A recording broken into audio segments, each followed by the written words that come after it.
over the affairs of the world. Because the white racial supremacy in this world simply reflects a spiritual natural order, right? So there's no need for us to challenge an order, cosmic order, if you wish, right?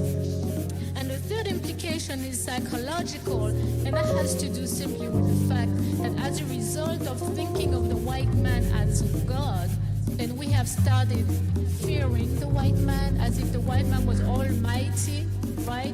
As if it was not just a regular human being getting up in the morning, going to the bathroom like the rest of us, having all kinds of problems. You know, we look at them and we can tell they're really in a very difficult, messy situation. Yet, you know, we still have this veneration and this, you know, inferiority complex because of that image of, you know, God as a white male. My message to you in a nutshell is that unless we embrace our own traditions, unless we give the white man his religion, we give him back his God. You know, we understood long time ago, we understood long time ago that we needed to give the white man his name back, right? We understood that. The same way we have to give him his Jesus, his white Jesus back. And tell him, you go yourself, you kneel before that white Jesus. But do not expect us to do that any further. These days are over. These days are over. And we have to go back to our own spiritual tradition. This is all the more important for us African women. I say this because in the Muslim tradition as well as the Christian tradition, women are disrespected. We are thought of as unworthy, as impure. In fact, according to the Christian narrative, who brought misery into this world? A woman. Only white people can think of something like that. A woman, only the white man, because he's sick, because he has a problem with, you know, with women.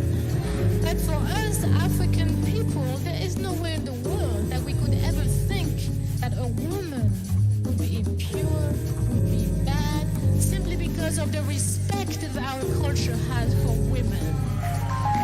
We know that it is through us women that eternity is affirmed and sustained. Through our womb as mothers, we do that. This is very, very special.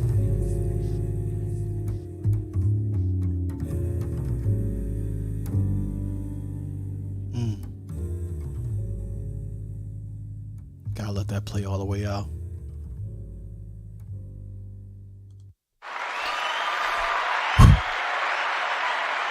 That was beautiful.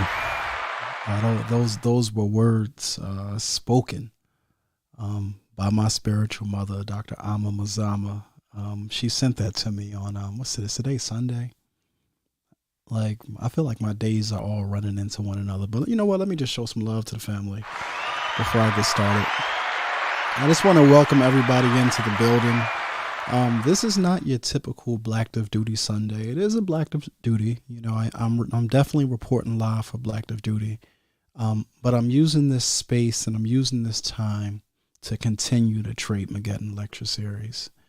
And I want to let y'all know that I personally, I'm very, very proud of the work that's going into the series. I feel like this work, this lecture series, in terms of edification, in terms of geopolitics, in terms of sparking the minds and touching the hearts of our people, I think that this is going to be one of those series, you know, not to be, you know, like just patting myself on the back, but like there's a lot going into this because I feel like it's necessary to really, really take my time with this one, because collectively, mankind, humankind is going through a very significant cosmic shift in this moment. And, you know, I told somebody, I think this was on Friday, Man, I've been having just so many just beautiful conversations, so many elucidating conversations with some brilliant spirits and brilliant minds over this last week and a half, and doing my best just to put the distractions in my past, right? Because there are so many distractions right now in this moment, and we're going to get into that, because I really want us as a collective, the people who are here, the family that is watching, I want us to walk away understanding the significance of this moment that we're in right now, because there's not too many people speaking to it. You know, there's folks who are speaking to it from a perspective of conjecture. You know, there's a lot of reactions, of course, and I'm gonna touch on that at the beginning before I get into the discussion in earnest. But I just I want to thank you all for being here, for staying on my top. I've been getting lots of messages like, "Yo, Omowale, when is part 2 of this lecture going to be given?" So I know it's been a minute, but we are here, and I do not think that y'all are going to be disappointed. In fact, I have an entire cup of throat coat tea with honey in it, just because I feel like I'm going to be talking so much in this conversation. So y'all do me a favor, if y'all haven't done so already, make sure y'all run and get a notepad. Make sure y'all get a pen. Make sure y'all get some water. To my family on the West Coast, y'all gonna be in for a treat, because it's 5:30 West Coast time right now. So y'all got some time. And to my family on the East Coast, this might be a late night for us, but I tell you what, it's gonna be worth it. And to the hashtag replay gang, I want to thank you all for watching. Please do jump in the comments section. Tonight's broadcast is being streamed at the same time simultaneously on the Omowale Africa channel and also on the American Wealth Network. In advance, I want to thank my moderator, Sister RM. I see a lot of good family in the building. Shout out to my bro Slam Bradley. Shout out to Sister Zakia, D1 Beats, Jabril, Brother Yafet. Shout out to you, fam. I just found out that we got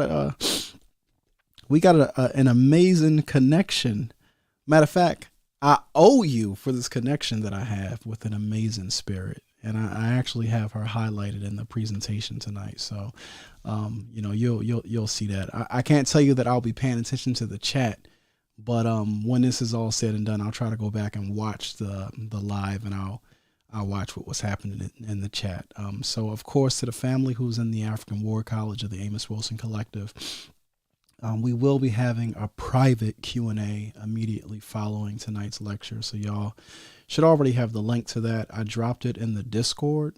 So it's in the Discord in the office hours channel. So as soon as we tap out from here, y'all can pull up over there. We'll do a brief Q&A. And so if you're in the Amos Wilson Collective, but you haven't, activated your Discord, I also put it on the Patreon, so everybody should have access to it who is in the collective. So Yappa, shout out to you. Shout out to Nicole Marie. Shout out to my guy Jadori and that Asafo gang. Shout out to Empress Love. My guy OGJ Speed is in the building. I just don't want to miss nobody before we get started. Show y'all all some love for being here.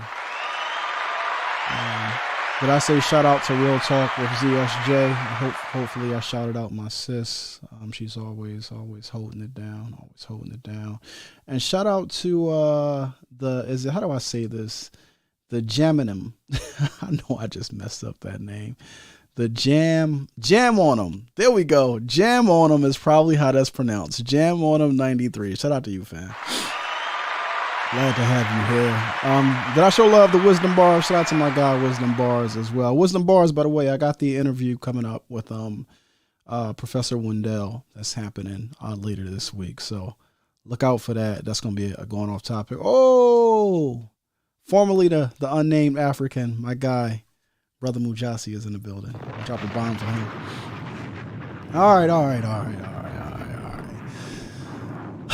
Let me go ahead and let me get into this properly. Go ahead and get my stream up, family. It's a lot of content to get through tonight. I can promise y'all that. This is going to be a lot of content to get through tonight. I can promise y'all that. So I probably don't be too heavy on the what do I call that? Hold on one second. Let me stop that. Hold on. I'm trying it again. I probably won't be too heavy on the chat section. So let me just say in advance, love to everybody for supporting, anybody who sends any cash apps, any super chats.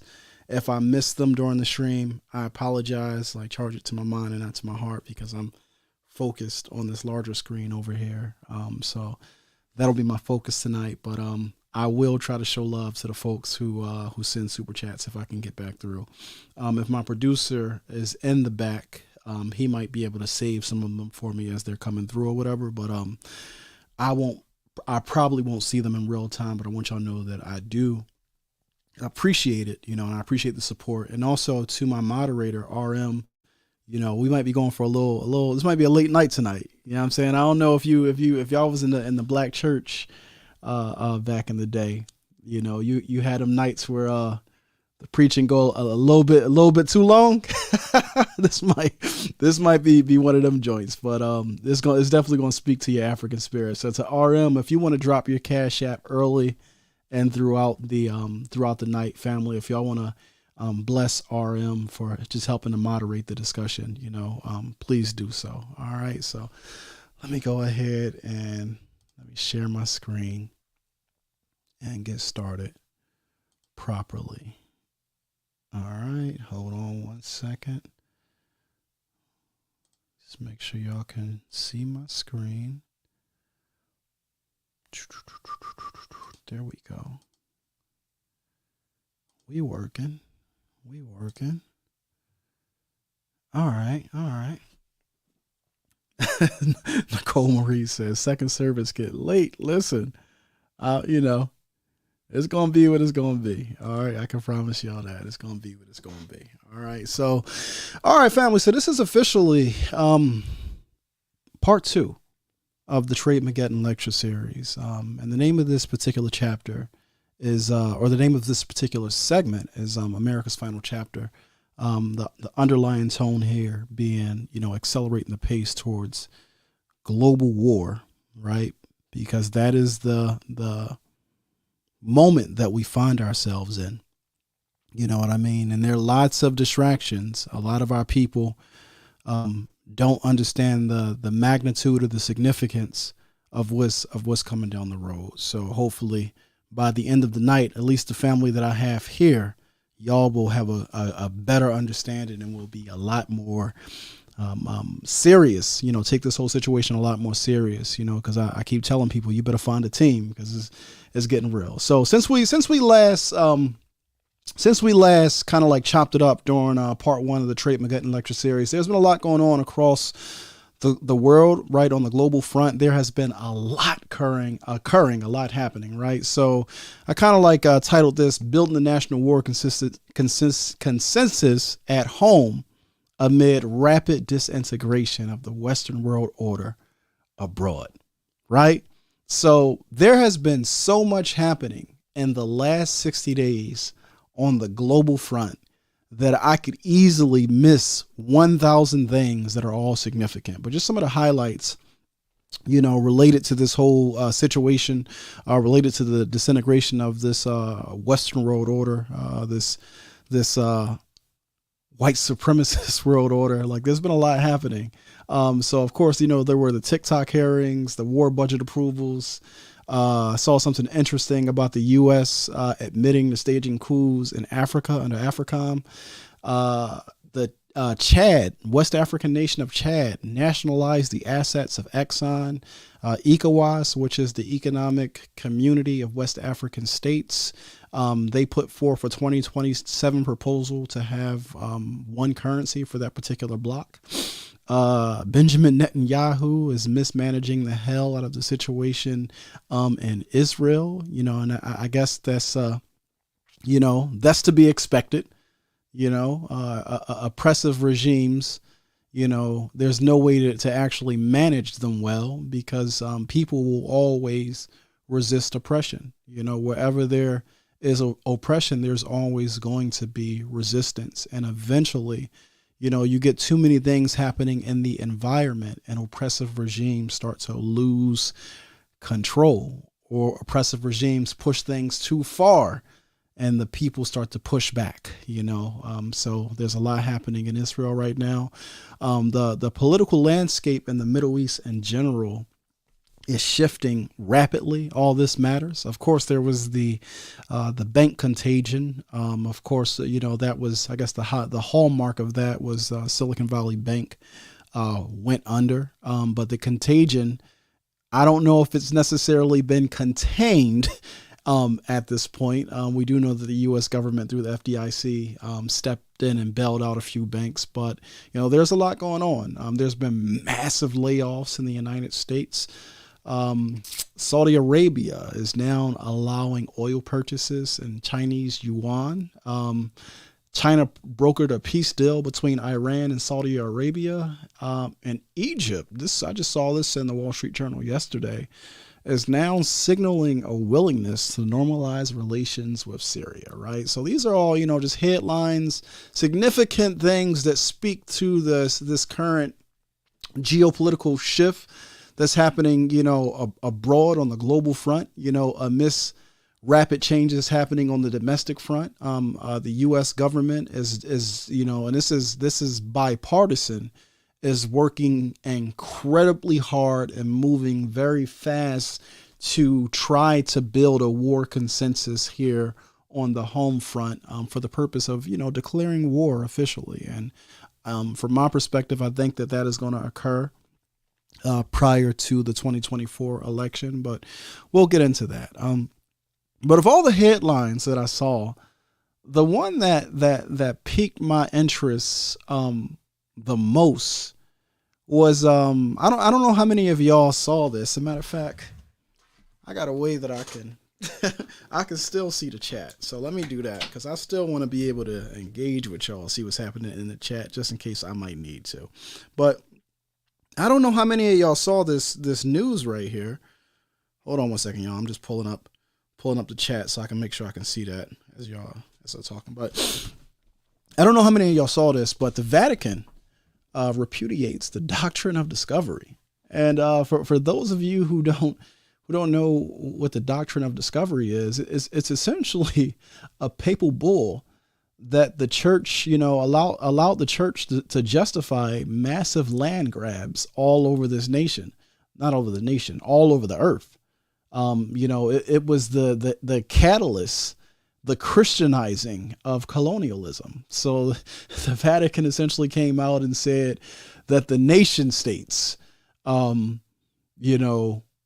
actually, what did they say, that the nation states took the papal bull and they forged it, or they doctored it up so that they could work with it in their own interest. But I just found this to be one of the most significant developments, just given the conversations we've been having, especially during Trade Mageddon Part 1, because it really is reflecting the, I called it the end of an era, right? And I spell not ERA, I spelled it ERROR, right? An error, a mistake.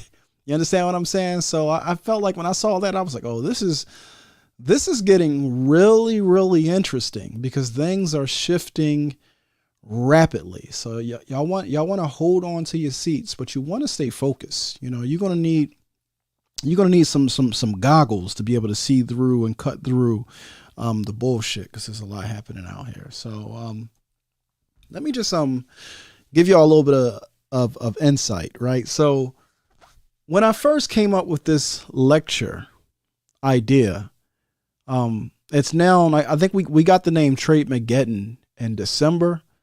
But before Trade Mageddon, we were calling it, Will Black Business Survive the U.S.-China Trade War? And let me give you all just a little bit of context behind that, right? So back in, I want to say, early November, I was at a regional conference on global risk. And there was a retired CIA person who now, works in corporate America, that was given an analysis on the global situation in terms of what was occurring and why it was significant to U.S. interests. And, the way that I think, I'm always thinking, well, how does this impact Black people or African people.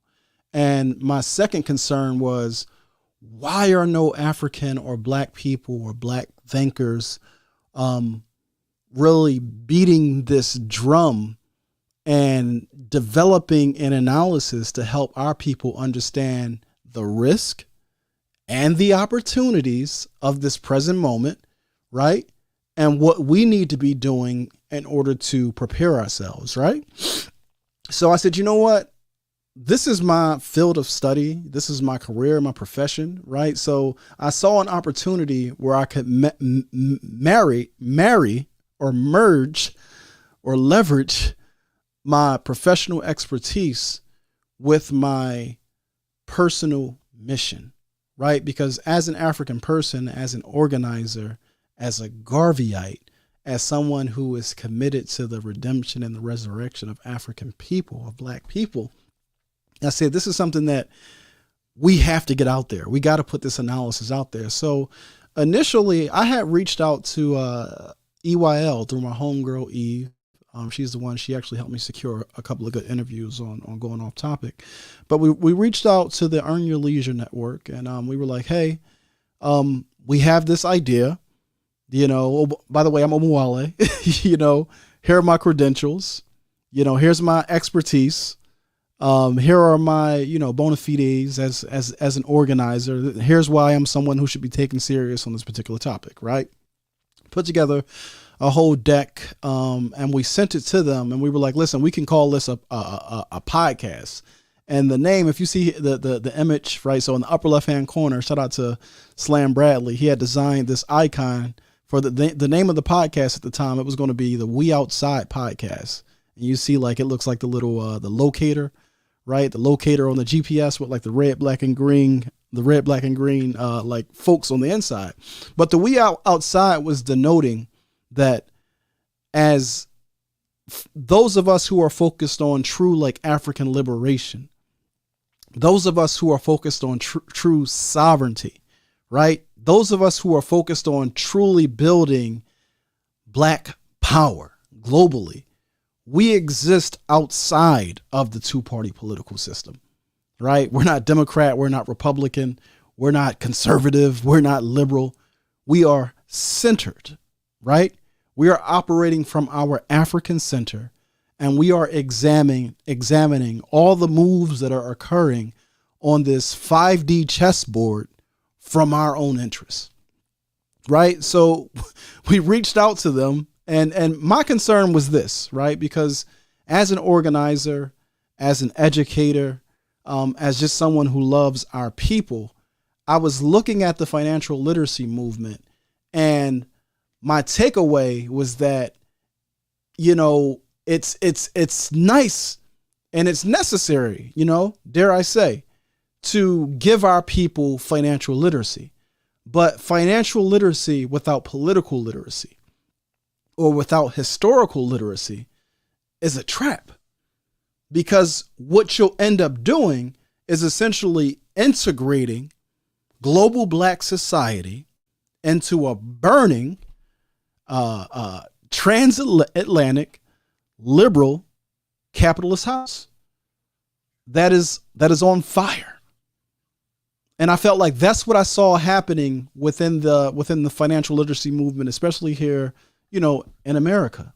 You know, that lack of political analysis and that lack of historical clarity made it so that many of the solutions that were being offered, beyond, you know, just, you know, being able to personally manage your finances, which is a skill set that we all need as adults in order to live, you know, well-adjusted lives, so to speak. But being a part of a group that's under siege, right? Being a part of a group that's dominated and subjugated, you need more than just that so-called political literacy, right? You need historical understanding. You need, you need more than just financial literacy. You need historical understanding as well as political literacy. So what I decided to do at the time was, okay, let's pitch them, you know, this concept where it's like, yo, you know, professionally, you know, I'm in the business world. I understand risk, right? I'm a risk management expert, but you know, in terms of our community, I'm also an organizer and I'm somebody who's serious and has been committed for quite a while. So I'm like, let's pitch them a show. So the first name of the show was, it was called We Outside, but then we didn't really like that. So we flipped it and we said, you know what, we're going to call the show The Other Side of the Coin, because financial literacy is one side, political literacy represents like that other side of the coin. Right. So, you know, essentially we came up with it. And we pitched it to them, and then we created the American Wealth Network because we never heard anything back. And the thing in terms of creating the American Wealth Network, our whole goal with that, our whole objective was, how do we insert ourselves into the financial literacy discussion so that we can imbue it with an element of political clarity or historical clarity, right? And the strategy was almost, you know, the same strategy that we use with Race, Manhood, and Power, right? For those of you who have been following the platform, following, you know, my content on YouTube, we had created a podcast called Race, Manhood, and Power. And the whole purpose of that was to insert that particular content into the Black manosphere so that we could alter the discussion that was happening around manhood or relationships between Black men and Black women, and elevate the discussion and raise the standard of how we understand the responsibilities of African manhood, right? Because what was flying over there was all flags on the play. You know, it wasn't manhood at all. It was a level of hypergamous manhood, but it's something that was spreading rapidly. And a lot of our young people were flocking into those particular spaces and being infected or injected with that ignorance. So as someone, again, who cares about our people, who cares about our collective, I said, okay, we'll insert ourselves into that particular space, right? So that we can put the antidote into the space, right? Or using the words of the Honorable Elijah Muhammad, so we can put the clean glass of water next to the dirty glass of water, right? So we accomplished that. And at the end of 2022, I said, okay, it's time to move on. I want to get back to lecturing. I want to get back to educating. I want to get back to teaching, right? So what's going to be the vessel that we use? So again, let's take the same strategy. The financial literacy movement is exploding, but just like the manosphere that was exploding, the financial literacy movement doesn't necessarily have any historical or political acumen. It has some great and some brilliant individuals on the finance side, on the technology side. These things are all good, but in terms of giving a group the consciousness that's necessary to actually develop political masculinity and to work towards creating or forming yourself into a nation, that's something that was completely missing and absent, right? When you look at the financial literacy movement, for the most part, you know, it was all upside, all excitement, none of the risk. And I'm not just talking about financial risk. I'm talking about strategic and political risk. I'm talking about survival risk for us as Black people, right? So that's why the name of this presentation changed, where it was, first it was, will Black business survive? Because we were trying to, you know, to fit this peg, this round peg into a square hole. So we said, will business survive? But as we really started to get an understanding of how important this topic was, in terms of what Trade-Mageddon actually means, it's not about will Black business survive. This is literally about, will we as Black people survive? Will Black society survive, right? Those of us who are in the diaspora, as this shift occurs, are we prepared to meet the opportunities and the threats that are going to be presented? And a lot of this stuff is going to be happening at a very, very rapid pace, right? So, didn't mean to do that. Didn't mean to give y'all a shot. Or maybe I did, just to wake y'all up a little bit. But let me keep on going. So my good sis, you know, any wise general is going to have a war council, is going to have a board of advisors that can advise him or her. And when I just tell y'all that over this past week and a half, I had so many folks just pouring into me and giving me wisdom. And one of those folks was my sister, Dima Mahmoud. And I know she's probably somewhere asleep, so I doubt if she's listening. But I had a conversation with her, and I was telling her about my whole strategy, about this whole, you know, financial literacy piece and why I'm inserting myself into this particular conversation and all of that. And in her own way, in her own Dima Mahmoud way, she told me, Brother Omawale, stay in your lane. But she said it in a way that she knew I would relate to. She said to me, she said, yo, stay in your fortress, but lift up your flag. Right? And she said, for you, Brother Omawale, the work that you're doing around food sovereignty, that is your fortress, right? Because food and land sovereignty, right? We have to keep that as the bullseye, right?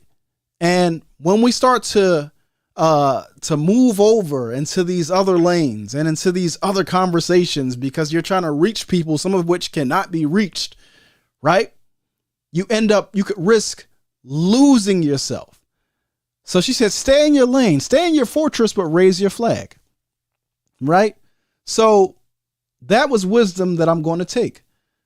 The Trade Mageddon lecture series is a flag. We're raising the flag. And to you, the family who is watching this live stream, y'all can help me to get this flag higher and higher. And the way that we can do that is by y'all sharing it. Make sure y'all liking all of that good stuff. Y'all know how to get things moving in the algorithm, but share this. Share this with somebody and say, hey, you really need to sit down with this particular lecture with a notepad and understand what's happening. You need to sit down and understand the moment we are existing in. You need to understand the threats because they are real. Right? So I say all that to say, I'm not getting off my square. Food sovereignty, right? Sovereignty in general is my fortress, right? That is the square that I have to stand on. But from within that fortress, I will continue to lift the flag. So to the family who is watching, right? If you're watching the stream, if you're watching the replay, I'm going to ask you all to continue to support the work that we're doing around the Hannibal documentary. If you haven't donated to that particular effort yet, I'm asking you to please consider making a contribution, because that work is perhaps the most important work. Because when you sit through this entire Trade Mageddon lecture series and you hear all the problems, you hear all the threats, you see the opportunities, the first question that's going to come to the most of y'all mind is, well, what's the solution? And for me, I'm always going to say, well, of course the solution is organize, but organize for what? And towards what end? What are our goals? How does food sovereignty even come into play in this particular conversation? Right? So that's the importance of the work that we're doing with that particular Hannibal documentary, because it's going to enlist. Not everybody can sit through, a 4 or a 5 hour lecture.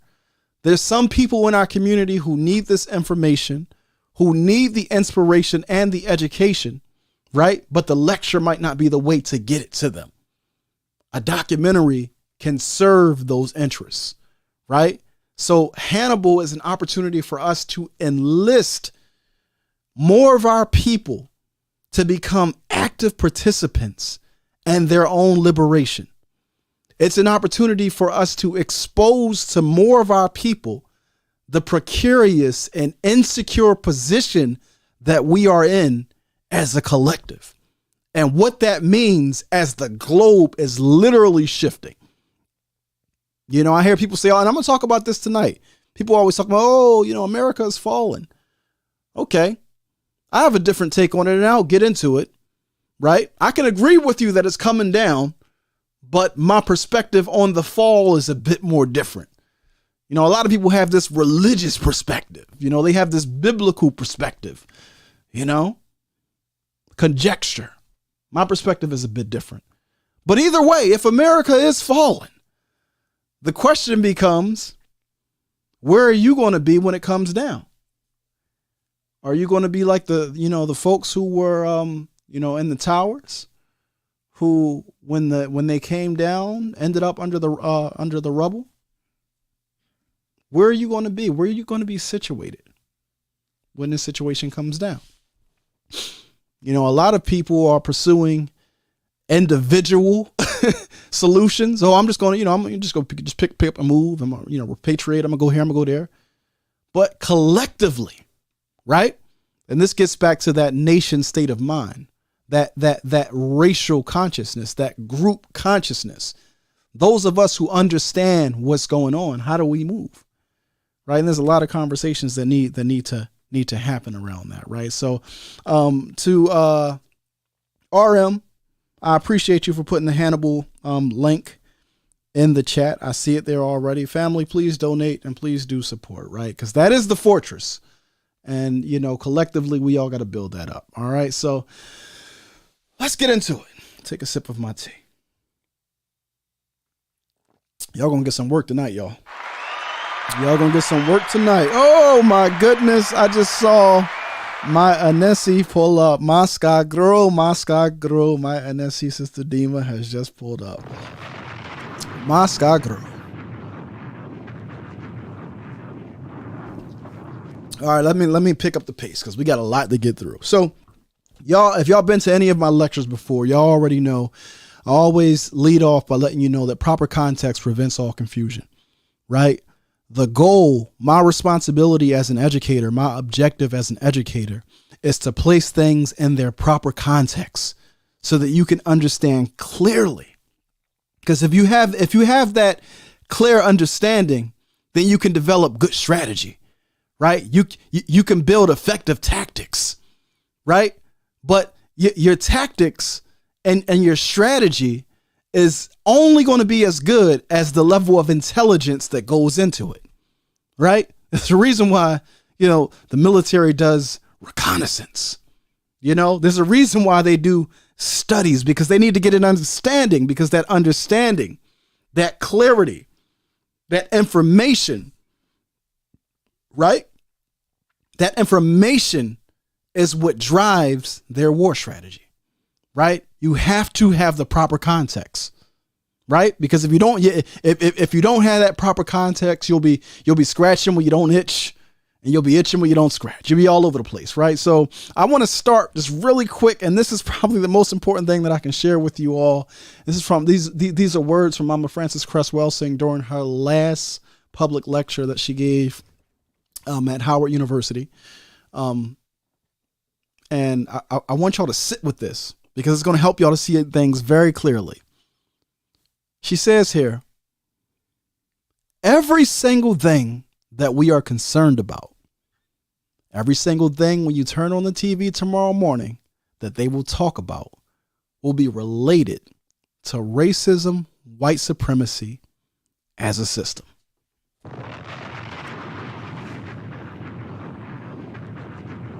Every single thing. It's either talking about it directly or it's talking about it indirectly, right? Because their backs are up against the wall, it's coming out a bit more. They're a lot more vocal in this moment, right? Or they're hitting you with the cloak and dagger, right? They're distracting you from their fear, from their concern, from what's actually happening. And they have you focusing on all the wrong stuff because their system is in peril. their system of racism, white supremacy, or the presumacy of supremacy is in peril. It's in peril all over this planet. Right? And they want you to think that they want you to think that everything is stable. Everything is just fine. The status quo is being maintained. You're in good hands like Allstate. Your future is in their hands. And a lot of us haven't been subjugated and downtrodden for so long. We can't get away from that Eurocentric paternalism that they have over us, right? A lot of us are not paying attention to all the shifts that are happening around us because in our childlike mindset, we don't feel empowered to do anything about it, right? The white people are going to take care of it. They always do. They take care of everything. I don't got to worry about nothing. I just got to go to work. I got to behave, stay black and die, right? That's all I got to do. Because everything else down here, the parents on the planet are going to take care of it, right? Because they told you that they are the rulers down here, that you are under their tutelage. They got it all under control, right? I tell people all the time that there are far more white supremacists than there are white people on this planet. Let that sink in. There are far more non-white people who believe in the supremacy of white people than there are white people on this planet. Right? One of my favorite quotes from the Honorable Marcus Mosiah Garvey. He says, "The whole world is run on bluff. No race, no nation, no man has any divine right to take advantage of others. Why allow the other fellow to bluff you?" Right? What is Garvey saying here? He's saying, why let them play mind games with you? Right? Why let them play mental chess with you and outmaneuver you so that you can stay under their control and remain subjugated? Right? Garvey is like, this whole thing is a house of cards. There's nothing behind it. It's like the US dollar. Nothing backs it. The only thing that backs it is your belief in it. Right? Your belief that this fiat currency that you have, right, is going to be worth tomorrow what it is today. And it's going to be accepted as legal tender. What does that belief say? What is the de facto or tacit endorsement that belief represents? That belief represents the idea that the same system that is in place today, that is subjugating you today, will also be in place tomorrow, right? That's what that belief represents. That the status quo will be maintained, right? So if that is a belief that you have in your mind, right, that racism, white supremacy ain't going nowhere, it's divinely ordained. If that's a belief that you have in your mind, then you're going to be childlike. You're going to look for distractions and escapism. You're going to look for comfort. I don't want to sacrifice nothing. I don't want to endure no pain. I don't want to endure no hardship. Life is hard enough down here. You know, I just want to feel good. It's like Halle Berry on that movie. I just want to feel good. You understand what I'm saying? So don't let them bluff you. They're keeping you distracted right now because they understand that this thing is hanging on by a thread. And every act of resistance is pulling at that thread.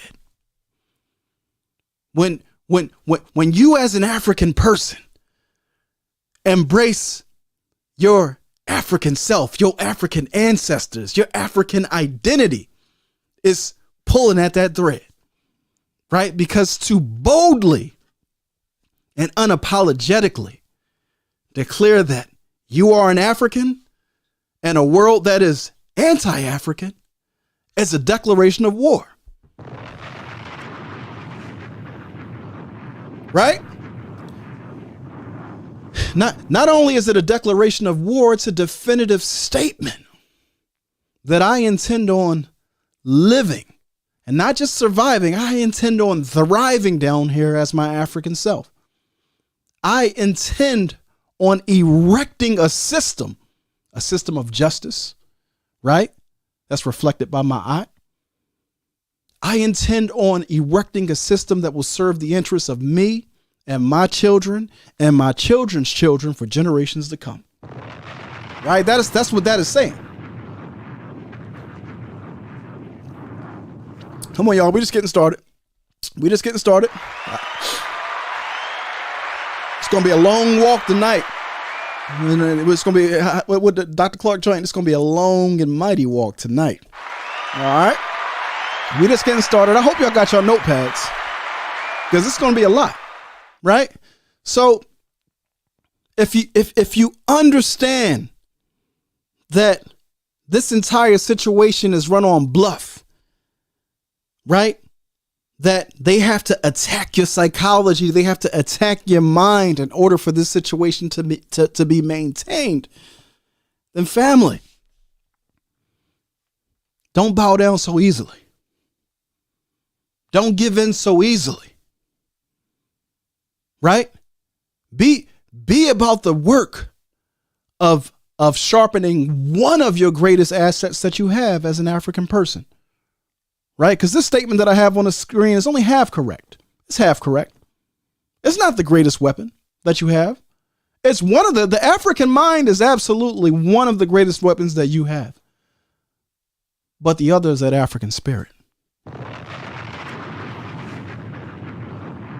The other is that cosmic spirit that is needed for you to boldly declare that I'm an African.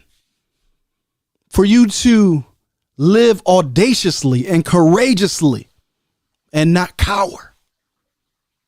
Not cower in front of those looking to oppress you and subjugate you and dominate you and imprison you and lynch you and castrate you and rape your women and starve your children. You need that African spirit.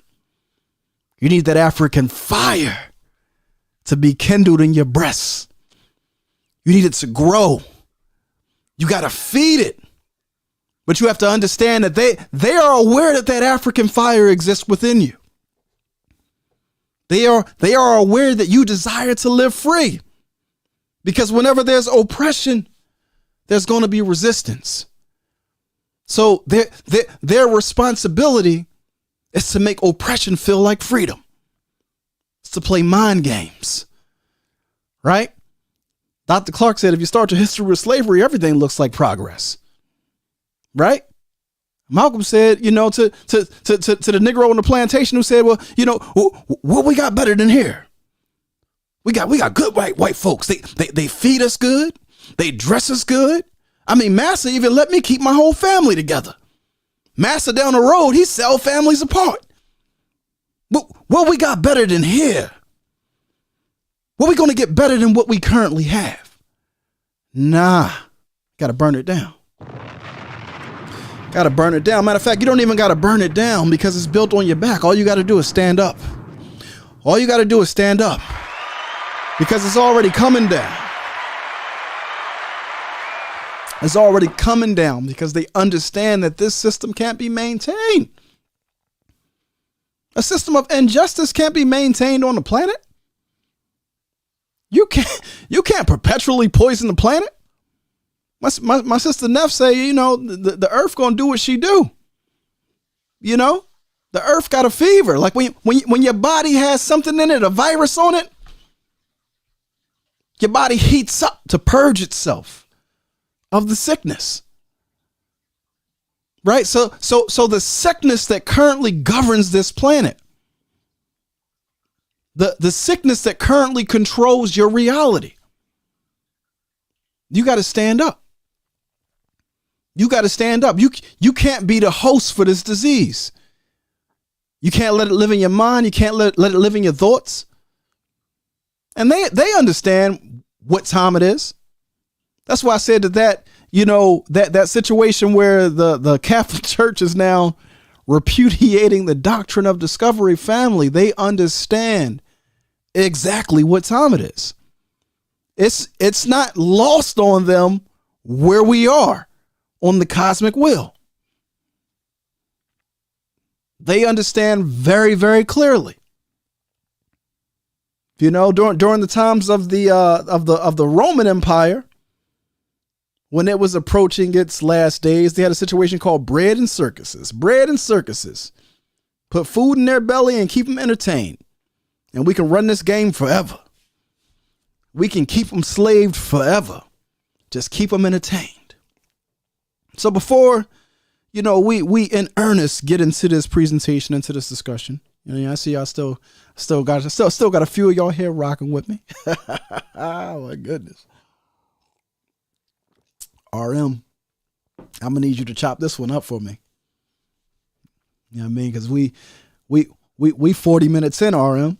We 40 minutes in, and we ain't even really getting to the material yet, because I had to take a moment to prepare the table before we get into the material. So I want to just take a second, real quick, right? Because we talk about bread and circuses all the time.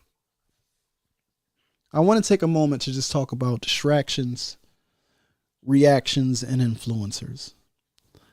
And it's important that we address this before we get into the presentation, because I want y'all to understand how serious this topic is, right? And to deal with this topic, you know, this is thing that we got, especially in Black America. I don't know if they say it in other parts of the Black world, but I imagine they have a similar statement. We had this thing where we like to say, it ain't that serious. It ain't that serious. Y'all too serious. Y'all don't know how to have no fun. Right? Nothing. We don't take nothing serious, because all the serious work is handled by the white folk. You know? We just want to party and bullshit. We don't want to deal with that serious stuff. Keep that serious, boring stuff over there. But family, when I tell you that it is that serious, right? This topic is that serious. This topic, in the words of Marcus Garvey, it means everything. It means life, it means blood, and it means death. And if you take that level of seriousness with this particular conversation, it will determine you will have a higher barrier of entry. You will raise the bar in terms of who you're willing to take an opinion from, who you're willing to listen to and give you an analysis on this particular topic, because that matters, right? Would you go to your to your hairdresser when you need surgery? Probably not. Would you go to your car mechanic when you need your tooth pulled out? Probably not. Right? Because your car mechanic, his specialty is cars. Your dentist, his specialty is teeth. Some people don't have the training to even engage this conversation. Right? Egos aside, a lot of us have egos, and that's cool. You know, what Neff tells us all the time, you know, you need your ego. It can't rule over you though. Your ego is your defense. It's necessary. But you got to make sure you're doing the work to heal it and to keep it in its proper place. Understand the context in which it's meant to exist with it. Right? So on the distraction front, family, I want to tell y'all that there are going to be some high level distractions thrown at you as we move forward. I got on the Wall Street Journal the other day. I check it pretty much every day. And there's always so much stuff happening. It's impossible to keep up with everything that's happening. But I was reading the journal, and this was the headline of this particular article. It said, Google co-founder and other billionaires are issued subpoenas and lawsuit over JP Morgan's ties to Jeffrey Epstein. Right? When it comes to distractions, it don't get no better than that. What?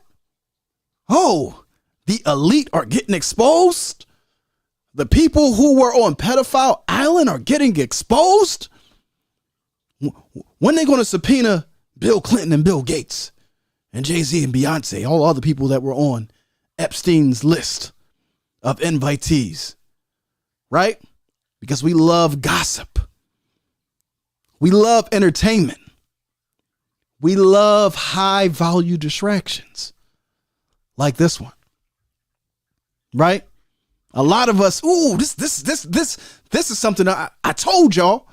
I told y'all that, Pizzagate was real and, the global elite and the Illuminati. Okay. All that stuff is real. Okay. Let's just accept it that it's real. That's not even the conversation. The conversation that has to be had and what you need to be focused on is, what is this article distracting you from? What is it distracting you from? And I'm not talking about as an observer, because we got way too many observers, right? Because if you take it from that perspective, you might think, oh, I'm supposed to be looking at something else. What is Omawale saying I'm supposed to be looking at? No. What work is it distracting you from? While your energy is focused on this letter, while you're spending your time scrolling and reading this delicious gossip, are you building? If you understand that food shortages and water crisis are going to be the existential crisis of the 21st century, are you working right now to meet those challenges? Are you connecting with like-minded people, not to just go out in the streets and protest, but to actually come behind closed doors and create solutions and build collectives and work collectively to address your collective problem? Or have you put it in your mind that, white people going to take care of that?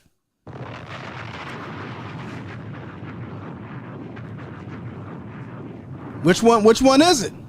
You know what I mean? Which one is it?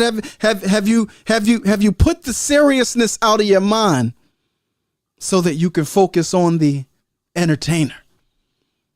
You understand what I'm saying? See, and Black America, and this might be due to our, that Judeo-Christian ethic, that Christian church ethic. Everybody lays it at the feet of the preacher, because the preacher is God's representative. He interprets the word, or she interprets the word for me. Come and talk to my preacher. Have you not been given an assignment from the divine? Or is your assignment to be a helpmate to your preacher? Yeah, we're supposed to be helpmates one to another. But too many of us have allowed ourselves to be led, this model of charismatic leadership, where we place all of the burden and the responsibility on one individual, right? It's the Jesus Christ doctrine. I don't got to make no sacrifice. He made it all. What do I got to fight for? Right? His murder took it all. Right? Malcolm took it all when he was assassinated. King took it all when he was assassinated. Right? We have that Messiah complex. We're looking for saviors to save us. And that's the trap. That's the trick bag that keeps us in this situation. Right? We're going to keep moving.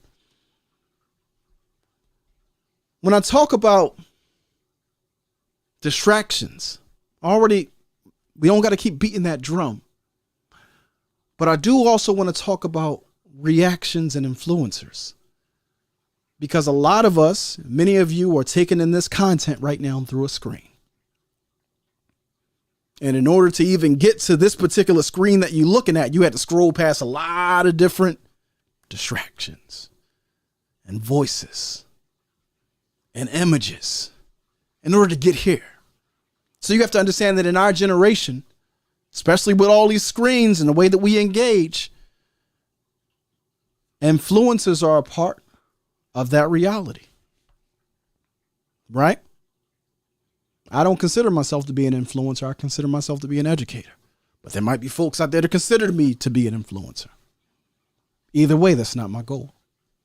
I consider myself to be an organizer. Right?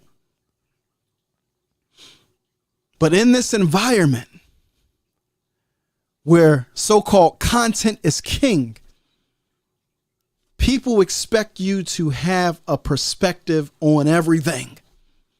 So you gotta feed your flock. You gotta feed your congregation, even stuff you're not even qualified to speak on. You know, there's a lot of brilliant minds online that I follow, that I engage, that I keep up with. This brother right here, for an example, this brother Xbots to Mark is somebody we've been following each other on Twitter since I've been on Twitter, to be honest. My last day on Twitter was March 31st, 2023. So I'm no longer using the app, but I've been following this brother Mark, and brother Mark has an encyclopedic mind. It's one of the most brilliant Africans that I know. And I don't even know the brother. I only know his Twitter account. His ability to put forth relevant, accurate, historical data that you wouldn't even know you needed to know is just unmatched. Right?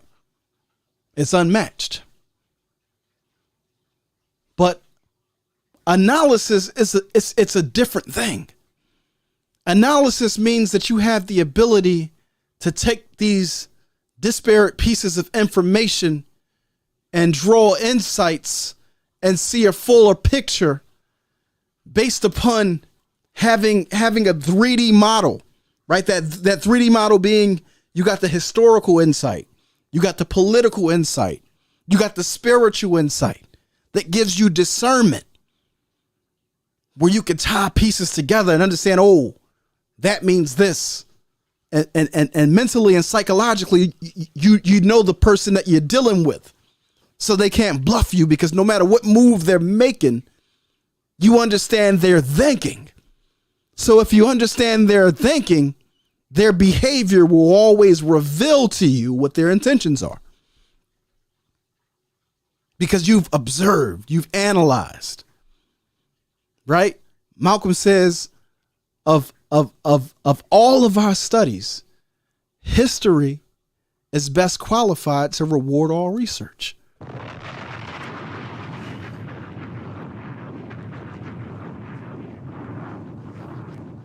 Said of all of our studies, history is best qualified to reward all research. And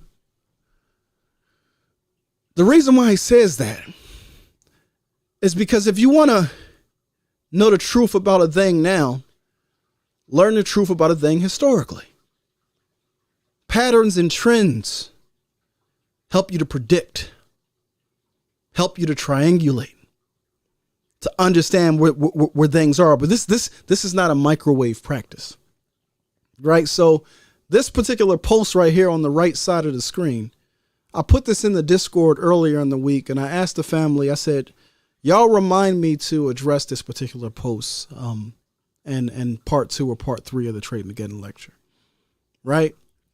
So what you see right here, it says, my brother Xbots to Mark, who's brilliant, a brilliant African. He says, if the American empire collapses, will it go the way of the Roman Empire and just vanish?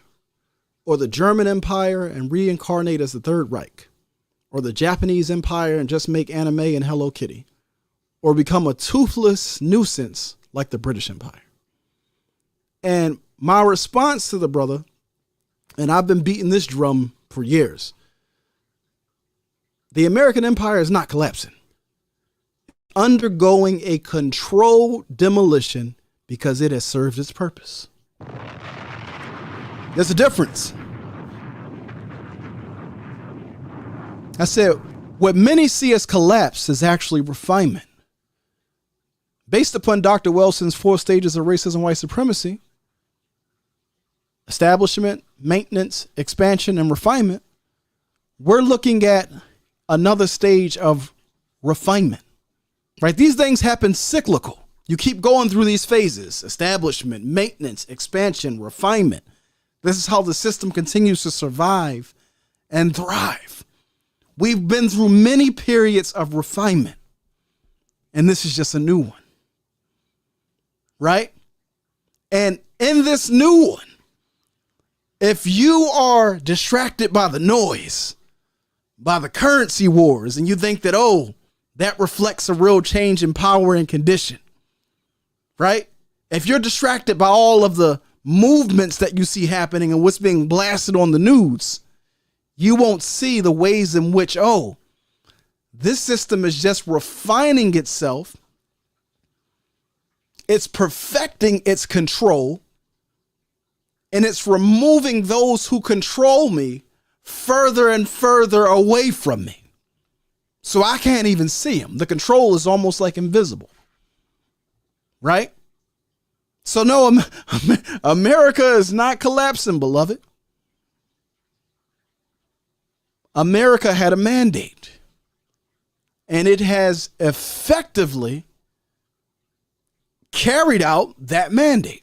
And we're going to get into what that is as we get through Trade Mageddon Lecture 2 and Trade Mageddon Lecture 3. Because now that that mandate has been completed, the cycle starts over. Establishment, right? What new economic order is attempting to be established in this moment? And in order for this new economic order to be established, the clothes of the old order have to be taken off. The emperor needs some new clothes, right? If y'all watched the part 1 of this lecture, we did a whole breakdown about the principal agent theory, right? And I think it was Brother Dex asked me, he said, so is America a principal or agent? I said, no, brother. America is just an agent. You know? Principles, agents are many. Principles are few. Agents may change, but principles never do. Right? So this principal power that exists is not shaken up, not one bit. Not shaken up, not one bit. It's like a snake that's just changing its skin. So as it goes through the process of de-skinning itself of its American robe, what you'll see on that other side, it's going to be nothing pretty. And that's what we want to get into. But 2 more slides before we get this started. Y'all put a 5 in the chat if that's okay. Put a 5 in the chat if it's okay if I give y'all 2 more slides. I just officially John Henry Clark the situation. Again, I just officially gave y'all a whole hour before we even get into the presentation. I gotta give myself a round of applause for that. That has to be an accomplishment. That has to be an accomplishment. Because that's that Dr. Clark work right there. Give you a whole hour before we even get into the presentation. Oh my goodness. It's a beautiful thing. It's a beautiful thing. So when I was speaking earlier, right, I talked about distractions, reactions, influencers, right? We exist in this social media space where everybody is reacting to everything. Oh, check out my Jess Pearly Things reaction video. Check out my Donald Trump reaction video. Check out my Andrew Tate reaction video. Why? Because we're trying to feed the audience. So whatever the audience wants, wherever the views are, because I have a platform, because I have a voice, I have to give you a reaction. Oh, but Wale, what's your perspective on this? If y'all notice, a lot of stuff I don't even speak on because it's a distraction. And I'm not here to chase views. I'm not trying to build an audience. I'm trying to build a movement. It's a difference. You understand? It's a difference. But when I talked about influencers, like anybody who can influence your thoughts or influence your mind, by definition, is an influencer. And because social media allows other skill sets to essentially become gas poured on that influence, right? You can be an effective marketer. You can be an effective communicator, be effective at building teams so that you can put content out, in droves, have a whole content mill. I think it was, the brother O'Shea Duke Jackson just broke down that white lady, Just Pearly Things. And I'm not centering her in this discussion at all. But the point he was breaking down is that she built a content system to the point that she's putting out almost 1,000 pieces of content on a monthly basis and netting about 90 million views on a monthly basis, right? That's strategy. That's a skill set. That's marketing, right? That's using the tools that this digital world gives us and allows you to reach broader audiences, right? Although a lot of that is going to be cut off in the days ahead. It's going to get harder and harder, especially as we enter into this new age of McCarthyism, right? If you thought that it was difficult, right? If you thought it was difficult to speak out against the pandemic, right? During the shutdown, if you thought it was difficult to offer content online that went against the state narrative, then wait until the war heat up. Y'all don't gotta study history. Look back at McCarthyism. So yeah, wait until the war heat up, because what I referred to as putting together disparate facts and drawing insights from based upon historical, political, spiritual, and cultural insight, right? What the companies refer to that as is conspiracy theories. And they have policies now against spreading conspiracy theories. And I saw a good quote. It said, "What's the difference between a conspiracy theory and a truth?" And somebody said about 6 months. The state will sanction this about 6 months from now, but right now it's not state approved truth.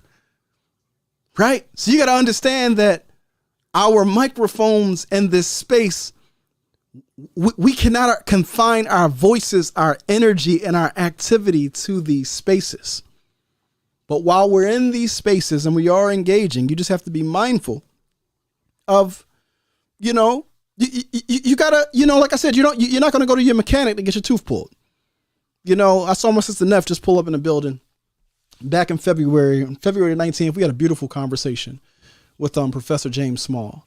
But prior to that conversation, she was given some insight in terms of her own personal board of elders or her own personal war council or board of advisors, which elders she goes to for what things, right? She was like, Professor James Small, I love him. He taught me this on this aspect, but I don't go to him for political insight.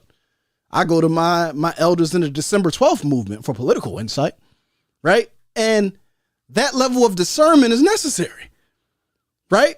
Because who you go to for what matters. Matter of fact, when we gave part one of the Trade Mageddon lecture, we gave it on February the 25th. And I said on that weekend, there were 2 entries being made. We were making the entry of part one for Trade Mageddon on February the 25th, but on the 26th, the Honorable Minister Louis Farrakhan gave his I think his joint was called the War of Armageddon, preachment or ministry. And one of the things that I said to the folks who were watching on the 25th, I said, you should watch both. But understand the difference. One is education, one is inspiration. One will give you that fire that you need for your African spirit to stand up and straighten out your back. That's necessary. But don't confuse that with education, right? Because you're not going to come out of scripture or you're not going to use conjecture to develop political analysis. It's just not going to work. It don't work like that. It just doesn't. Like, brother right here on the screen, brother Riza Islam, I put out a list at the end of 2022, maybe at the beginning of 2023, of the top 13 people that I wanted to interview in 2023. This one of the brothers that I have on the list. Why? Because he's a prominent voice in our generation. He's shown himself to be a man of integrity. What does it feel like to be one of the only millennials in our generation censored by the U.S. government? Right. And of course, he has the backing and support of an organization, the nation. But this is somebody who stands erect. Right. So this is a brother that I can respect and I would love to have a conversation with. A lot of things we won't agree on, but using the wisdom of their teacher, the Honorable Elijah Muhammad, will settle on the best part. Right. There's going to be something that we agree on. I call that practicing transformational unity. Right. We agree to agree.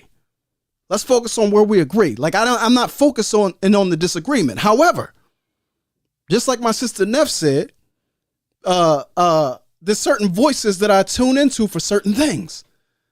I appreciate Brother Riza's information that he's given on the CDC and on Fauci and on the vaccines. That is all necessary work, and he's doing it with integrity. But when it comes to geopolitics, I have to be a bit more discerning, and you do as well, in terms of where you get your analysis from. Example, back in February, there was this whole so-called spy balloon situation that was happening. And I saw a post from my brother Riza. He said an $800 billion defense budget was defeated by a balloon. And this is what happens when you're just reacting to the news of the day. Right. And sometimes and I wouldn't diminish this brother by calling him a content creator. We all create content, but my title is not content creator. Let's make that very clear. But sometimes when we're just reacting to the story of the day or what's on the newsreel, we can get thrown off if we're not looking through the proper lens. Because a lot of this, it requires surgical precision. Right? Mike Tyson, one of the greatest fighters on earth, is also a fight historian. Because you got to have surgical precision in this thing. So I responded to the brother. I said, actually, because he said that the U.S. $800 billion budget was defeated by the balloon. I said, no, the balloon was actually a win for said $800 billion defense budget. It was a stroke of propagandist genius to help shape consensus among misinformed Americans and build public support for U.S. military aggression towards China. China has satellites. Why would they need a spy balloon? Like, these are questions that you have to ask yourself, right? But if you're just reacting to what's being said, oh, China spy balloon, China spy balloon, China spy balloon. It's like, this doesn't make any sense, right? This is where analysis comes into play. Because with the balloon, the balloon achieved its desired goal. The goal was to signal to the American public that China is a bad actor. Oh, the naughty spy balloon. Those naughty Chinese. We're in the new age of the so-called yellow peril, right? And so many people were spreading that poison, so-called Chinese spy balloon. It achieves its desired effect because what does it do? It's like during I don't see. I might got some young people on this joint, but I'm old enough to remember during 9/11 they used to have the color code of the threat. Oh, it's cold red today. Oh, cold red. We better be careful. Some planes might fall out the sky. Right? The whole purpose of this is to keep the public titillated and understanding that war and aggression is necessary for my safety. Right? So they're trying to build this national war consensus, and it's an art. The manipulation of the minds of the masses is an art. Some refer to that dance as so-called political theater. But you got to have the wisdom and the insight to be able to see the man, it's like the Wizard of Oz, the man behind the curtain, and what his objectives are. Because if you walk away from this situation talking about, Chinese problem, nah, bro, that's not it. And I'm starting here because this is important. A lot of voices that exist in the public sphere, they feed their perspective to millions of listening ears. And you end up with a situation where those ears are desirous to hear anything that you have to say on any topic, because now they perceive you to be an authority or a guru, even in spaces where you don't have expertise. And because everybody, the content mill has become like cable news, where you got CNN, MSNBC, if you're doing politics, or you got, SportsCenter and ESPN if you're talking about sports. Whatever the topic du jour, everybody in a particular area has to speak about it. And I'm bringing this up to say that in November of 2022, we pitched a show to a particular network. We discussed it earlier in the stream, because there's nobody in Black America who's giving a geopolitical insight to Black America with surgical precision, right? But now that the pace of this thing is rapidly increasing, all you have in the newsreel right now is currency wars, de-dollarization, China, Russia, America, Ukraine, because the content reel is pumping it out so rapidly. The folks who you listen to for content and analysis are almost obliged to speak on it. And what I want to caution us against, right? One of the things that I love about Malcolm X is Malcolm X had a board of advisors. You have folks on that board like A. Peter Bailey. He had folks on that board like Dr. John Henry Clark, right? Because Malcolm was often in the public eye and called on to debate or weigh in on certain topics. But he understood that he wasn't an expert on everything. So, back in the 20s, they used to they used to call it, there were certain men who would stand on on the street corner on a soapbox, and some of these men they were referred to as confidence men. And essentially, a confidence man is just somebody who speaks confidently about any topic. And because this person is speaking so confidently, it's like, he knows what he's talking about. That's what happens in a lot of situations. And so from my brother X Spots to Mark, who's brilliant. I don't think that his insertion that America was falling was him being a confidence man. I think that was a valid opinion depending on the facts that you have. But if you have a different set of facts, right? Some of our apertures are not adjusted the same. Some of us see a fuller picture, right? So it depends. Like if your scope is only here, you can't see someone who has a wider frame. Can't see what somebody who has a wider frame can see. So, once this thing hit Say Cheese and all the other, once it made it onto Instagram and to TikTok, Everybody's weighing in on it. And these are people who I respect. This brother in particular, 19 Keys. Of all the voices that I see online talking about different topics, I would probably say he comes the closest to being in the ballpark. Right?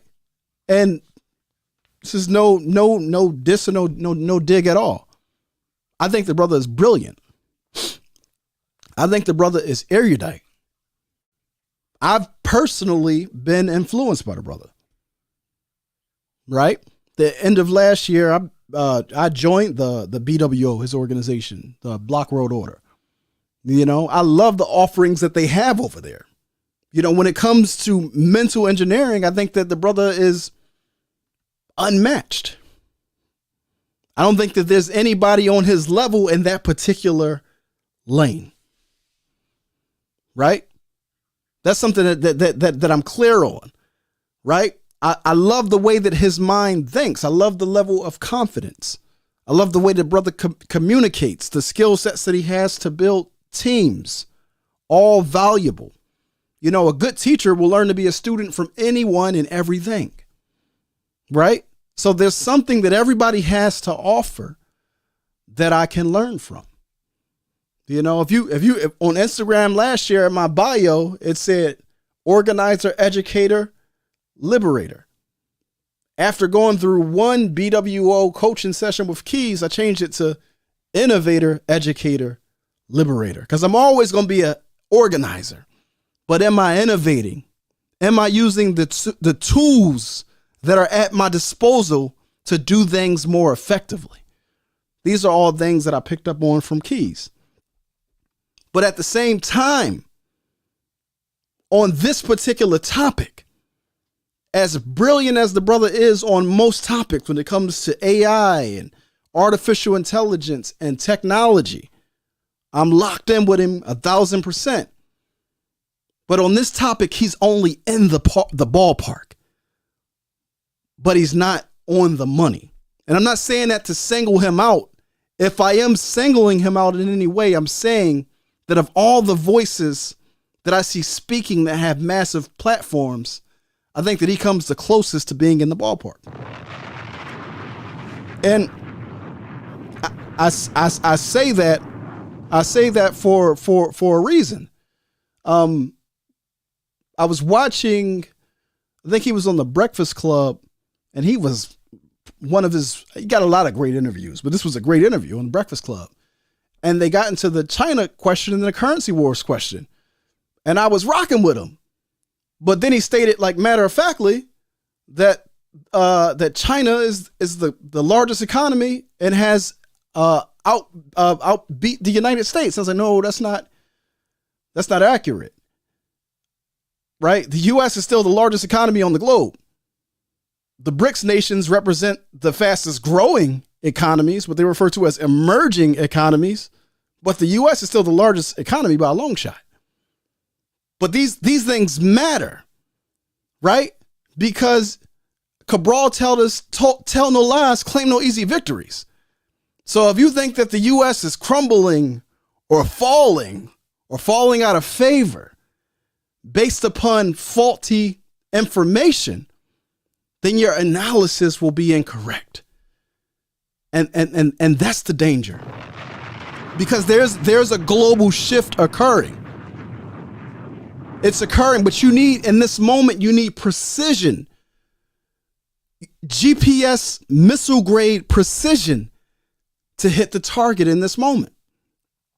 There was another on this particular topic, because, you know, I was looking at Brother Reza. He had posted, breaking news: China and Russia issue joint agreement. Y'all need to go learn about BRICS, BRICS. Honorable Minister Louis Farrakhan told us that this was all was happening. And I'm like, this is dangerous, because folks are coming in contact with information for the first time online and then rapidly dispensing it right? It's one of the things I love about my sister Neff, right? The work that she does, what she provides to the community, she refers to as the medicine. She refers to it as the medicine. And one thing about medicine, when you dispensing it, the dosage is going to be based upon the weight of the patient. If I'm giving Tylenol to my baby, okay, I can't give her 15 mLs. That's for somebody who's like 95 pounds and over. I got to give her like 7.5 or 5 mLs based upon her weight. I have to dispense with precision, right? But now that everybody is talking about bricks, I was on this was a BWO call earlier this year. Another brilliant call. It was on a Mental Engineering Monday. And it was a sister was like, Keys, what's your perspective on bricks? And he wasn't aware of what bricks were. That's perfectly fine. If you're not in the investment industry or risk management industry, I wouldn't expect you to know what it is. But now that the concept of bricks has become mainstream news and everybody is talking about it, it's like Patek Philippe's. It's like once Hove put Patek Philippe in a bar, and now everybody talks about Patek Philippe watches, right? Or Pateks, as it's called within Black America. It just becomes common parlance. And I think that's on this particular situation, when it comes to geopolitics, the macroeconomic environment, global risk, the opportunities and threats that are represented in this present moment, we can't be in the ballpark. We have to be on the mark. We got to be spot on the target. And if that means you have to measure 3 times and cut once, that's what it takes, because that is the severity of what we're up against. All right. So family, that was just the opening. God damn it. We are an hour and 20 minutes in. Somebody put a 5 in the chat. Put a 5 in the chat if y'all not tired. Y'all put a 5 in the chat if y'all not tired. Because that was just the opening. Because this is necessary. Because this is going to be a historical. This is going to be a historical record. It was just the opening. We got a lot to get out the way, right? So let's go ahead and get started. So in lecture 1, y'all, lecture 1 of Trade-Mageddon, we covered 6 topics. So we covered the European Hunger Games, the establishment of the old economic order under the first international criminal syndicate known as the Firm or the British Crown.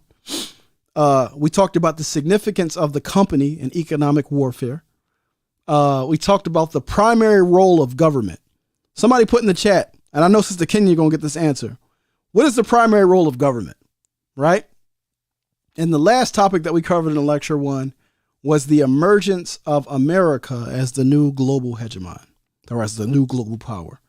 But somebody put in the chat, what is the primary role of government? If you were here for lecture 1, you should know this answer. Come on now. Let me sip on my tea. What's the primary role of government, y'all? I know y'all know the answer. I know Sister Kenya know the answer. She watched lecture 1.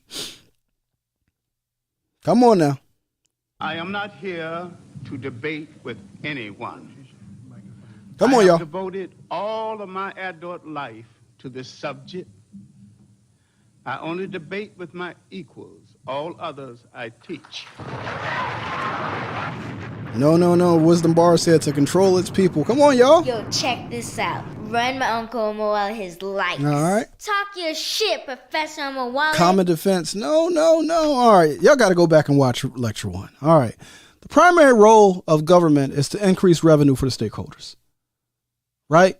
That's the primary role of government, to increase revenue for multinational corporations, to establish new markets and territories where multinational corporations can exploit, extract resources, and create profit. That's it. That's the primary role of government. I got to go back and watch lecture 1. That's important, especially when we start talking about the principal agent analysis in terms of how things change and where we are. And the question becomes, are there points in time where revenue takes a back seat? Is revenue always the primary role, or is it sometimes the primary role? Right? This is a question. This is a question. All right. So that's what was covered during lecture 1. So overall, the lecture overview, right? Family, this thing got broken up into 5 parts. I thought I would be able to give it to y'all in 3. Look, Kenya got it. She got it. Right. Revenue. Need to rewatch. There we go. So we covering this in 5 parts. So in part 1, it was the intro where we broke down or reframed critical economic warfare terminology so that you can better understand the battlefield in front of you. Then we broke down the end of the European era, right? So that was essentially the establishment of the old economic world order, right? The first international criminal syndicate, which the U.S. now sits at the head of. But prior to the U.S., it was the firm or the British Crown that was at the head of that international European family crime syndicate. That's what we dealt with in part 1. Part 2, right? Because at the end of part 1, we left off with the end of the British imperial century and America rising as the new global hegemon. So in part 2, we're going to get y'all to America's final chapter, right? And that's where we are at right now, right? In terms of as the hegemon, America is not collapsing, y'all. This thing continues to get sophisticated as it goes through its cycles. It's not collapsing, but it is undergoing a controlled demolition, because a controlled demolition is necessary in order for all of the resources that were stolen, right, during the prior syndicates, in order for all those resources to stay in the hands that currently control them. They can't do that without undergoing this change, right? So that's what we're going to deal with today, the America's final chapter. Part 3 is going to deal with the Great Reshift. I'm going to do that next Sunday. Part 4 is preparing for America's unwinnable war with China. That's going to be on the 16th. And part 5 is the potential outcomes and opportunities from all of this, right? Because remember, I said, if you're focused on the distractions, if you're not paying attention to what's happening around you, then you'll lose sight of the outcomes and the opportunities, right? And you won't act when you need to act, especially if the window of time that you have is closing, right? Some of this stuff is time sensitive. You know what I mean? So to the family who's here today, immediately following today's lecture, we will have office hours. So this is for the folks who are in the Amos Wilson Collective or members of the African War College. So if you're on the Discord or you're on the Patreon, I put the link to the private office hours on Patreon. It's also in the Discord on the office hours channel. So anybody who wants to access the private office hours will need to either be in the Discord or on the Patreon, and RM can drop a link to that if folks want to access it. All right. So during lecture 1, the critical economic warfare terminology that we covered the term enterprise, bank, perspectives, privateer, loot, booty, business, and company. In the lecture today, the 2 critical economic warfare terms that will get unpacked. The first is the third world. The other is capitalism, right? So I said, as we're going through this, we're reframing these terms so you can better understand them through the context of economic warfare, right? You have to get that context, right? Because remember, proper context prevents all confusion. And there was actually one that I was mad at myself about a little bit, because y'all know I grew up in the church. I always tell y'all that. But one of the connections that should have been very easy for me to make is in lecture 1, we broke down the etymology of the word bank, and it goes back to, I believe, a French or an Italian word that essentially means table, right? Or bench. And, if you study the so-called the revolutionary Christ, what did he do? He ran up in the church and he overturned what? The table, meaning the bank, right? He whipped the people that were where? At the bench. You know what I mean? So he ran up in the bank, right, to overturn the economic order that was oppressing his people. I was like, okay, you know, they don't write the word bank in the Bible, but that's essentially what they were talking about. If you study the etymology of the word bank, it means the people who sat at the table, the people who sat at the bench. Who were the people at the table, the bench? It was the money counters, right? So it's, you know, like, okay, I see that. All right, but let's get into it. So the two critical economic warfare terms that are going to get covered in today's discussion are third world and capitalism. So before we get into things in earnest, question, number on the screen. What does this number represent? I always got to give y'all this. The last time we presented, I gave y'all the number 619. This is a different number. What does this number represent, family? The number 750 is on the screen. Come on now. Yo, check this out. Run my Uncle Moel his likes. Come on now. What does this number represent, family? The number on the screen, 750. Somebody know. As Real Talk with ZSJ in the building. Somebody got to know what this number represents. Come on, somebody give me an answer. Give me any answer. What does this number represent? Y'all out there? Y'all ain't sleep, are y'all? Shots off. Got to wake y'all up. Y'all ain't sleep, are y'all? What does this number represent? 750. Somebody tell me. Come on now. Put anything in the chat. Somebody is it a credit score? What is it? I got to see something in the chat. Come on, y'all. Come on. I need some participation. Wisdom bars, you got an answer. What does the number 750 represent?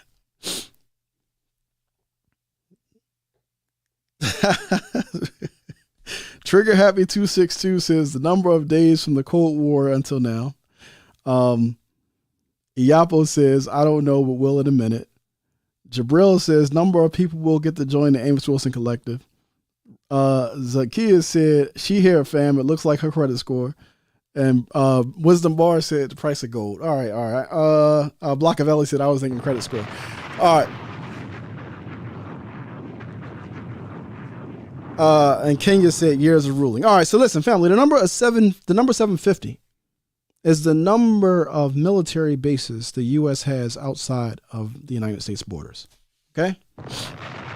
That's the number of military bases the U.S. empire has around the world outside of U.S. borders. If you include the bases and U.S. borders, I think the number gets to around like 1,000, something like that. So y'all keep that in mind. Y'all have to keep that in mind, because if y'all remember during lecture 1, why did the British Empire implode? They were stretched too thin. You know, you can't turn the entire planet into a prison and think that, you know, the Great Britons are going to be the COs, keeping everybody locked in. Lock in, guard. Right? So you know, or as the U.S. is, you know, turn the entire planet into a beat, and the U.S. is the beat cop. You know, this nation is the police in the whole world. So yeah, 750 military bases outside of the U.S. That's important. Y'all gotta remember that, because it does speak to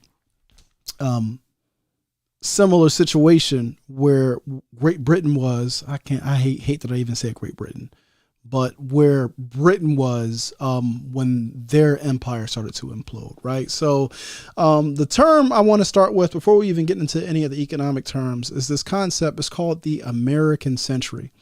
This is a term that historians have dubbed the latter half of the 20th century.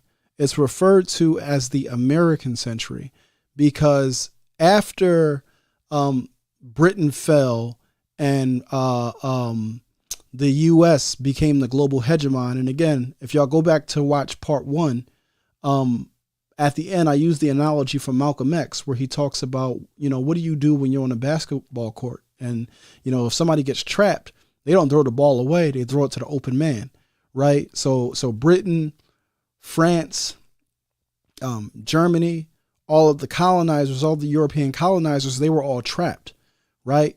The folks in Asia, the folks in Africa, the folks in Latin America were rising up, and there was a global revolution. So if the white world is in trouble, right? If all of the old colonizers are in trouble and they have to get out of their colonies, or they have to train a class of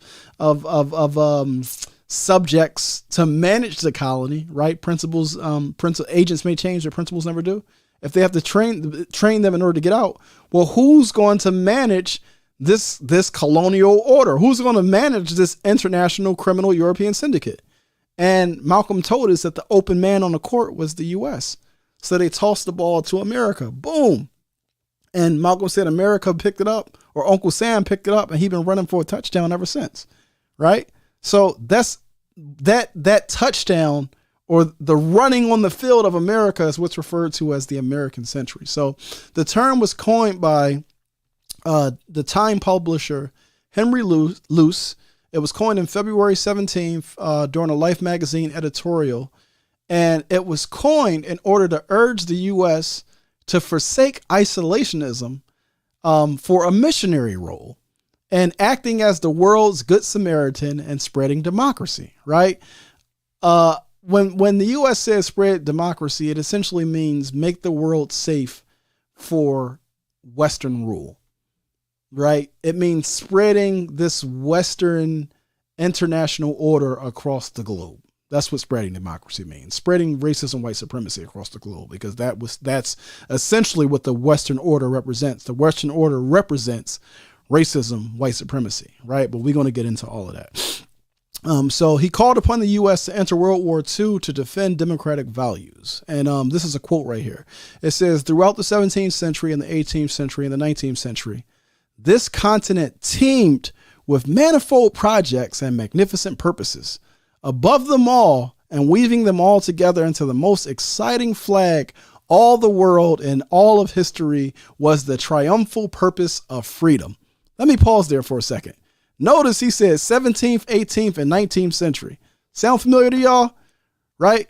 This continent, my ancestors was enslaved on this continent. So what great manifold projects is he talking about?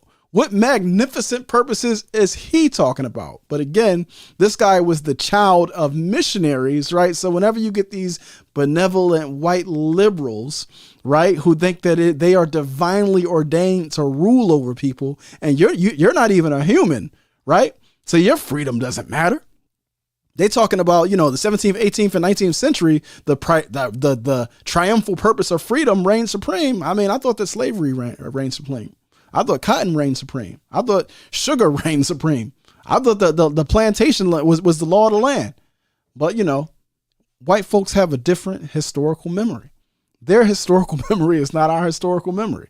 You got to understand that. So he says, it is in this spirit that all of us are called. Each of us his own measure of capacity, and each of us in the widest horizon of his vision, to create the first great American century, right? So this guy coined the term the American century. He said we have to create the first great American century, because prior to the American century, historians referred to what's known as the British imperial century. And that went from 1815 to 1914. And if you see the date, that's roughly around the start of World War I, where basically the British Empire started to recede and it started to collapse because it was stretched too thin. Du Bois writes about it. He in the African Roots of War, he talks about essentially the colonial properties on the African continent is why World War I happened in the first place. But Du Bois breaks that down. But this is important right here. So 1944, the Bretton Woods Conference is when America officially takes the helm as the global hegemon, right? Officially replaces Britain, right? The British pound is no longer the currency of the global reserve. It's replaced by the US dollar, right? So this is when the US officially becomes the global hegemonic power. So 1944, the Bretton Woods Conference. On July 1st, 1944, As the battles of the Second World War raged in Europe and the Pacific, delegates from 44 nations met at the secluded Mount Washington Hotel in Bretton Woods, New Hampshire, to participate in what became known as the Bretton Woods Conference. Their purpose was to agree on a system of economic order and international cooperation that would help countries recover from the devastation of the war and foster long-term global growth. At its conclusion, the conference attendees produced the Articles of Agreement for the International Bank for Reconstruction and Development and the International Monetary Fund, right? So this is where essentially the World Bank is created, and where America officially becomes the U.S. dollar officially becomes the global reserve currency. So following World War II, of course, the political maps all get redrawn, right? There's this great shift, as I like to call it, right? There's a geopolitical shift that occurs. So on this map, the blue represents the United States and its protectorates, right? Colonizers are who have protectorates, by the way, just so you know. But the blue represents the United States and its protectorates. The red represents what's left of the British Commonwealth nations. And then the pink represents Soviet Russia, right? The USSR. But if you look at the triangles on this map, the blue triangles and the red triangles, right? If you look around on Africa, you see all around the coastlines and North Africa and East Africa and South Africa, you see these red triangles. And West Africa, you see these blue triangles. Those triangles represent what they call peace/security bases, right? Now remember the number I said. The U.S. now has 750 peace/security bases around the world, right? So this is important. So when I talked about the third world, when people talk about the third world, it comes from this thing that's called the three world model, right? This is a carryover from the Cold War, right? So the three world model, you have the Western Bloc, which essentially represents the Western European nations led by America, or the capitalist nations. Then you have the Eastern Bloc, what they refer to as the Second World. And that's, communist Russia, China, right? And then you have the third world, which they refer to as the non-aligned. So these are people who, these are the communities that have not aligned with the Eastern Bloc and or the Western Bloc. But if we're being real, the third world are essentially the extraction sites that the first world and the second world are fighting over, right? Because this entire global economy rests on these extraction sites, taking the wealth from the third world in order to finance the development and maintain the economies of the first and the second world, right? That's very, very important. All right. So I want to take a break right here because we're about an hour and 40 minutes in and we just starting to get cooking. So let me go use the bathroom real quick because I've been sipping on some tea over here, some throat coat tea, just to keep my throat in order. So y'all go get some tea. Y'all go use the bathroom, whatever y'all need to do as well. I'll put some tunes on. You know what I mean? I put Dr. Mazama back on for y'all while I go use the bathroom. Hold on one second. Let's put this back on so I can go use the restroom, and we'll be right back.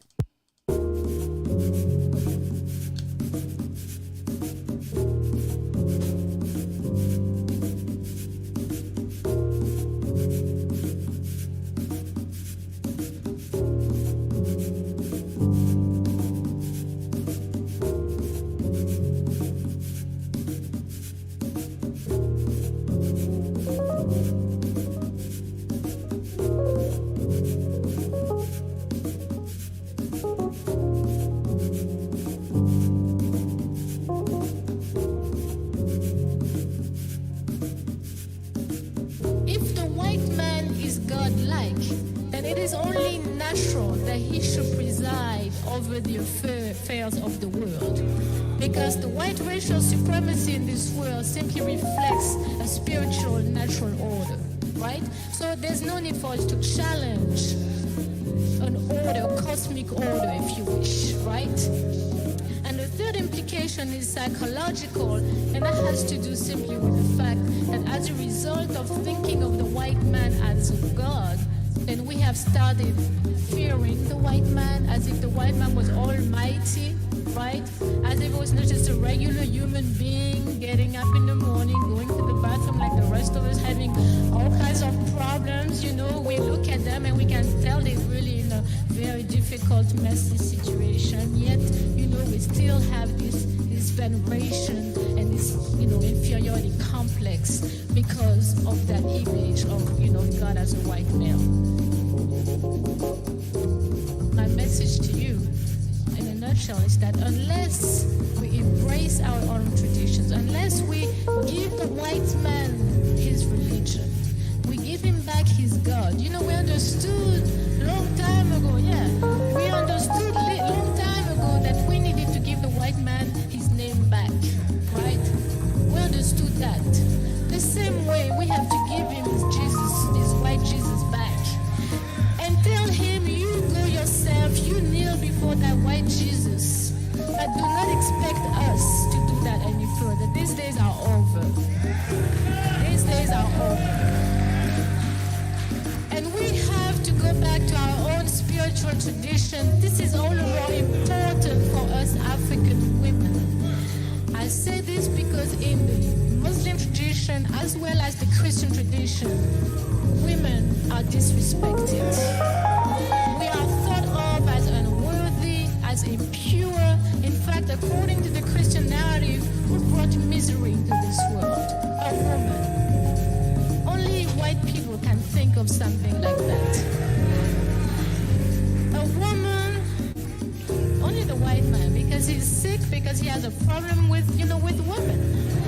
But for us African people, there is nowhere in the world that we could ever think that a woman would be impure, would be bad, simply because of the respect that our culture has for women. We know that it is through us women that eternity is affirmed and sustained. Through our womb as mothers, we do that. This is very, very special. We back. A lot of. Y'all don't know how many times I listened to that.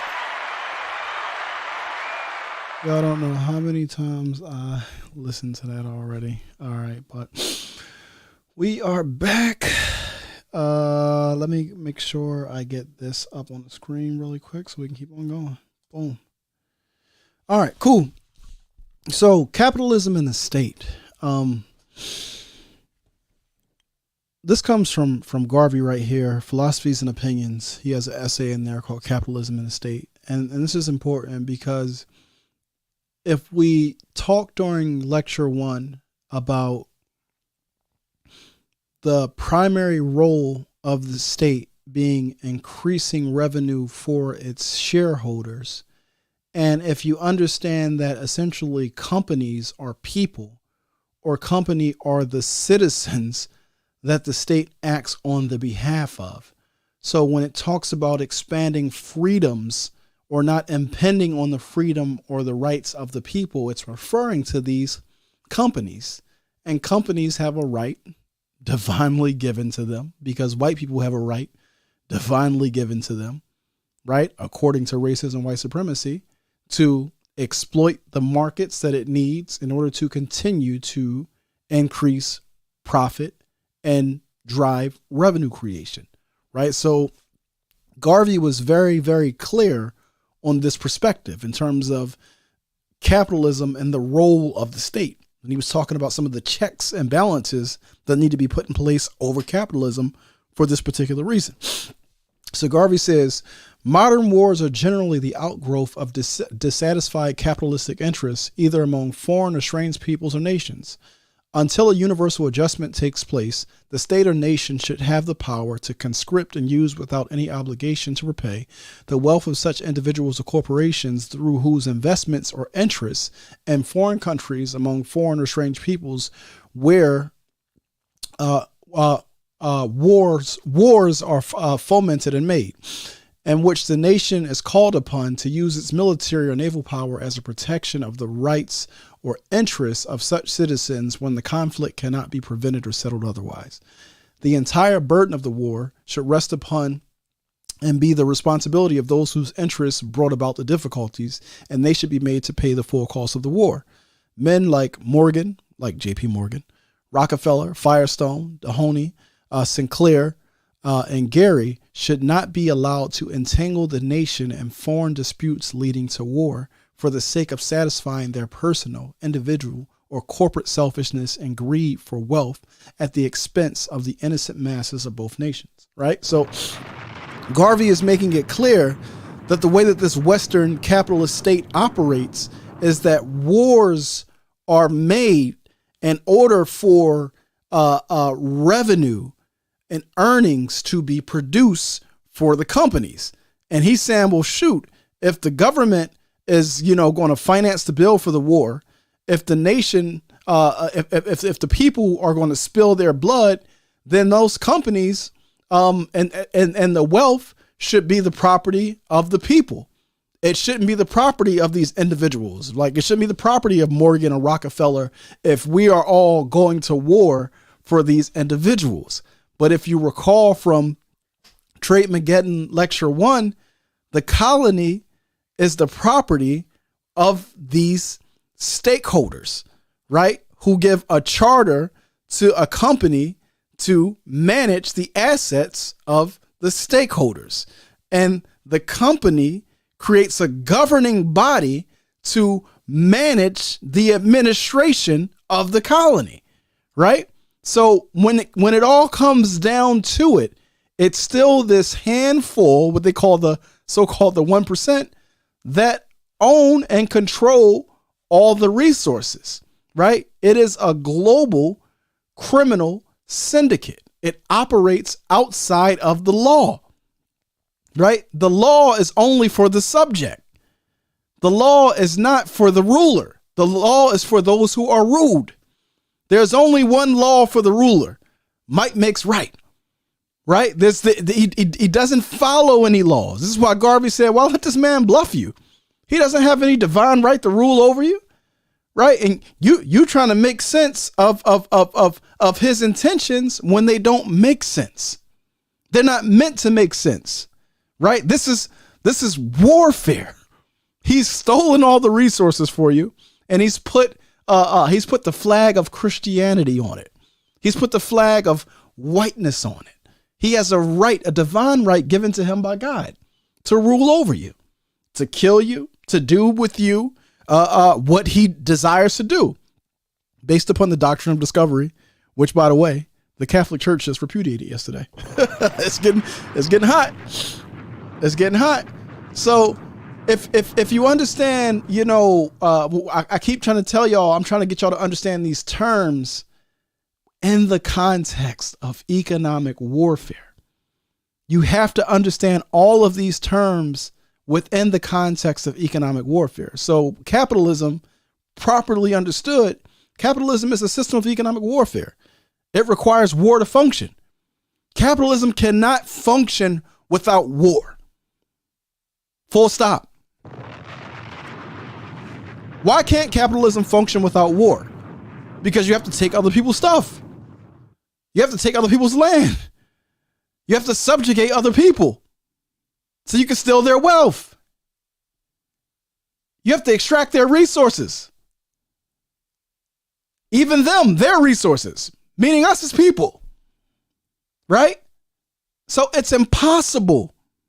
It is impossible for this situation to exist without war. You got to understand that. So this is economic warfare. And what's happening when you start looking at the so-called the first world, second world, third world, you're looking at these different blocks and so-called economic alliances, These economic blocks and alliances are both military and economic and cultural. There's a lot happening here, right? And you have to, like I said, when from an African-centered perspective, where is your center? Because you're not an agent. You're not a subject of these other people, right? These other people require your resources in order to finance the system. I think that's y'all have to understand that. Let me keep on going here. So remember how I was breaking down that Britain, France, the old colonizers, Germany, they were all in trouble. They needed a new face to show the world, right? Because the colonies were in open rebellion. And I have a segment here from Malcolm X from a speech that he gave, believe 6 days before his passing, February the 15th, 1965, talking about the global revolution. But he ties this in very well. But they needed a new face to show to the world. JFK represents that face of nobility, that face of peace, that face of friendliness, right? So America's acts are that of war, but its words are that of peace, right? And if you read Mama Marimba's Yurugu, she talks about that rhetorical ethic. The European can stun you and daze you with these flowery words of peace. He can sign the most beautiful treaties of partnership and brotherhood and fraternity, but his acts are always of war, of deceit, of thievery. That doesn't change. So I want to, I want to play this here because this is a debate between Nixon and JFK in 1960, and JFK is essentially laying out or advancing this missionary argument, right? Remember the dude, Henry Luce, who came up with this concept called the American century, how America needs to be a missionary for what? For advancing freedom and democracy to the world, right? So America's foreign policy is based on this idea called what? Achieving this first American century, right? And Kennedy is speaking to that in his remarks here. So check it out.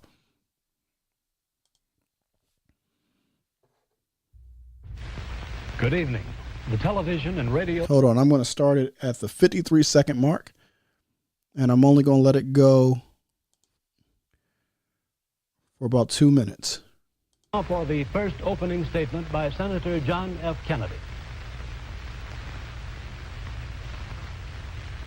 Smith, Nixon. In the election of 1860, Abraham Lincoln said the question was whether this nation could exist half slave or half free. In the election of 1960, and with the world around us, the question is whether the world will exist half slave or half free, whether it will move in the direction of freedom, in the direction of the road that we are taking, or whether it will move in the direction of slavery. I think it will depend in great measure upon what we do here in the United States, that we build, on the kind of strength that we maintain. We discussed tonight domestic issues, but I would not want that to be any implication to be given that this does not involve directly our struggle with Mr. Khrushchev for survival. Mr. Khrushchev is in New York, and he maintains the communist offensive throughout the world because of the productive power of the Soviet Union itself. The Chinese communists have always had a large population, but they are important and dangerous now because they are mounting a major effort within their own country. The kind of country we have here, the kind of society we have, the kind of strength we build in the United States will be the defense of freedom. If we do well here, if we meet our obligations, if we're moving ahead, then I think freedom will be secure around the world. If we fail, then freedom fails. All right. This is America. Therefore, I presenting to the world that it is the face of freedom. And places around the world that are mounting efforts of their own design are a threat to that freedom, right? China's Great Leap Forward is a threat to that freedom. The productive capability of the USSR is a threat to that freedom, right? But again, it's that rhetorical ethic, right? Because at the same time that the U.S. is signaling to the world that it is the paragon of freedom and democracy, it is working behind the scenes to overthrow democracy and to prevent freedom. It's the same thing as the Henry Luce guy who said during the 17th, 18th, 19th century, you had these manifold projects of freedom, flourishing rhetorical ethic, right? Flourishing, beautiful words. But during the 17th, 18th, 19th century, our people were enslaved. They were enslaved. And at the same time that Kennedy is talking about spreading freedom to the world, he's using covert operations to murder and dismember and place his body into acid so that nothing is left but his teeth to our ancestor Patrice Lumumba. Come on now. Y'all, I hope y'all ain't sleep out there. Because you have to understand that as things start, so will they end.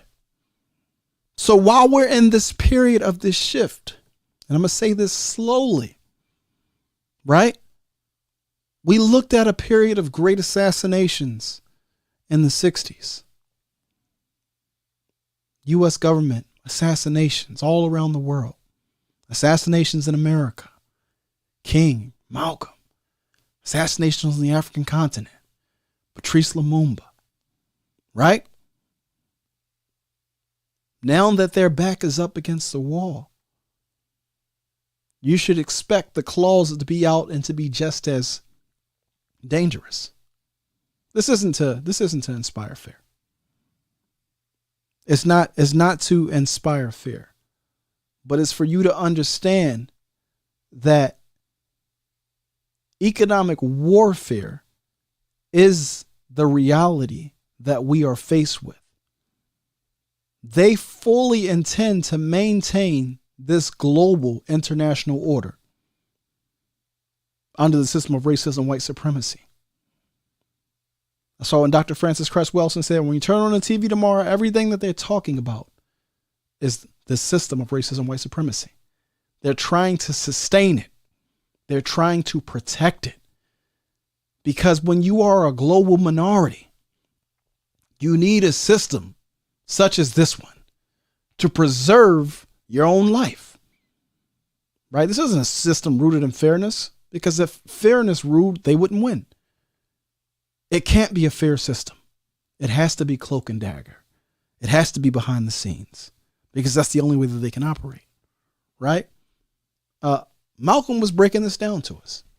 You know, and I know he was, censored in the nation because of his comments about chickens coming home to roost. You know, when Kennedy was assassinated, and the comment was, America is sending out through covert operations to other nations to assassinate other political leaders and heads and other heads of state, because that's who Patrice Lumumba was. He was a head of state, and America is sending out its chickens to assassinate and kill and murder these leaders brutally. So why should we be surprised when that same energy is returned? Right? Malcolm said, as a farm boy myself, I never been surprised about chickens coming home to roost. That's what they're meant to do. Right? But this is the speech that he was given February 15th, 1965, where he's talking about the worldwide revolution. And the context of this speech, he's referring to, he was invited to speak at a Pan-African event in France but the French wouldn't allow him entry into the country because of the threat that he represented, because of the threat that Pan-Africanism represents, and the threat of black people, African people coming together, right? Coming together to work towards our freedom together represents a magnificent threat. So this is what Malcolm said. He said, what does this have to do with France, England, and the United States? You and I, and these words can apply right now and today, family. They can apply right now and today, because right now, the shift that Malcolm was talking about, we're also undergoing one right now. In order to put an end to that shift at that time, they had to kill off lots of our leaders, imprison lots of our warriors in order to put some tight control over the system. But guess what? The system is shooken up. And anytime people are oppressed, people they're always going to resist, but they're always going to look for an opening. And right now there is a significant opening, and everybody is making their move. Everybody is making their move. To our family in Black America, what is our move? Are we a part of the first world, second world, or third world? I know some of us think we came here on the Mayflower, as Malcolm would say. What's our move? What is our move to the African world? What is our move to the colonial states that are on the continent? To the African youth, the African world that is listening? What is our move? Is it in our best interest to continue to operate within these colonial waters? Should Nigeria exist? Should Ghana exist? Should these nations exist, or should they be dissolved? Should a Pan-African superstate be established? I don't know. These are all questions. But this is what Malcolm had to say. He says, you and I are living at a time when there's a revolution going on. It's a worldwide revolution. It goes beyond Mississippi. It goes beyond Alabama. It goes beyond Harlem. There's a worldwide revolution going on, and it's in two phases. So number one, what's it revolting against? The power structure. The American power structure? No. The French power structure? No. The English power structure? No. Then what power structure? He says it's an international Western power structure. An international power structure consisting of American interests, French interests, English interests, Belgian interests, European interests, right? Who were all the people involved in assassinating Patrice Lumumba, right? Belgium, the UK, USA connived and assassinated Lumumba, hacked him into pieces, dissolved his body in acid, and took his teeth to Brussels simply because he was struggling for Congo independence. Why can't Congo be independent? Because the Congo is a source of resources. It is an extraction site for Western industry. Western industry or Western nations have as their responsibility to secure resources for Western industry. And Africans' desire to live free comes in conflict with Western desire to enslave them and to steal their resource. So you can't live free. We got to kill you. Right? So he says these countries that formerly colonized the dark man formed into a giant international combine, a structure, a house that has ruled the world up until now. And in recent times, there has been a revolution taking place in Asia and in Africa, whacking away at the strength or at the foundation of the power structure. Family, do y'all understand why I'm taking my time to walk y'all through this? This is a college level course that you should typically get over a 12-week semester. So chop this up and watch it in segments, because we still got a lot more to get through here.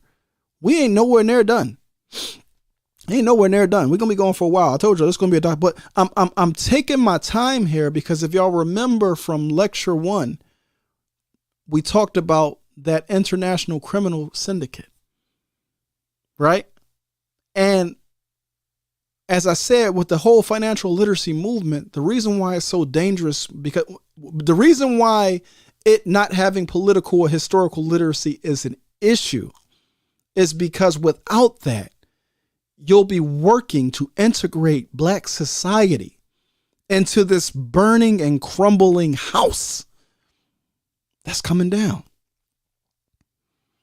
Malcolm said, these countries that formerly colonized the dark man formed into a giant international combine, a structure, a house that has ruled the world up until now. And in recent times, there has been a revolution taking place in Asia and in Africa, whacking away at the strength or at the foundation of the power structure. What's happening right now, y'all? Do y'all not see what's happening right now? Do y'all not see the shift? Right? This always gets into like, there's a revolution happening right now. There are new alliances, economic alliances forming because it's an opportunity. It's a moment of weakness in the power structure, and people are exploiting this moment of weakness to advance their agenda. Whenever there's a change, there's an opportunity. So as they're trying to change from the stage of refinement to establishing this new order, there's an opportunity. Because as the guards are changing shift, there's an opportunity. We're in the stage of refinement, family. These stages and cycles are cyclical. So it goes from expansion. It goes from establishment to maintenance to expansion to refinement. We're in an age of refinement, and people are looking around like, oh, America's collapsed, America's fallen. No. A part of the refinement process is America is undergoing a controlled demolition to make way for the establishment of this next international order, right? To make way for a new American century, right? Because when Malcolm is talking about this international structure, the international structure that he's talking about is one that is U.S. led and created. The United States of America is the architect of that structure, right? All of Europe, the white world, sits under that structure. Y'all not paying attention to what's happening. Y'all think because the dollar is weak that the dollar is a sham. It's a bluff. It don't matter how weak the dollar get. This is warfare. See. The problem is your thoughts are confined. See, when you a slave, you think what's inside the box they put you in. You don't understand that they got options on the table because they don't play by the rules. You trying to fight them by their rules, on their terms. And they're saying that whatever I need to do to win, I'm going to do. So there's a lot of noise happening right now. A lot of people talking. But this is an opportunity to move towards power. And not many people have the clarity or understanding or the direction to take the right steps. It takes patience. It takes strategy. It takes maneuvering and skill. Right? Don't just wake up punch drunk and start looking at the news and seeing the headlines and you're thinking, oh, no, it's not how it works. Right? I'm going to skip this. Just a heads up. I was working towards putting together a panel through the War College called Malcolm Martin and the Eyes That Watch Us All with my brother Obi Egbuna Jr. so we can expand our understanding of surveillance. Because the same people that killed Malcolm killed Patrice Lumumba. Y'all got to understand that. This is a global thing, what's happening here. Right? So when Malcolm is talking about this international order, it is a U.S.-led and a U.S. established international order.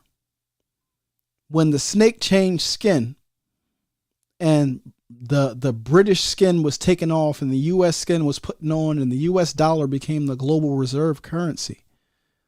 This is the process, right? So this U.S. established international order is comprised of a number of international bodies, all created within the 10-year window following the end of World War II to facilitate and manage the development of this so-called American century. What are those organizations? The World Bank is the first. IMF is the second. The UN is the third. The World Court is the fourth. The CIA is the fifth. The World Health Organization is the sixth. The World Trade Organization, formerly known as GATT, which is the something alliance on tariffs and trade. It might be Global Alliance on Tariffs and Trade. Don't get, I'm tired. But that's the formal name for the World Trade Organization. That was created in 1948. Then you got NATO, North Atlantic Treaty Organization. And then last but not least, and perhaps the most important, International Planned Parenthood Federation. Right? This web of organizations right here is the U.S. international order. Right? And it gives you two faces. It gives you the face of peace, but its acts are always that of war. Remember when I said that capitalism is economic warfare? It does not function without war. You can either declare war or you can do it through covert means, but it's still war. Right? So you don't understand that these agencies operate outside of the law, because these agencies are tasked with shaping and forming this international order. Right? So they'll finesse you with the nice words. Hey, partnership, peace, friends, freedom, democracy. Right? But their acts are always theft, blood, war. It doesn't change. So you can see the faces of American peace, but when it comes to the face of American evil, does anybody know who this face is that's on the screen right here? Does anybody know who this face is that is on the screen? Somebody let me know. Does anybody know? And while I'm waiting, I'm going to keep on sliding. So we talked about, of course, the CIA was used to facilitate the murder of Patrice Lumumba. But the CIA as an instrument of war. Hey, look at all the brilliant black people I got in here. Hold on one second. We got some brilliant Africans in here. Hold on one second. So, brother Jaraki got it. Real Talk with ZSJ got it. Kenya Pierre got it. Jabril got it. Todd 313 got it. It looked like Street Media TV. Okay, all right. It's Henry Kissinger, y'all. It is Henry Kissinger. So we're gonna get into that. But when we talk about faces of American evil, the CIA, the only way to carry out and establish this international world order, to build this American, so-called American century, is through so-called black ops or illegal operations, right? And this institution literally has what they refer to as a black budget. You don't even know what it is, what it's spent on. This article right here was from not the Wall Street Journal, it was from the Washington Post 10 years ago. This article was from 2013. And in 2013, the black budget was 52.6 billion, and it had grown 100% since 2004. And this is at that time, right? So you have to understand that capitalism is economic warfare. It does not function without war. Not all the wars are declared. The U.S. is persistently at war, but they tell you that they're at peace. They're spreading peace. They have peace bases all around the world, 750 of them. They have black ops operations. They have coups that they're just running, right? Harry Truman presided over the creation of the CIA. And following the assassination of Kennedy, he wrote an op-ed in the Washington Post calling for the limiting of the CIA to the role of intelligence gathering. Because he's like, these black ops are getting out of control. These covert operations, like, we don't know what America is doing. America is supposed to have to go to Congress to request the right to declare war. America is locked in a perpetual war because capitalism is perpetual war, right? Remember when I told y'all got to be careful feeding on the doctrine that lions feed to sheep to make them fit for slaughter. Too many of us are feeding on this doctrine and lying to your eyes, telling your eyes they don't see what they see. Garvey said, why you let this man bluff you? Why you let him bluff you? Like, he's shaking your hand with a hammer behind his back. You literally know he has the hammer behind his back. You know that as soon as you shake his hand, he's going to hit you in your face with the hammer. And yet you still extend your hand to shake his hand instead of taking his head off. You literally know what he's going to do when you shake his hand. But because you're a sheep, you play by his rules. You play by his rules. And his rule is there are no rules. I do whatever I need to do to maintain dominance. Period. That's it. Right? This is what Truman wrote in the Washington Post. He says, for some time, I have been disturbed by the way the CIA has been diverted from its original assignment. It has become an operational and at times a policy-making arm of the government. This has led to trouble and may have compounded our difficulties in several explosive areas. I never had any thought that when I set up the CIA that it would be injected into peacetime cloak and dagger operations, right? This is the president who presided over its creation. After Kennedy got assassinated, he's like, whoa, what is happening here? But let's get back to this other devil. Henry Kissinger, still living, 99 years old. 99 years old. He's still living. This is right. What you see on the right is a picture of him in 1945 during World War II. He's in an American uniform. So Kissinger and his family actually fled Nazi Germany when he was 15 years old. They fled persecution from the Nazis, as many of the Jewish community did. But Kissinger is often referred to as the architect of American foreign policy during the Cold War. So during this period of the Cold War, the establishment of the first leg of the so-called American century, this man right here is more responsible for it than any other. I tried to give y'all hit the wrong button. He's more responsible for it than any other Secretary of Defense or Foreign National Security Advisor. You know, his footprint is all over it, right? There was a book published called Henry Kissinger and the American Century, right? And there's a few things that I want to unpack for y'all in this book. And like I said, I'm taking my time with this, y'all. I'm taking my time. We've maintained 70 people in here, so that means we have.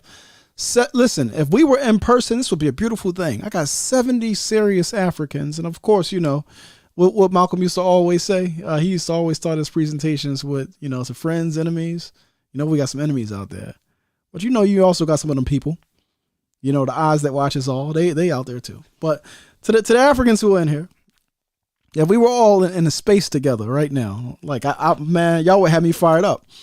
Right now, I'm just talking to a screen and a mic, but y'all still getting this content. Y'all still getting this information. And I tell you what y'all getting tonight, I can promise you, you can't get this nowhere else, family. There's nobody else giving you this level of analysis. There's a few folks on the black left, but like I said, I don't trust folks on the black left. I think they're compromised. Not that they're agents, but I don't think that they can get past the Marxist dogma to be trusted to act in the interest of black people. That's just my issue right now. Don't make it your issue, it's my issue. But Kissinger, this all comes from this text, Henry Kissinger in the American Century. My guy Todd 313 says, make it plain, Umawale. All right. So it says, the primary urge for American expansion was protection, physical protection of basic freedoms, and protection of an imperiled Western civilization. Right? Let's get back to the 4 phases again. What are the 4 phases of racism, white supremacy? What did Dr. Francis Cress Welsing tell us? 4 phases are establishment, maintenance, expansion, and refinement. So right here, we're dealing with expansion, right? This comes from the book Henry Kissinger in the American Century. So they're talking about the primary urge for American expansion, right? The carrying out of this idea of the so-called American century. It says the primary urge of expansion was for protection, physical protection, protection of basic freedoms, and protection of an imperiled Western civilization. What does that mean? Let's park on imperiled Western civilization for a moment.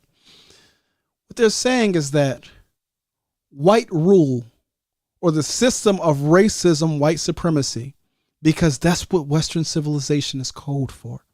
When you start hearing these terms, democracy, liberal world order, international order, liberal capitalism, Western civilization, they're talking racism, white supremacy. The system that white folks have the divine right to rule over the world. That system is in peril. It's in peril. They have not, since their entry into history, you've had African nations that have existed for millennia without police, without prisons, without homelessness, right? Their bloodlust gene, or their blood sport gene, or Urugu, the incompleteness of them, won't allow them to let a society function for any long period of time. They always crumble. It's going to be in a perpetual state of peril until it's done. To the Africans listening, it's not going to be done until you say it is. When you say it's done, it's done. When you say that their time is done, it's done. There's no great Mahdi coming to put it into their time. None of that is coming. It's you. Why you continue to let this man bluff you? Why you continue to let him spit in your face and tell you it's raining? He's in the process right now. He's trying to make this shift so he can lock in this next order, right? Because the first American century, okay, they got it done. They're in a transition period, family. What do you think the Great Reset was? Come on. Am I ringing any alarms here? What do you think the Great Reset was? They're transitioning to the new system, the new American century. But the boat is rocking. There's too much happening right now for it to be a smooth transition. These are choppy waters. So everything that ain't tied down is moving. My sister Neff always says it's not a matter of time, it's a matter of movement. So my question is, why ain't you moving? Are you tied down? Or are you just secure like a good Negro? They don't have no concern about you. You know your place and you sit there. Everything else is moving. Because we on rough tide right now. These is rough waters. Anything that ain't tied down is going overboard. Some choppy waters right here. Why are you so peaceful? Why are you so calm? Why are you so docile? Is the distraction and entertainment, is it that good? Is the financial literacy talk that great? Do you not know that if you don't get food sovereignty, you're going to starve in the 21st century? Do you not know if they are able to put this new system in place, this perfect slavery, without a government, like, because you will no longer, pardon me, God damn, I'm talking too long. Starting to lose my voice. Let me slow it down. You will no longer have a government that like right now, you know, at least you can go down to City Hall. You know, this is empire stuff right here, y'all. Come on, man. This is that, like, you know, I'm talking to y'all, the people here, because I know that y'all get it. I know y'all get it. That's why y'all hearing, y'all listening. That's why y'all ain't tap out yet. Because with each slide that I pull up, you just get more and more information, more and more affirmation, more and more realization of how serious this situation is. That's why I said, oh man, I'm gonna take my time with this. But okay, let's keep going.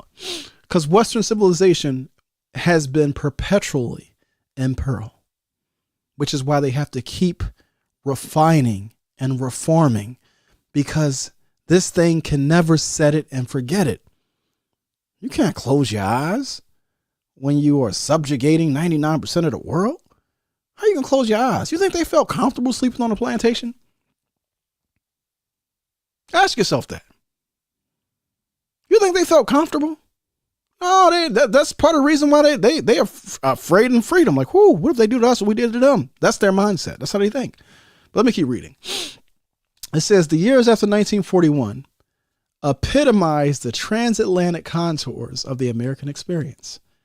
They stand out as the period when the interpenetration of societies on both sides of this ocean deepened beyond earlier proportions.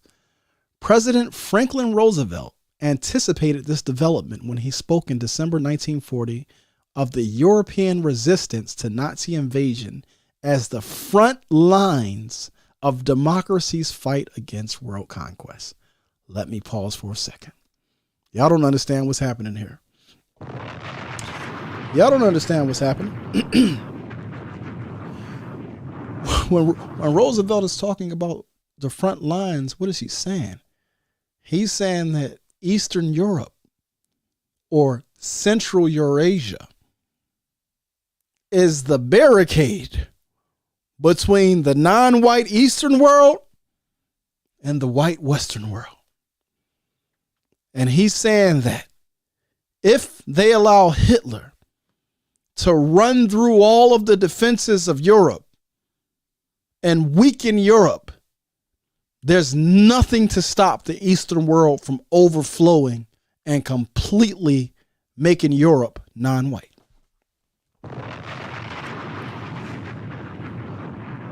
So America said, hold on. We Europeans, first and foremost, let us not forget who our origin is. And what's happening over there, those are the front lines.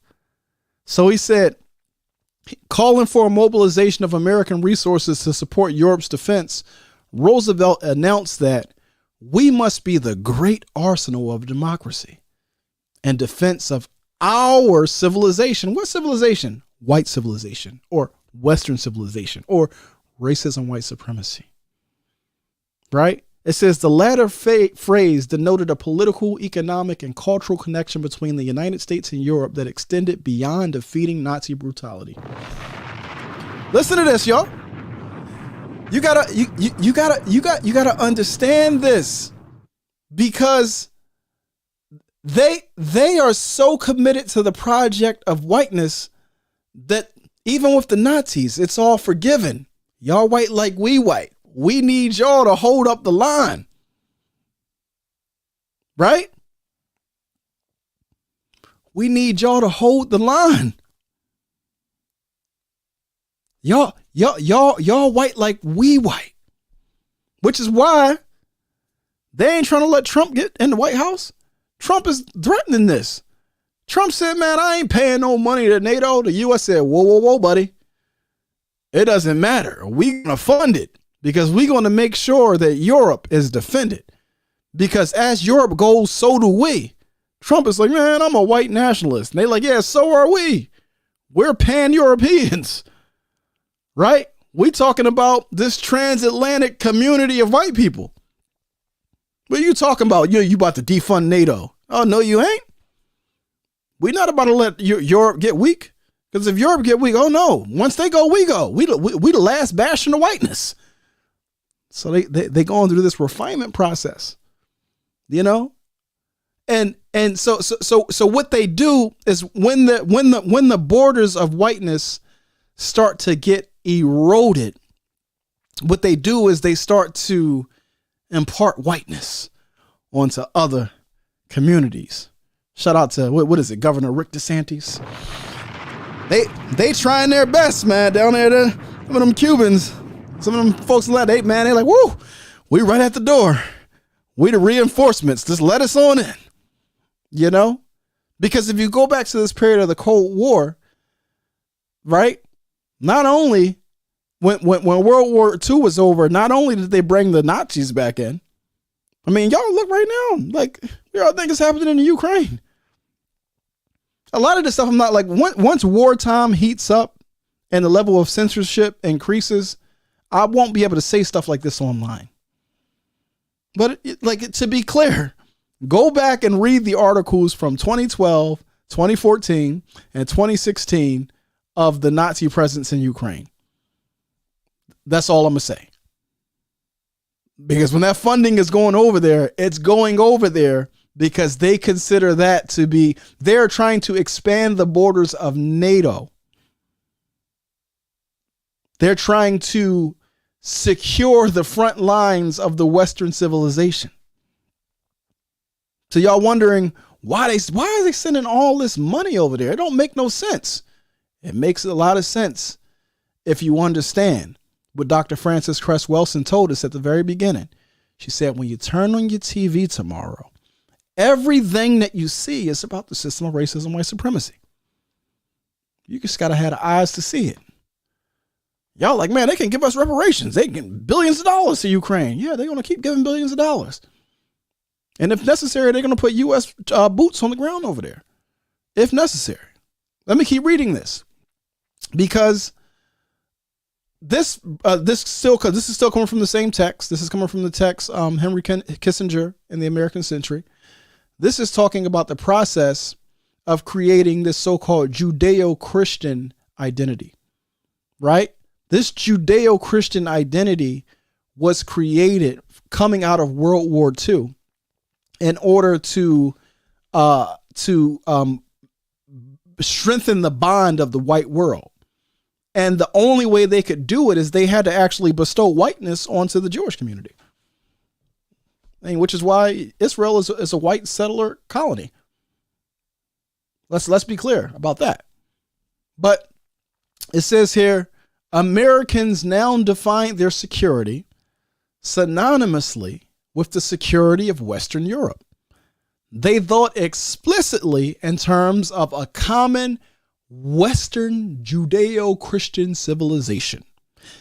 Many scholars have examined the expansion of U.S. cultural influence in the second half of the 20th century, referred to as the coca-colonization of the world. It says the construction of a transatlantic Judeo-Christian identity legitimized and in fact mandated increased Jewish participation in universities, corporations, and especially the military. It made Jews white by outlawing many of the anti-Semitic assumptions about race and ethnicity that had largely excluded them from circles of economic, intellectual, and military power. The U.S. government had previously used the term Hebrew to identify a racial difference. Under a Judeo-Christian rubric, Jew became the accepted term, emphasizing a fluid culture rather than a primordial race. Right? So when you hear this term Judeo-Christian, it means white. It clearly excludes Islam, Buddhism, Hinduism, and other prominent faiths rooted outside the transatlantic area, meaning rooted outside the white world. Are y'all following yet? Because I'm slow walking, y'all. I'm slow walking, y'all, right? When the outskirts or the front lines of Western civilization or the white world started to erode, they said, we need more white people. How about we make the Jews white? Overnight. You know, overnight. I mean, there's a lot of black people in America right now that are, you know, happy about the so-called delineation, but you have to ask yourself politically, why is it in the interest right now for the U.S. to have African Americans delineated? Because it has always been about divide and rule. Don't think for 1 minute that some people see, here's the thing. When you don't have a vision for freedom, all you can think about is how do I obtain comfort under the system that dominates me? And the slave consciousness will tell you that, well, if I can disaggregate myself based upon data, I can then go to massa and say, hey, you see, this is me. I'm doing bad. You should do more for me and give me more. Newsflash, they know you're doing bad. You're not meant to do good under this system. If they wanted you to do good, they would give you back your resources. Right? They know what they've taken from you. You think they don't know? Right? So you got to be able to play 5D chess. Why is this move being made? You understand what I'm saying? This is, you know, this is not child's play. This is very serious. Now, I have this image here. This is a current image of Grandpa Biden giving his son Zelensky, his grandson Zelensky, his allowance. But the text actually comes from the same book. It comes from the book Henry Kissinger and the American Century. And if you were in social studies, you probably heard of this thing called the so-called Marshall Plan after World War II. I might be aging myself. I also graduated from the public school system before No Child Left Behind.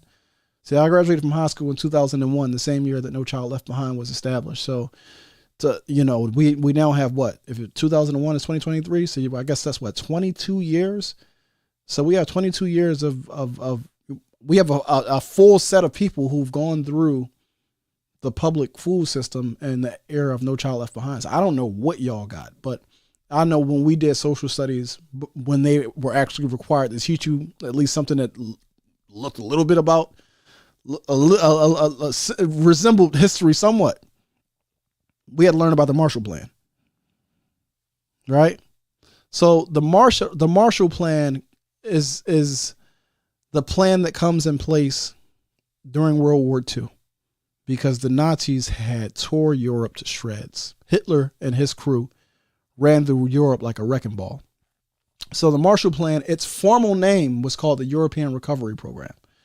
It created the initial framework for European-wide cooperation, also known as Pan-Europeanism. Right? See, I know when I'm talking to a defeated Negro, because they start talking about Pan-Africanism as Wakanda talk. Meanwhile, you are living within Pan-European created institutions. And you have the ultimate faith in them because you're a white supremacist. You believe in the divine right of white people to rule over you. You believe in their supremacy, which is why you can look at Pan-Europeanism in operation and then turn around and look at yourself and look at other Africans and black people and say, first of all, I ain't no African. And second of all, Pan-Africanism is fantasy talk. Like, what Garvey say? Without faith in self, you twice defeated in a race of life. Like, why you let this other man bluff you? Come on now. Why you let this other man bluff you? So the European Recovery Program created the initial framework for European-wide cooperation. It solidified a transatlantic liberal capitalist order, and it provided an astronomical $13 billion in reconstruction capital to Western European societies, including the former fascist countries of Germany and Italy. Let that sink in. What is he saying? They're saying the shit. This is even to benefit the Nazis because y'all are white brethren too. Y'all sleeping? Y'all keep wondering like, yo, why does Biden keep writing checks and writing checks and writing checks for Ukraine? Because to them, they're looking to expand the borders of NATO, the territory of NATO, because Western or Europe, its so-called front lines are eroding. So they're now gifting whiteness to some of these Eastern Europeans that's, questionable.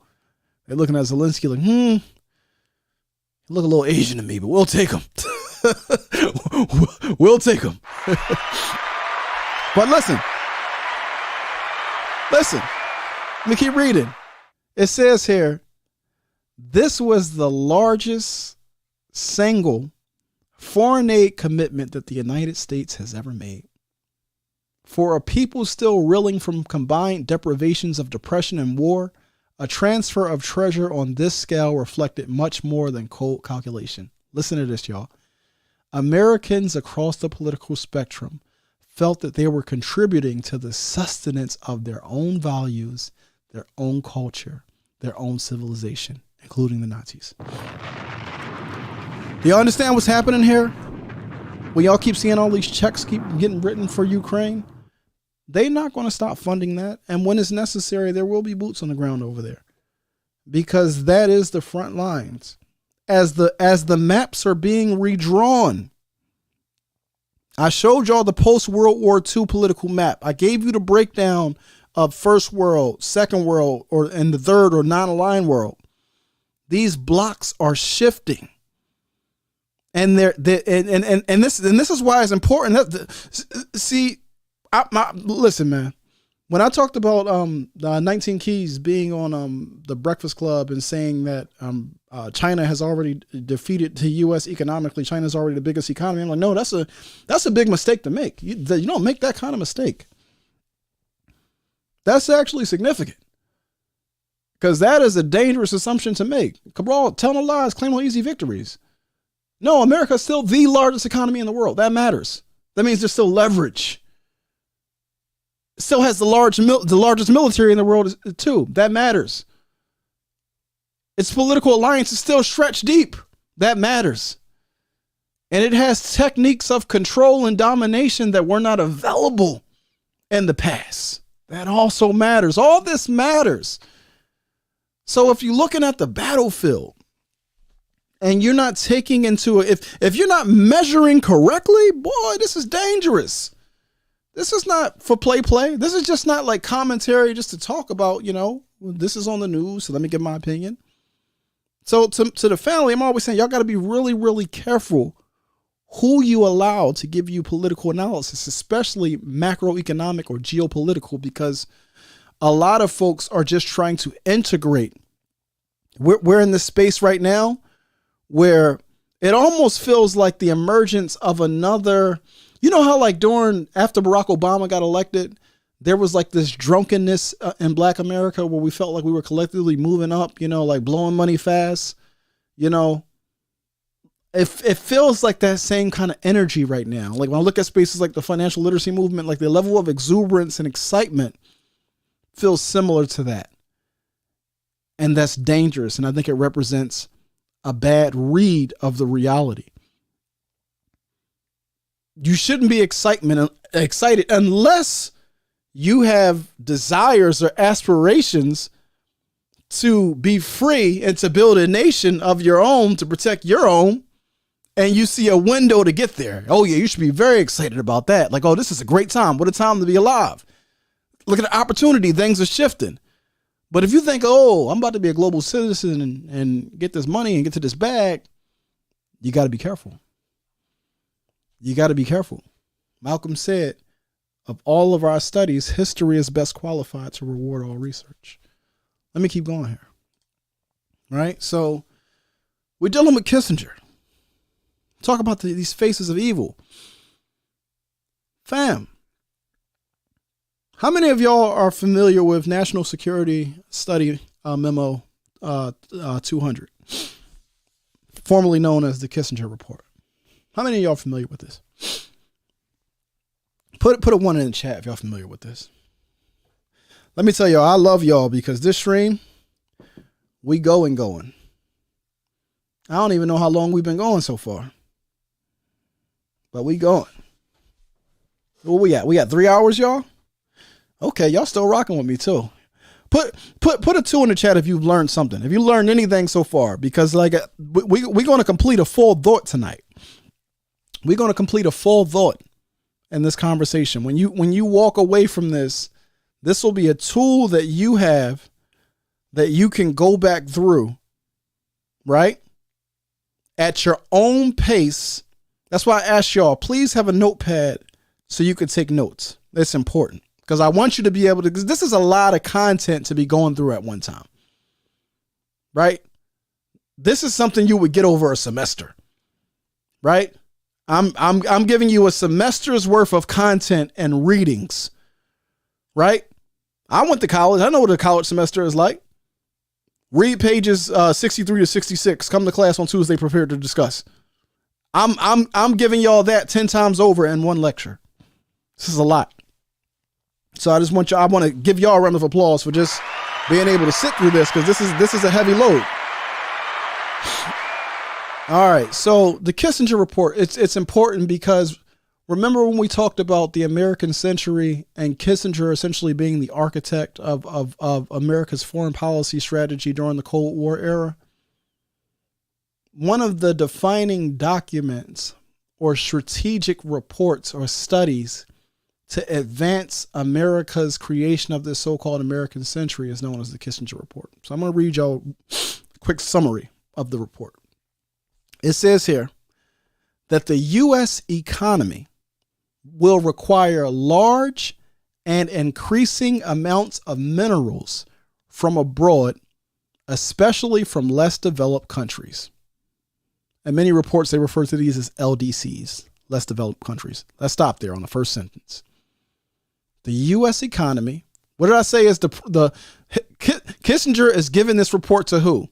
The president. What is the role of government? To increase revenue for who? The shareholders. Who are that? The people who own the companies, right? So these multinational companies is saying that the U.S. economy or these multinational companies, right, are going to require increasing amounts of minerals from abroad, especially LDCs. The LDCs on that 3-world map, you got the first world, the second world, and the third world. The third world are the LDCs. These are the extraction sites that the first world and the second world need. They need those resources to power their own economies, right? So Kissinger is saying that fact gives the U.S. enhanced interest in the political, economic, and social stability of supplying countries. Let me stop there. Because they always focusing on the supply chain. The supply chain. The supply chain cannot be disrupted. Right? So we have an interest in the management of that country. So these countries are satellites. Okay. You can have flag independence, but your resources are not your own. And don't you start thinking that they're your own. You can be the president. Yeah, you manage the resources of that territory for us. But make no mistake, those are our resources. Right? We talk heavy and carry a big stick. Right? We're going to be involved in your internal affairs because it's in our interest to be there. Right? So Kissinger goes on to state, he says, wherever a lessening of population pressures through reduced birth rates can increase the prospects for such stability, population policy becomes relevant to resource supplies and to the economic interests of the United States. Y'all wait right here for a second. I want y'all to understand what's happening here, y'all. Because y'all don't really understand what's happening here. The Kissinger report is saying there is nowhere to employ. We only need but so much labor to extract the resources necessary for our economies to function. Too many people that we can't put to work. I want y'all to remember this. Under the old economic world order that was established by the first international criminal syndicate known as the Firm or the British Crown during the period of the British Imperial Century, right? Under that world order, this was the arrangement. I tell people all the time, when you arrive on Earth as a human, we are a land-based people on a solar charged planet. Everything that you require to live is already given to you. And us as African people have been given a divine apportionment, have the greatest real estate on earth. All of the food, all of the resources, everything we need, no mouth would ever go hungry. This goes back to food sovereignty, by the way. Because what happens? Colonization is the act of removing your control from over the resources that are under your feet. It is the act of removing control from the land that your ancestors tilled and fed with their blood and their bones for millennia. So what happens when somebody takes over that control from you and you no longer have access to your resources? It's very simple. You now have to sell your labor to the people who control your resources. Where are you selling your labor? Their economy is based upon the extraction of your resources. So you're now working and aiding them to take from you. And based upon the hours of labor that you perform, they give you some paper currency. And with that paper currency, you can go to them to pay for access to the things they've stolen from you. That's the old economic order. But there's an inherent problem. The inherent problem is this. Profits are supreme. We can't put all of y'all to work. That's not profitable.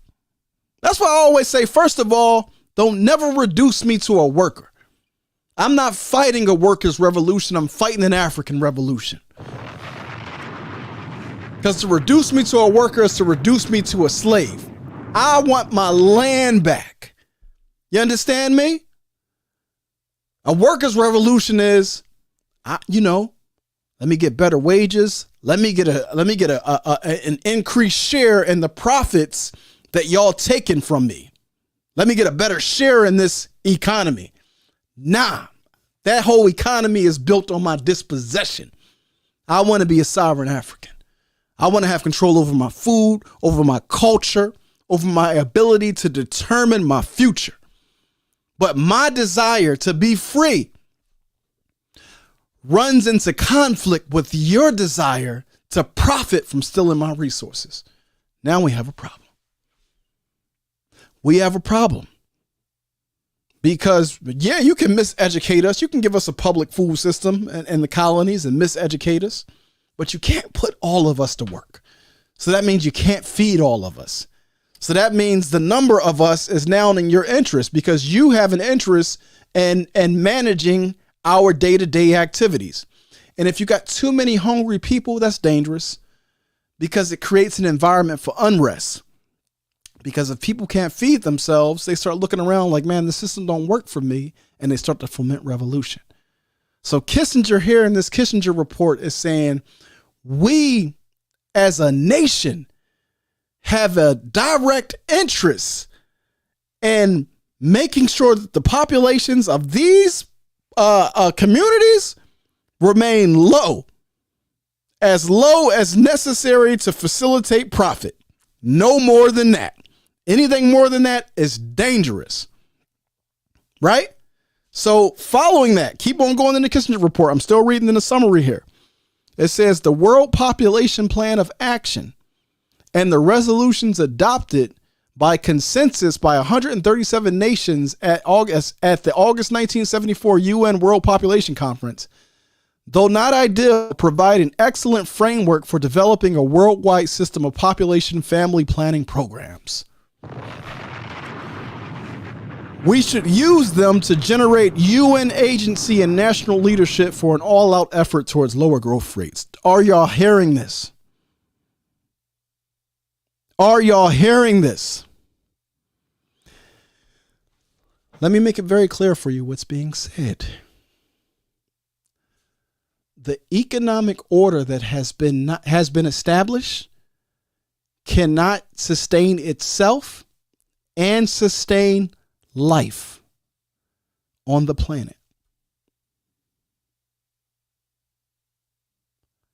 So therefore, it has to reduce life in order to sustain its profit motive. I want y'all to let that sink in. Because in this shift right now, nations of people around the world are trying, there's an opening. As this transition is occurring, there's an opening. Now you have to understand that the architects knew that they would be vulnerable during this transition. So don't think for 1 minute that they haven't thought through as many eventualities as possible. But on the battlefield, there's always that unknown, that so-called X factor. But if your ass is sitting down while the world is moving and the great reshift is occurring, prepare to be left behind because there's no place for you in the future. Which is why in 2019 and 2020, they was getting y'all all excited about whisking your ass off into the metaverse. Go ahead and put on those virtual reality goggles. Buy some Metaland. You understand what I'm saying? You have people in our community super excited about this. Right? So the two things in red, supply chain, population. Right? The supply chain is safest when the population is lowest. The supply chain, the U.S. says we have to secure our supply chain. And the end of our supply chain is in these LDCs, these less developed countries or so-called third world. All right. So naturally, if Kissinger gives you the Kissinger report on national security, and you understand that, okay, well, population is a threat, what do you think the next report is that they came out with? Oh, Jimmy Carter. Now, mind you, when I tell you about the principal agent analysis and how it works on many levels, you're looking at every president from Kennedy through, well, Trump tried to rebel a little bit. That's what we gotta get this nigga up out of here. That's why they stole that election. Right? I probably can't even say that on the internet. That'll get me removed. But he can't win because he doesn't know he won't get in line with the established order. So no, he can't win. Trump is a child. Stupid like. He was a glitch in the matrix. Right? Or, maybe like I keep talking about your aperture, maybe my picture that I'm looking at, there's an even larger frame where he's not a glitch, but that's another story. I'm not a speculator. I only go off of the inputs. You know, I can only infer based upon intelligence. I don't do conjecture, right? I'm not a shaman in that way. I need facts, evidence, so I can take a very sober assessment at a battlefield and make my best battle plans based upon what I see. But believe me, I'm ready to battle. So I'm making battle plans, right? But again, so they say the Global 2000 report. And if you look at the blue paint stroke, when you read the report, they break down that the paint stroke is meant to convey that they were using broad strokes, right? These are generally speaking, you know, give or take a few million people. Give or take a few million here, right? But if you look at the Global 2000 report, it is hyper focused on the so-called population problem, right? Hyper focused on the population problem. So the Global 2000 report, I'll read the summary. It says, at present, well, these are excerpts from the summary. It says, at present and projected growth rates, the world's population would reach 10 billion by the year 2030 and would approach 30 billion by the end of the 21st century. Remember, these are broad strokes. The needed changes go far beyond the capability and responsibility of this or any other single nation. An era of unprecedented cooperation and commitment is essential. Hold on. If y'all, I know my sister Real Talk ZSJ is in here, so I know she listens to some of the forums or panels at the World Economic Forum. And if you had a drinking game to take a shot every time they say the word cooperation, your ass would be drunk as hell by the end of watching one of them World Economic Forums, because they're saying that essentially we need a one world government in order to police the planet and decrease the population. That's why you got Kamala Harris over there with the LGBT Trojan horse. It works two ways. If you read the CIA strategic documents of 1955, which, by the way, if you've watched the Strike Trump lecture series, I cover it in there. They say in there that gender issues are necessary in order for the CIA to have deeper involvement in these nations that they have a vested interest in maintaining or having some sway over its governance. And gender issues gives it the proper prerequisite. Is not the word that I'm looking for. Precursor, perhaps. I'm getting tired and I'm hungry. I'm very hungry. I put in a lot of work.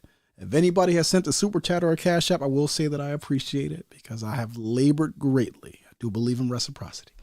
But let me say this. In 1955, in the CIA strategic document, if you go watch Strike Trump lecture series, I think it's either in it's in the Ethnic Cleansing of Black America and the Black Immigrant Paradox lecture series. It's either part 1, part 2, or part 3. I break down how in that document they explicitly state that they plan on using so-called gender issues in order to have more involvement through NGOs and other, CIA apparatus in these less developed countries, right? They're doing the same thing right now, so-called LGBT issues. It's their precursor. It's the missionaries need a mission. So if you go back to Henry Luce when he said, yo, America, take up your missionary role. So we're advancing democracy to the world, freedom to the world, human rights to the world, LGBT to the world, gender rights. Rhetorical ethic. The only thing that they are advancing to the world is slavery, subjugation, domination. Words say one thing, acts say another. Right? So he says here, that an era of unprecedented cooperation and commitment is essential. Prompt and vigorous changes in public policy around the world are needed to avoid or minimize these problems before they become unmanageable. Long lead times are required for effective action. If decisions are delayed until the problems become worse, options for effective action will be severely reduced. Right? Effective action. All right. So he's saying like options, meaning what Malcolm said on his final speech. Y'all keep thinking it's a game before you know it. You know, you asked me walking into the gas chamber. These folks ain't playing. Y'all think that y'all must think that they created this system by mistake. And that if y'all inform them how hungry you are and how bad you're doing under this system, that they'll just be nice and give you back all the stuff that they took. Fam, go back and watch part 1 to gain a better understanding of the European Hunger Games, which started in Western Europe and now in the entire world. We're all active participants in the Hunger Games. They not giving back the food or the land. You have to take it from their dead claws. They're not giving it back. And they've made it illegal for you to take it back. But it's not illegal for them to continue to take, because they exist outside of the law. There is no law that they have to answer to. The only law is power. And that's why you see this great reshift happening right now. Right? So I want y'all to check this out. I ain't going to ask y'all who this guy is on the screen, the eagle face looking dude. I'll just give you his name because I want to start to advance this through. So maybe we'll be done presenting by like 12:30, and then we can do our private office hours. But I ain't tired. My grandma and them used to say in church, and we ain't tired yet. We say, we've come this far by faith. Y'all got me in here singing Christian hymnals, but I love y'all. They used to sing, if you went to a black church, you heard that one before. But I don't know, maybe my church was different because the people I went to church with when I was a kid, they were all first generation Northerners. They all migrated from the South, deep South. So... you know what I'm saying? Somebody said, I don't feel no ways tired. See, Yapo, you got an African name, but you grew up in that black church. You grew up in that black church. I don't feel no ways tired yet. Listen, if that ain't a black Americanism right there, listen, y'all be knowing, man. Shout out to my brother Jadorian for the cash app. For the super chat. I appreciate that, brother. I appreciate the love. Y'all be knowing. Appreciate that, my guy. So, the following extracts right here are taken from a speech that was delivered by Robert McNamara. He's the president of the World Bank. All right. Now I want you to listen to what he's saying right here. He says, short of thermonuclear war itself, population growth is the gravest issue the world faces over the decades immediately ahead. Indeed, in many ways, rampant population growth is even more dangerous and subtle threat to the world than thermonuclear war, for it is intrinsically less subject to rational safeguards and less amenable to organized control. Let me unpack what he's saying for y'all. He's saying that these people are not going to let us be honest with them and say, hey, we kind of don't want you on the planet. You're probably going to resist, right? Our efforts to decrease your population or decrease our efforts to plan or resist our efforts to plan your parenthood, right? So therefore, we got to do it by what? Coercion. We got to do it sneakily. We got to find a way to get you niggas out to paint. And right now, with the fastest growing population being on the African continent, the youngest population in the world, they're like, man, these niggas won't die. All right, let's see. Let's mix this COVID shit up. See? Yeah, we can get these niggas out of paint. These niggas still ain't dying? God damn. These out here melanin. We need to figure this shit the fuck out. It's like, they still ain't dying. God damn. Why can't we just enjoy the spoils of the earth in peace? That's what they saying. This was McNamara. U.S. businessman, president of the World Bank, one of the biggest advocates for the U.S. to go into Vietnam. Oh yeah, the French got their ass kicked in Vietnam. Okay, let's get up in there, fam. If y'all ain't watched Strike Drum, first of all, the Strike Drum Political Awakening of African Consciousness is a foundational lecture series for any African who wants a proper context of the world around them to better understand what's happening. If you want a real political context, Strike Drum lecture series, 10 lectures are foundational. 10 of them. Now, this is my second time giving y'all a lecture series. This one is called Trade Mageddon. There's 5 in here. I'm hoping it ends at 5 because there's a lot of content. But it's 5 lectures. This is number 2. Now, after I do this, I'm gonna probably come back at the end of the year because I got some bones to pick. But I got some work to do in between then. So come back at the end of the year and give y'all another series. But yeah, McNamara wasn't just the president of the World Bank, though. He was also the longest serving Secretary of Defense in U.S. history. He served as a Secretary of Defense for JFK and Lyndon B. Johnson. He was a businessman. You always see the suits in the military. You see him over in Vietnam. He played a major role in getting the U.S. into Vietnam. Why? More resources. We need this. What are you talking about? Right? Let's keep going here. Alan Gutmacher. I'm just giving y'all names because we did. I want y'all to understand that when we talk about Faces of American Evil, it's not a one-off. It's not a one-off. Thank you so much, Sister Nicole Marie, for the Cash App. Super chat. It's really not a one-off. When we start talking about, I just want to put my phone on a charger here. It's not a one-off. When they came out with the Kissinger report, and then they followed that up with the Global 2000 report, the entire Western elite, the Davos men, the World Economic Forum folks, right, before the World Economic Forum existed, were all deeply concerned with this issue. The issue of supply chains and securing them. Securing them for who? Securing them for Western multinationals. What is the primary role of Western governments?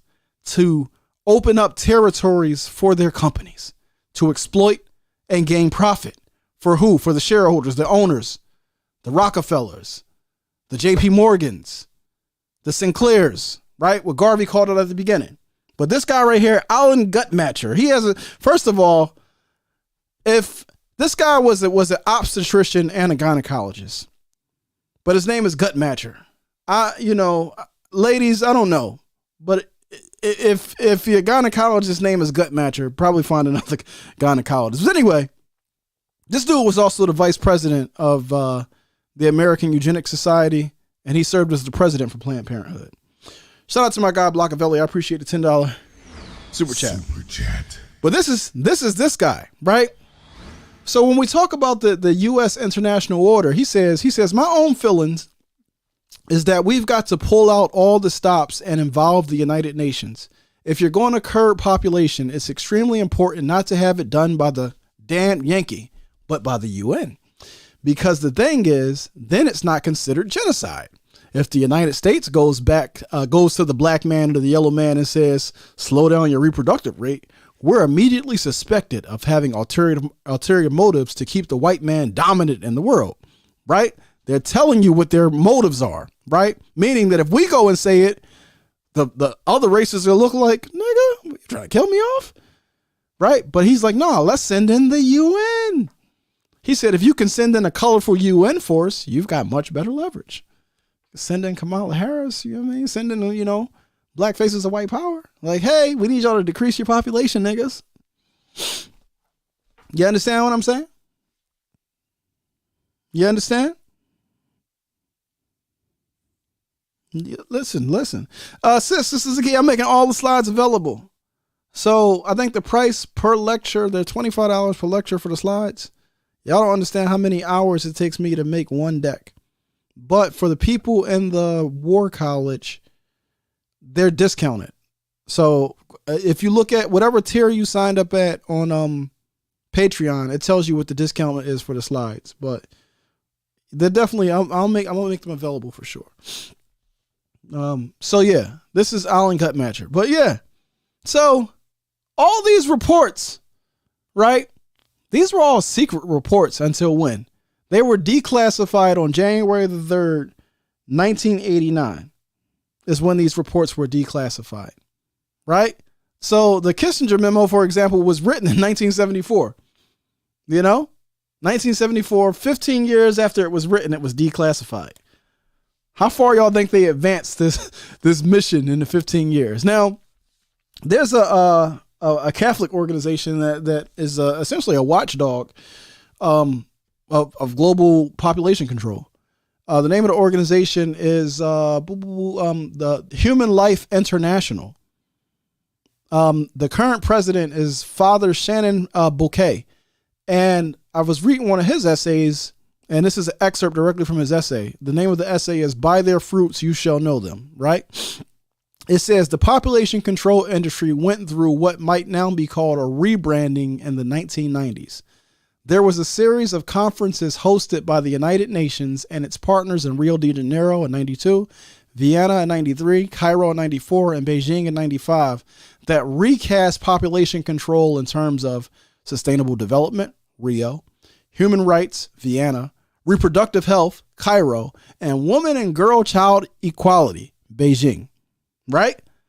So they're always rebranding. They're always trying to change the face of the operation.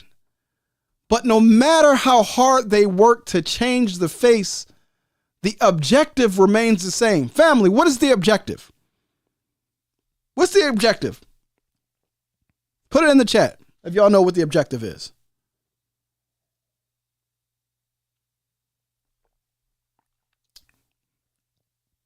Put it in the chat. Come on, I've been telling y'all what the objective is all night. I'll give you a hint. It was in the summary of the Kissinger report. What's the objective?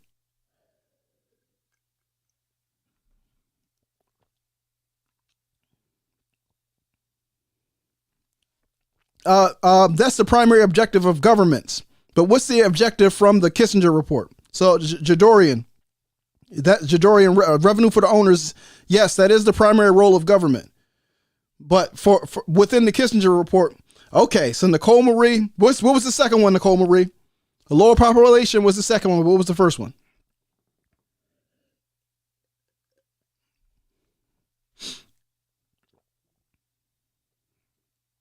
Yes, Todd 313. Yes, lower population was the second one. Yes, Caniac Chris, supply chain, minerals. There y'all go. So let's hear from this old, dirty dog, Ronald Reagan. This is when people were saying free South Africa, end apartheid. He's like, hold on, y'all want me to what? Y'all want me to put sanctions on the white government over and on? No, that's our people's over there. We'll end up doing it, but we only gonna do it after we secure what? The supply chain. Listen to Reagan. Here we go. South Africa matters because of who we are. One of 8 Americans can trace his ancestry to Africa. Strategically, this is one of the most vital regions of the world. Around the Cape of Good Hope passes the oil of the Persian Gulf, which is indispensable to the industrial economies of Western Europe. Southern Africa and South Africa are repository of many of the vital minerals, vanadium, manganese, chromium, platinum, for which the West has no other secure source of supply. Right? South Africa matters because... Did y'all catch that? I hope y'all caught it. Because of who we are. I hope y'all caught it. Right? They're very explicit. Listen, this thing of ours, our way of life, is relying on sucking the blood of Africans. Sucking the blood, taking their resources. We're vampiric. Right? Right? Somebody said FBA would be mad as hell at Reagan. You mean 1 out of 8 of us? I ain't no goddamn African. Right? But I'm just saying, they letting you know, listen, we have vital strategic interests. Our Western Europe, our industries and our economy Doesn't that sound? Mind you, when is he saying this? He's saying this in 1985. When was the report declassified?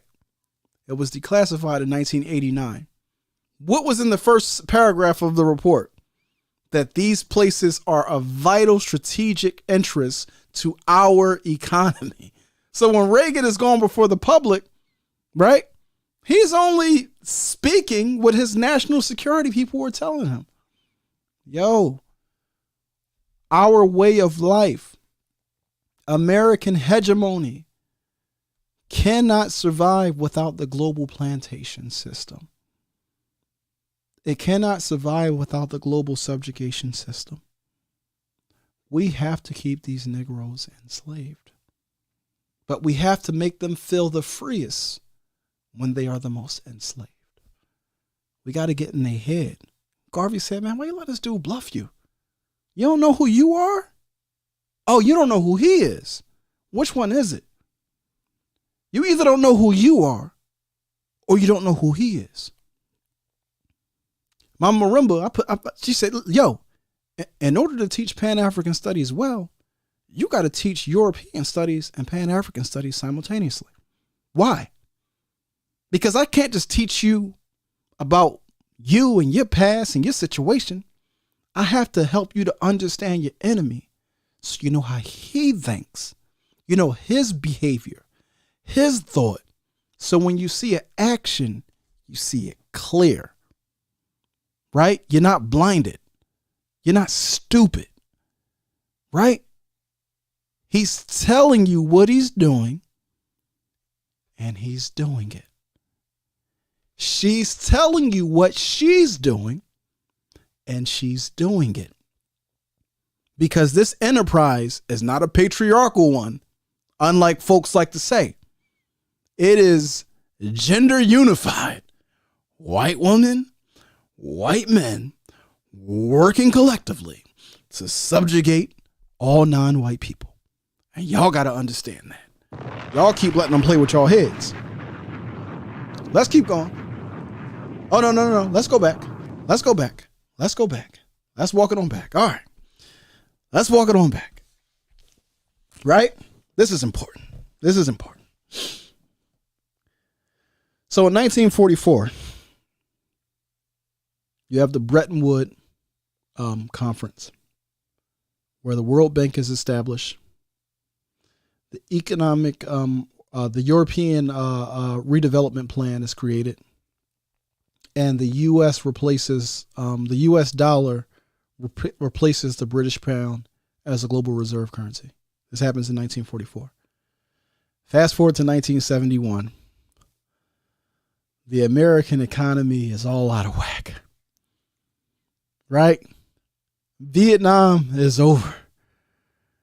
And we can't declare an open war. But what did I tell y'all already? Capitalism is economic warfare. It needs war to function. Without war, it breaks down. Because it's based upon stealing the resources of people. That's an act of war. You think people are just going to kindly let you just walk into their house and take their stuff? Like, no, you got to lay them down. That's a military act, right? So on August the 15th, 1971, the U.S. officially broke away from the gold standard. They officially reneged on their agreement at the Bretton Woods Conference. And they did so under Nixon. It was in a national address that he called the Challenge of Peace. And on the screen next to Nixon, I have a book from journalist David Swanson. He wrote a book called War is a Lie. But peace is also a lie under the system of racism, white supremacy. You got to understand that. Y'all got to stop getting stuck in these European binaries. Understand that anything, you know how you know when they lying? Their mouth is open. Whatever is coming out of it is a lie. Peace, war, love, hate, they have one interest: power, domination, subjugation, world control.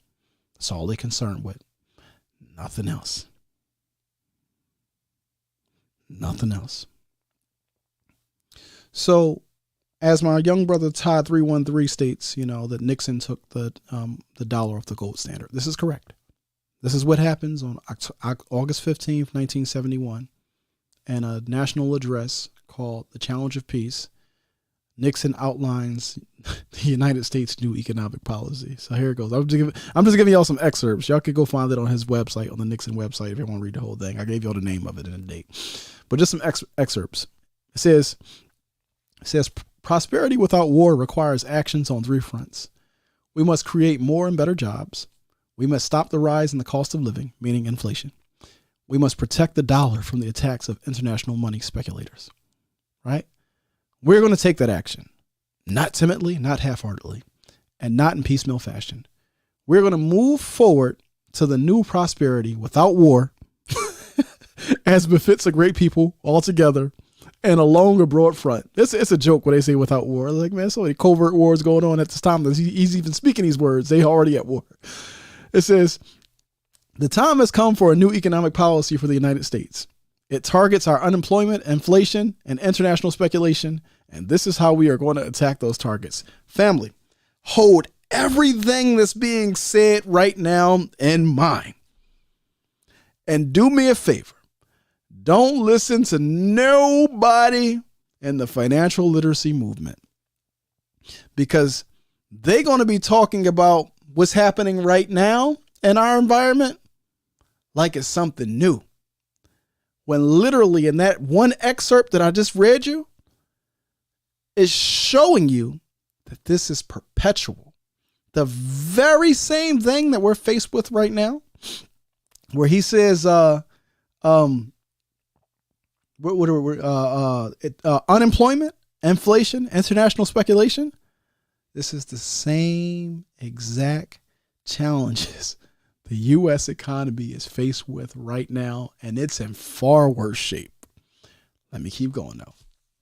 It says, the time has come for American industry, which has produced more jobs at higher real wages than any other industrial system in history, to embark on a bold program of new investment and production for peace. Does this sound familiar? Does it sound familiar at all? I'm just asking. I'm asking, if you go to Twitter right now and you type in President Biden's name and you type in the words "Made in America," if anything is going to pop up. I'm just asking, right? Because we're talking about trade Mageddon. You got all these conversations about, we're going to get into all of that, but we're going to get into that when we cover the Great Reshift. Stop calling it the Great Reset. The Great Reset is them attempting to put it in place, right? You're in this period where there's a jostling, a tussling, a struggle.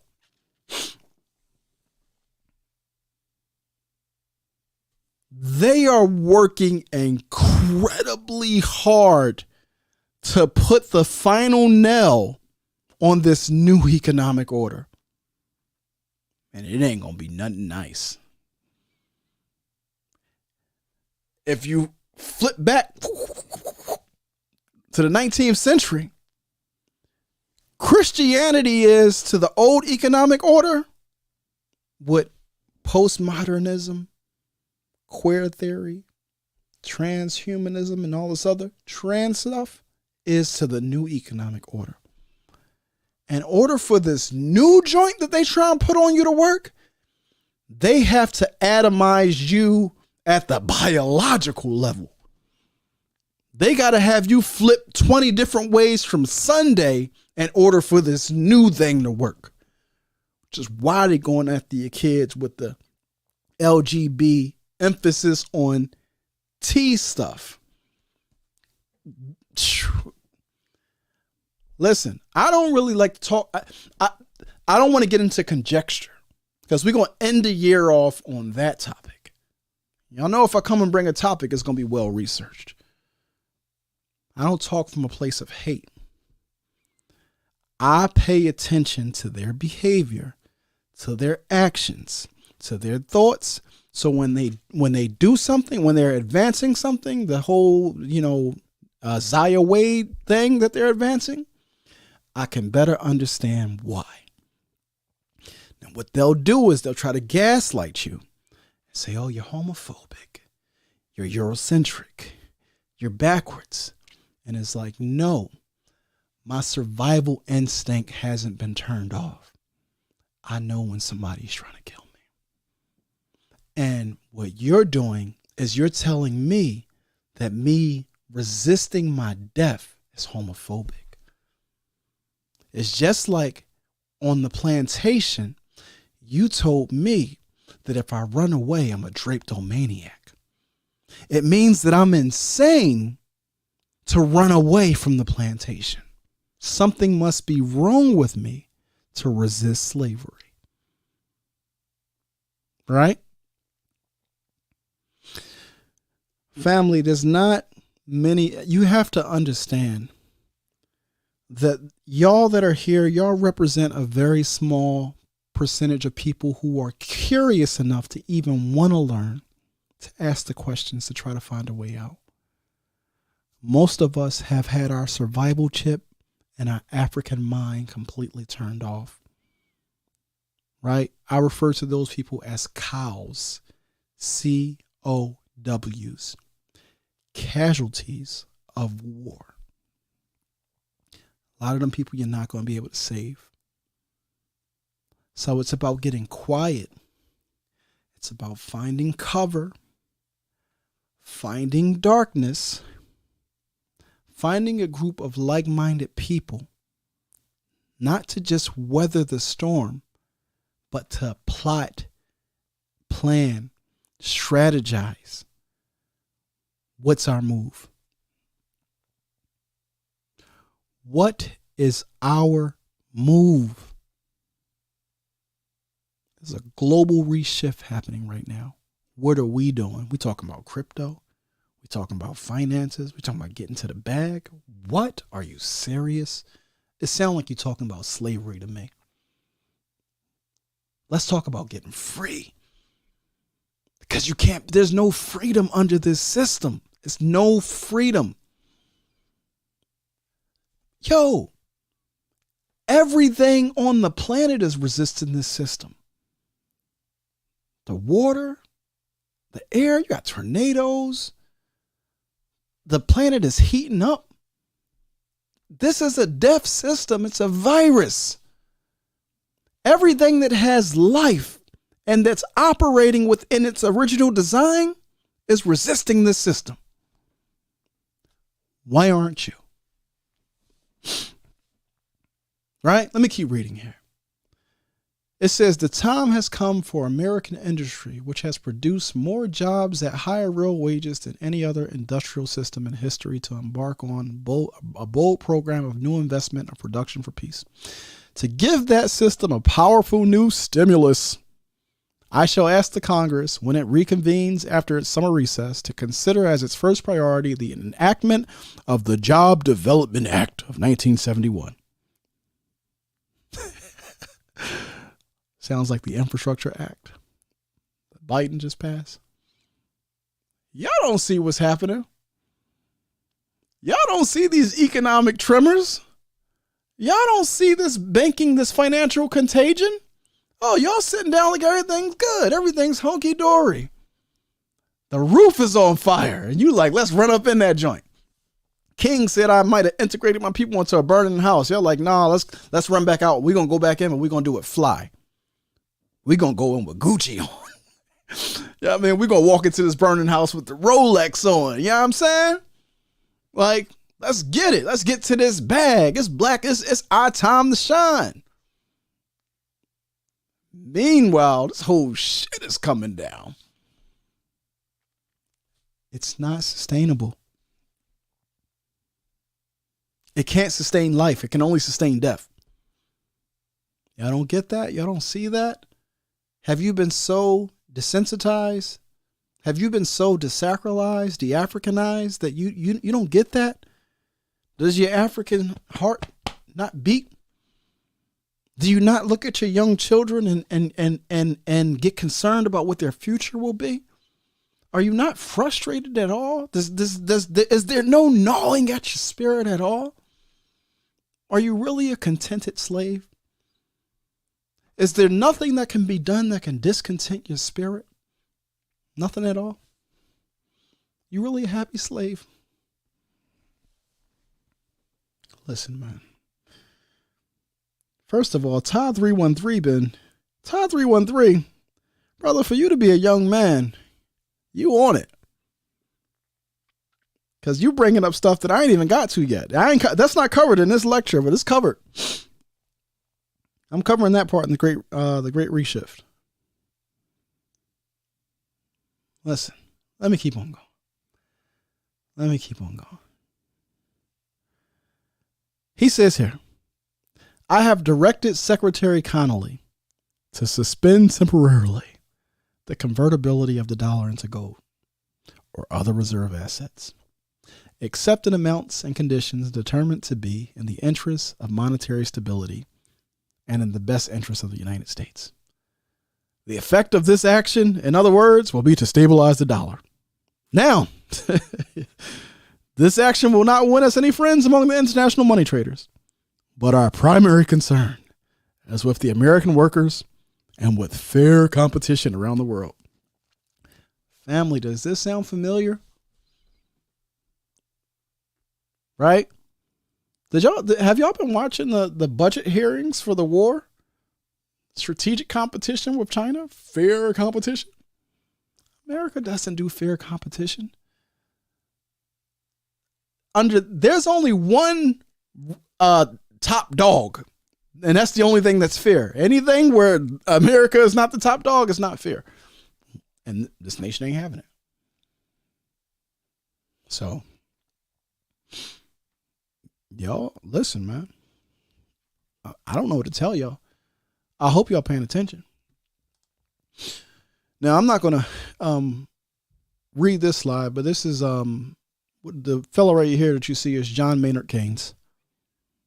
And if you have a degree in business administration or accounting or any like finance related degree, you took an economics course, you learned about Keynesian economics. This brother from the UK, I said brother, I always get mad when I call them brothers, but there's a person from the UK who came up with this. I don't want to get into Keynesian economics right now. Listen, that's a lesson for another day. However, I do want to cover one thing.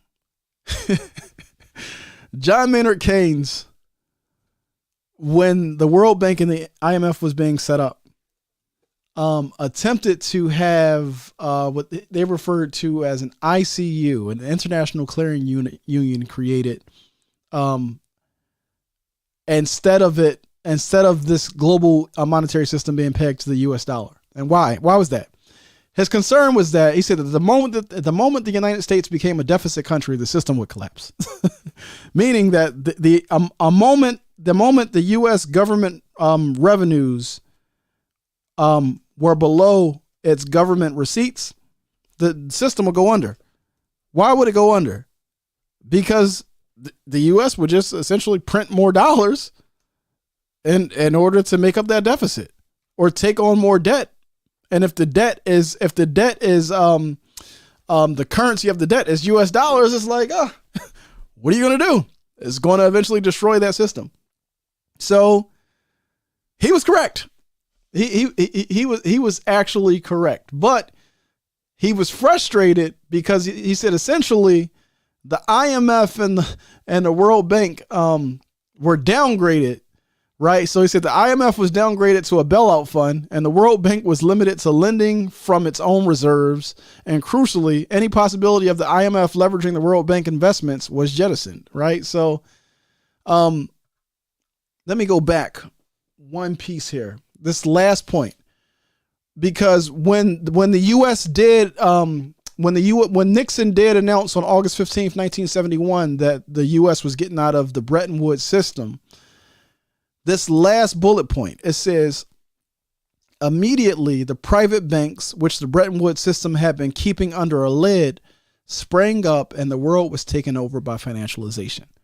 This is what I refer to as the rise of the neoliberal era, right? So 1971 is when the Bretton Woods agreement ended. The U.S. said, "Nah, we ain't doing it. We no longer doing a gold standard. We can't maintain it. We can't maintain that and peace. We need war." But so immediately following that, this is what I refer to as the period of neoliberalism. Now, if you're in the War College, I have two fantastic lectures. Family, maybe at the collegiate level, if you sit through a semester of a course on, I'm not even going to say that. Even at the collegiate level, as a black person, you're not going to sit through any college course on neoliberalism that gives you the understanding that, because I did it from a centered perspective. I'm doing it from our perspective. What's our interest? So if you go and watch that lecture, Malcolm X and the Neoliberal Assault on Democratic Rule, Part 1 and 2, I'm talking about it with our historical memory. You ain't gonna get that on the college campus. So that is literally a collegiate level lecture that's made plain with sources, evidence, well researched. That particular lecture is one of the reasons why I can't talk electoral politics with most people, because I would have to make myself suspend belief, or is it suspend disbelief? Because I know that Western democracy is a sham government. This I know as a fact. This is not what Garvey say, the whole world is run on bluff. So people be talking to me about like voting and stuff. I just can't do it. I can't have that conversation because the intelligence that's going into my analysis is not the same intelligence that's going into yours. So you trying to figure out how to build a voting block in the US, not realizing that you got a joystick that's not plugged into the gang. I know I only got limited political resources. I'm not about to squander my energy on no electoral politics. That's not where I'm at. That's why, when we first pitched this joint, it was called We Outside. We outside of that paradigm. That is not a paradigm for any free thinking African. It's not. That's why you saw the great Harlem debate with, Mama Marimba and, that was the elder. I'm losing my rest here. What is his name? Dr. Leonard Jeffries. Completely different sides of the table. Dr. Leonard Jeffries was pro-Obama, pro-democracy. Like, this is a moment. And Mama Marimba was like, are you serious? Why? Because when you can't lie to yourself when you understand their thought and behavior. Right? I'm not ever going to delude myself into believing that this is a legitimate system. If you understand that its predecessor was an international criminal syndicate, and if you understand that in order to advance its objectives, it can only do so by operating outside of international law, what are you thinking? What you're doing is you want to go along to get along. You want to stay safe. That's what it is. Because you're afraid. And that gets back to Mama Frances Cress Welsing. Because the fear is real. They have put the fear of God in you. She used to say, baby, I understand that you are afraid. Specifically to black men. Because if anybody going to be doing some fighting, you got to talk to black men. Like, I understand that you're afraid. I get it. You've been terrorized. I get it. Acknowledge that fear. but still have the courage to talk about what we're talking about right now. There's so many people who be like, man, I'm not about to talk about the stuff you talking about. You know how many people got killed talking about that kind of stuff? I would die a different kind of death if I didn't talk about it. I would die a death that wouldn't allow me to live. There's no accepting slavery from me. I just don't. I don't got it in me, yo. I just don't. I'm a rebellious slave. I'm sorry.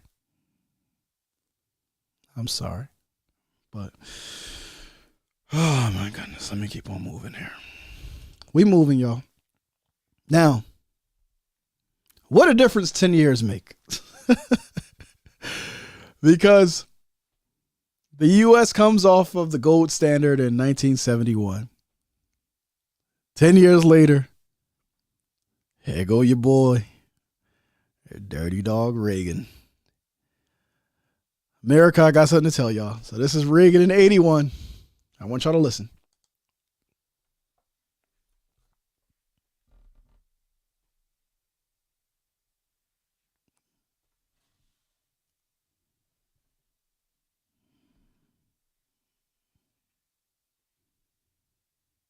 Good evening.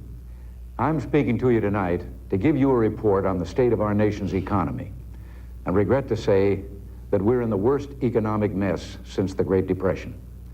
A few days ago, I was presented with a report I'd asked for, a comprehensive audit, if you will, of our economic condition. You won't like it. I didn't like it. But we have to face the truth and then go to work to turn things around. And make no mistake about it, we can turn them around. I'm not going to subject you to the jumble of charts, figures, and economic jargon of that audit, but rather we'll try to explain where we are, how we got there, and how we can get back. First, however, let me just give a few attention getters from the audit. The federal budget is out of control, and we face runaway deficits of almost $80 billion for this budget year that ends September 30th. That deficit is larger than the entire federal budget in 1957. And so is the almost $80 billion we will pay in interest this year on the national debt. 20 years ago, in 1960, our federal government payroll was less than $13 billion. Today, it is $75 billion. During these 20 years, our population has only increased by 23.3%. The federal budget has gone up 528%. Now, we've just had 2 years of back-to-back double-digit inflation. 13.3% in 1979, 12.4% last year. The last time this happened was in World War I. In 1960, mortgage interest rates averaged... I was going to go to 2 minutes and 34 seconds, but I'm going to keep it moving here. Why is this important? Why am I sharing this with you? 1971, they come off the gold standard. 1981, they're in a deep depression.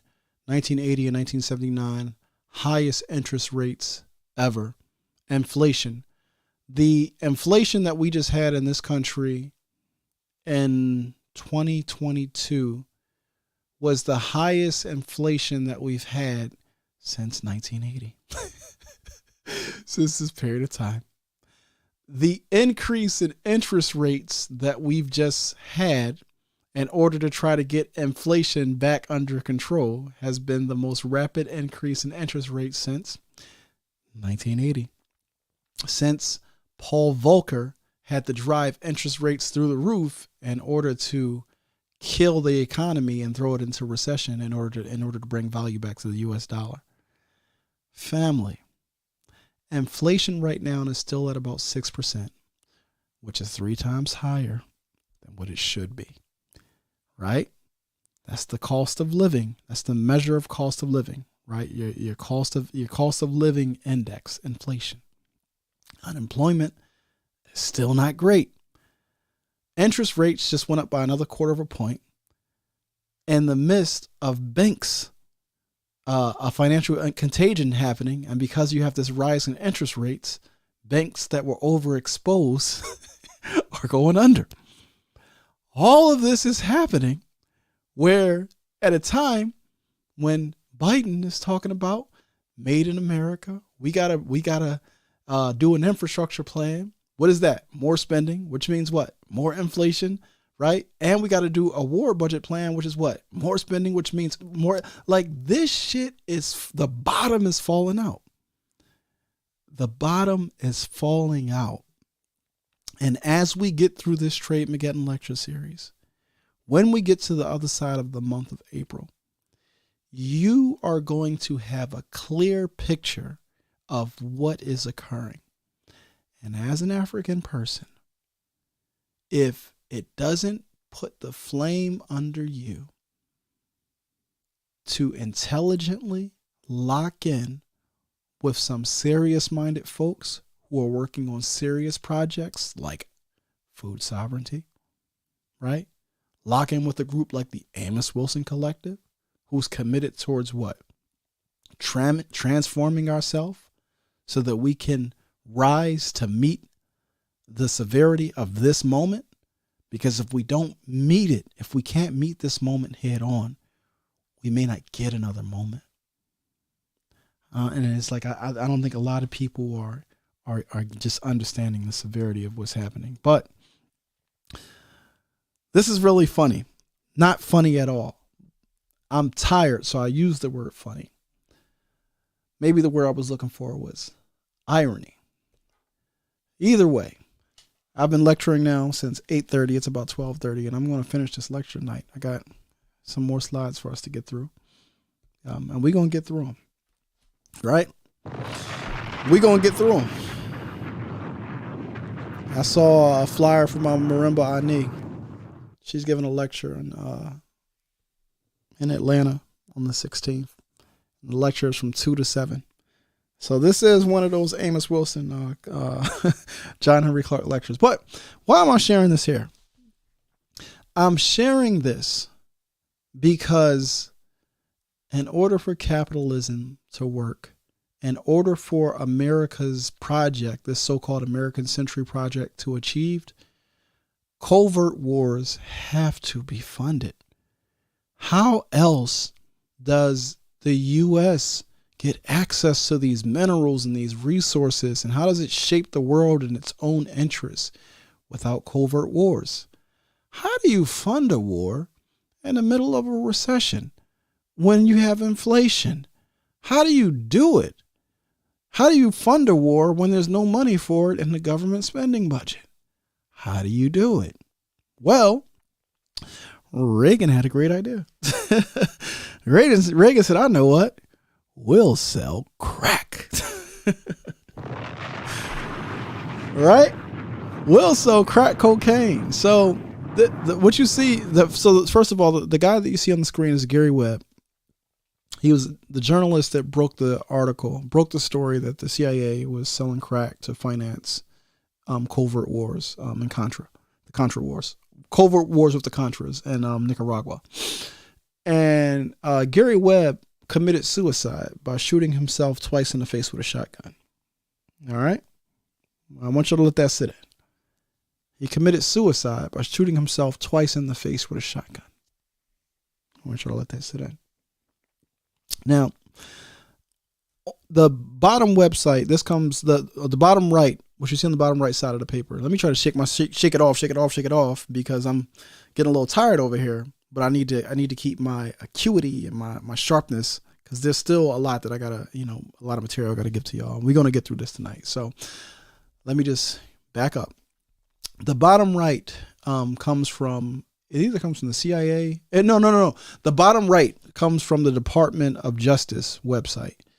So it says the CIA Contra crack cocaine controversy, a review of the Justice Department's investigations and prosecutions. Right. So just the opening summary. Chapter 1 introduction, the San Jose Mercury News articles. On August 18th, 1996, the San Jose Mercury News published the first installment of a 3-part series of articles concerning crack cocaine, the CIA, and the Nicaraguan Contra Army. The introduction to the first installment of these series read as follows. For the better part of a decade, a San Francisco Bay Area drug ring sold tons of cocaine to Crips and Blood street gangs of Los Angeles and funneled millions in drug profits to Latin American guerrilla army run by the U.S. CIA. Let's pause for a second. All of this is factual evidence. First question for you. The community of LA that was ravaged by this crack cocaine and the guns and the war that happened around it and the people who went to prison, were they paid reparations? Of course, the answer is no. So what happened when Nicaragua, right, the people's government found out about this? They said, oh no, U.S., what y'all just did is wrong. There's a vehicle that exists where we can hold you accountable. You know what that vehicle is called? It's called the International Criminal Court, or the World Court. So Nicaragua took the U.S. to the World Court for what the U.S. was doing through the CIA and the Contras. The World Court, by the way, which was established under the U.S. international order. You know what the U.S. did? Look at this article from Los Angeles Times, October the 8th, 1985. U.S. restricts participation. U.S. rejects compulsory World Court jurisdiction. What is that saying? The U.S. created all these international bodies after World War II. It created the UN, the World Court, the World Health Organization, the World Bank, the IMF, the International Planned Parenthood Federation. What is the U.S. saying? Those courts are for the people we control. They ain't for us. Said those laws are for the colonies. We just can't be shown as like the colonizers. So we created this UN thing to act like, you know, this whole community of nations. But it's like, no, we are the global power, right? We don't answer to any international law, right? I want y'all to let that sink in. Right? If you read right here, it says the United States no longer recognizes the compulsory jurisdiction of the World Court.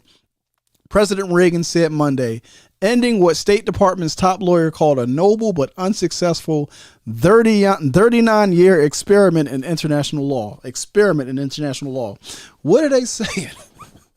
He said, hey, when we created this court 39 years ago, it wasn't for us. It was for y'all, so that if y'all break our rules, you know, we can take you before the World Court. But y'all think y'all taking us? Y'all must be out of y'all mind. This is the arrogance of that international order that Malcolm X was talking about. The one that can profess freedom, but dismember the parts of Patrice Lumumba and put his body in acid, right?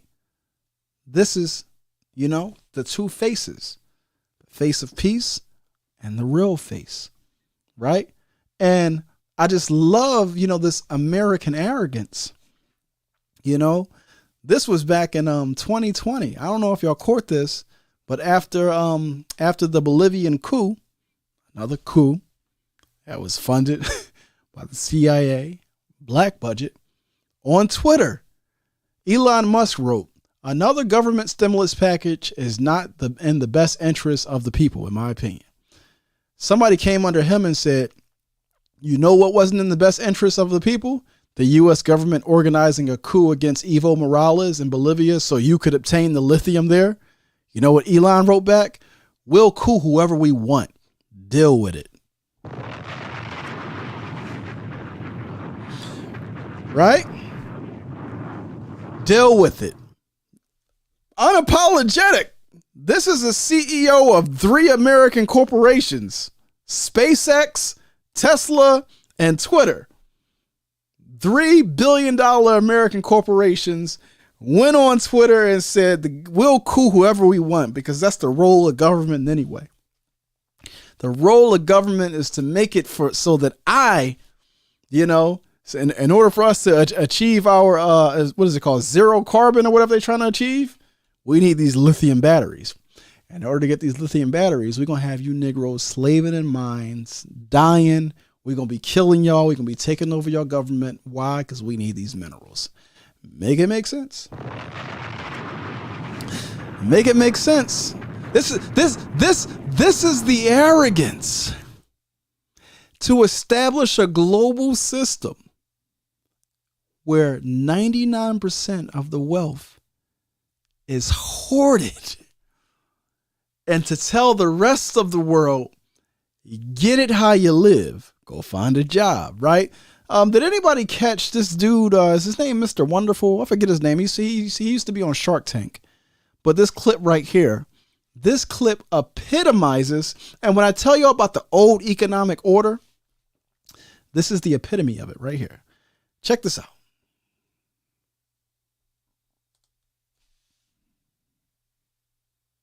Look at this clip of Kevin O'Leary that's going around where he says it's fantastic news that the wealth of the richest 85 people is equal to 3.5 billion people in poverty. 85 richest people is equal to the 3.5 billion poorest people. It's fantastic. And this is a great thing because it inspires everybody, gets the motivation to look up to the 1% and say, I want to become one of those people. I'm going to fight hard to get up to the top. This is fantastic news, and of course I applaud it. What can be wrong with this? Really? Yes, really. So somebody living on I celebrate capitalism. $1 a day in Africa is getting up in the morning and saying, I'm going to be Bill Gates. That's the motivation everybody needs. Only thing between me and that guy is motivation. I just need to pull up my socks. I don't have socks. Look, don't tell me that you want to redistribute wealth again. That's never going to happen. Okay? You know what? You take a simple stat like this, which is... Right? It's never going to happen. Remember when I told y'all on lecture 1, what's the law of the European Hunger Games? Snatchies, no takebacks. When we take your land and we take your wealth, it's not coming back, right? This professor right here, George Kent, over at the University of Hawaii, back in 2009, he wrote an essay called "The Benefits of World Hunger." He wrote it for the UN. What is it called? The UN. I'm losing it, y'all. The UN Chronicle. Now, last year it went viral on Twitter. The UN scrubbed it from their website and said, "Oh, it was just a joke." Just kidding. No, this guy was dead serious. Reporters actually reached out to this guy and he was like, no, this wasn't sarcastic. It was a real article. This is what the article says. It says here, we sometimes talk about hunger and the world as if it were a scourge that all of us want to see abolished, viewing it as comparable with the plague or AIDS. But that's naive. He says, but that naive view prevents us from coming to grips with what causes and sustains hunger. Hunger has great positive value to many people, wrote Professor George Kent of the University of Hawaii.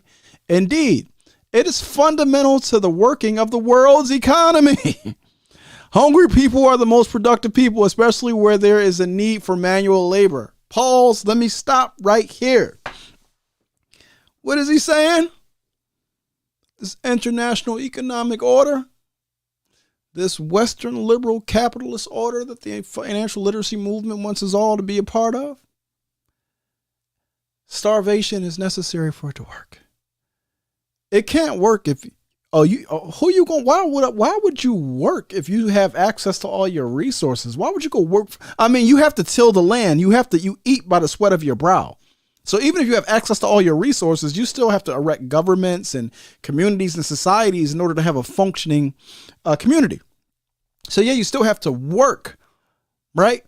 But you're not working so that the profit of your free labor and your stolen resources all goes to this 1%, which Kevin says is fantastic because it's motivation for y'all who's starving to say, man, if I work this hard, maybe one day I can be Jay-Z.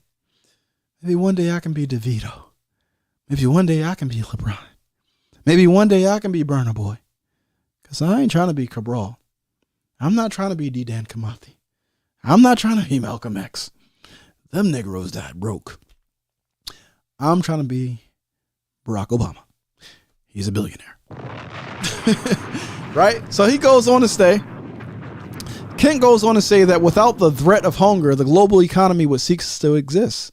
How many of us would sell our services if it were not for the threat of hunger? More importantly, how many of us would sell our services so cheaply if it were not for the threat of hunger? Fam, this isn't some brilliant observation. It's the fundamental thesis of the Western international order. How many of y'all familiar with Adam Smith? Put a 1 in the chat if you're familiar with Adam Smith. He wrote a fantastic book that everybody should read.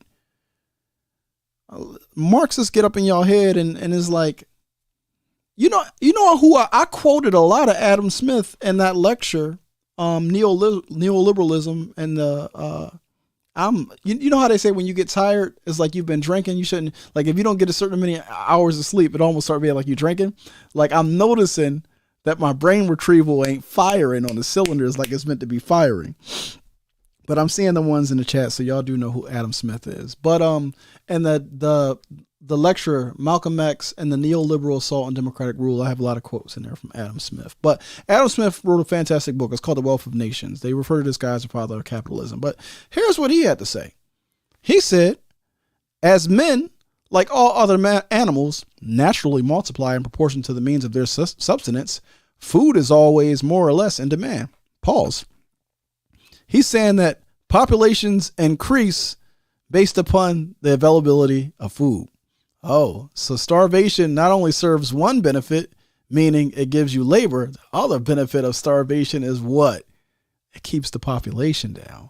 Oh, so when Omowale is talking this food sovereignty stuff, Omowale must see something in the future. Oh, he must see that the 21st century is going to be the age of water crisis. And it's going to be the age of food shortage and starvation.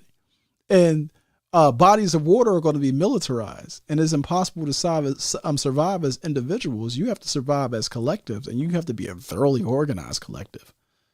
Oh, so what is the Amos Wilson Collective? Oh, it's just a small seed. It's just a nucleus that we plant into the earth. But it'll grow if we water it. If you bring your energy to it and your seriousness and you're willing to work to transform, and you're willing to get on the right time to really navigate eternity, in the words of my sister Neff, we can win because we already won. My sister Neff said, yo, we already won and we already won. What is we doing? What is we doing? She said, we already won and we're already won. Let's get on the same page, but let's keep reading right here. He says, food is always more or less in demand. It can always purchase or command a greater or smaller quantity of labor, and somebody can always be found who is willing to do something in order to obtain it. The poor, in order to obtain food, exert themselves to gratify those fancies of the rich, and to obtain it more certainly, they vie with one another in the cheapness and perfection of their work. What is he saying? He's saying that the poor, because they're starving, have to compete with the fellow poor. And because the rich is who they go to seek employment, that I'm competing with the man next to me. I'm just going to say, okay, how much he charge you? He going to do it for $2? I'll do it for $1.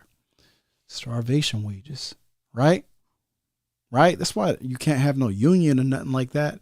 And that's why I don't fuck with that communist stuff, because it keeps you stuck at the level of worker. The communist stuff also accepts that you'll never again be sovereign. You understand what I'm saying? Like, it literally grafts you on as it takes you as an African person and it grafts you on to European history. It's menticide. You have no historical memory. I was talking to one of my dare say mentor, a brilliant brother that I respect dearly. He's on the leftist side of things, but he's brilliant.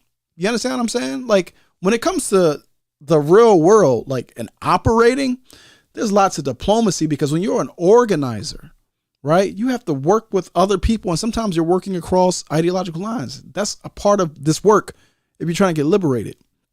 But on the ideological side, in terms of clear sight, I'm talking with this brother, and he says to me that Africa, he said colonialism disrupted the class warfare in Africa.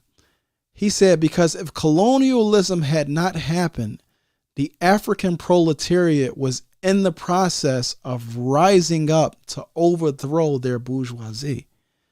And I'm like, yo, how do you just, so many wild assumptions that have to be, you have to assume that the political economy of Africa was the same as the political economy of Europe, and that the culture and geopolitical makeup of Africa was the same as Europe. It's a lot of assumptions to make. To assume that we're so that's that when we talk about I'm losing my thought. I'm trying to pull from too many different texts. But there's this thing called the end of history, which in European thought or Hegel, it's like history is just unfolding until it gets to this perfect state. And because according to Hegel and Marx, Europeans went through that, people who embrace that ideology just assume like, oh, we were in that process too. It just got disrupted by colonialism. Like, no, fam, it don't work like that. We need our own memory. This is why the centered part is important. But again, Adam Smith is like, yeah, you always gonna find somebody to work for food. What's the problem? What happens when you can no longer sell your labor? How do you eat? You see, at one point in time, manual labor was necessary in order for the economy to work. But where we are now, it's no longer necessary. This guy right here, Yuval Noah Harari, has a fantastic TED talk called The Rise of the Useless Class. Family, y'all have to be very careful when you're taking information from people, even if it's good information. Because oftentimes the enemy puts out good information only to give a solution that involves maintaining the current system. Why do I say that? This Yuval Noah Harari guy is endorsed by Obama, Bill Gates, and Mark Zuckerberg, right? When I saw that he was on, I think at first, because Bill Gates always puts out his reading list in terms of what, life-changing books he's reading. So I saw he's on Bill Gates' list. Then I saw Obama bigging him up. And then I saw him sit down and do a one-on-one with Zuckerberg. I said, okay, I see what this is. He's being honest about the problem just to lie, to say that, hey, the system that produced the problem can also produce the solution. These guys is crazy. They'll put these people out in front of you. By the way, I'm starving right now. I'm getting a light headache, but I'm gonna keep going because we almost at the end. They'll put these people out in front of you to say, hey, you know that system that can't sustain life, that produced the problem you currently have, it actually can be reformed to fix the problem. Right? That's why I always say, yo, don't talk to me about no climate crisis. It's not a climate crisis. It's a Western engineered ecological disaster, and the same system and people that created it ain't gonna fix it. That's why I be getting mad when Negroes be like, we humans don't deserve the earth. What do you mean we? I ain't create that goddamn system that did that. I'm still in tune with the earth and the spirits of nature. Them people, Yorugu, did that. Don't we humans. We ain't just give it humanity to everybody. Come on now. Like, talking, nah. So we sick? Nah, I know they sick. And I'm trying to stay away from it because I ain't trying to be sick. But y'all gotta be careful with this stuff, y'all. But yeah, what happens when you can no longer sell your labor? That's where we at right now. The pushing of this great reset, the establishment of this new economic order. Why is it so aggressive right now? Why was the pandemic necessary? Because, fam, you got quantum computing, robotics, automation, AI. It's making manual labor a thing of the 20th century. How all these people gonna eat?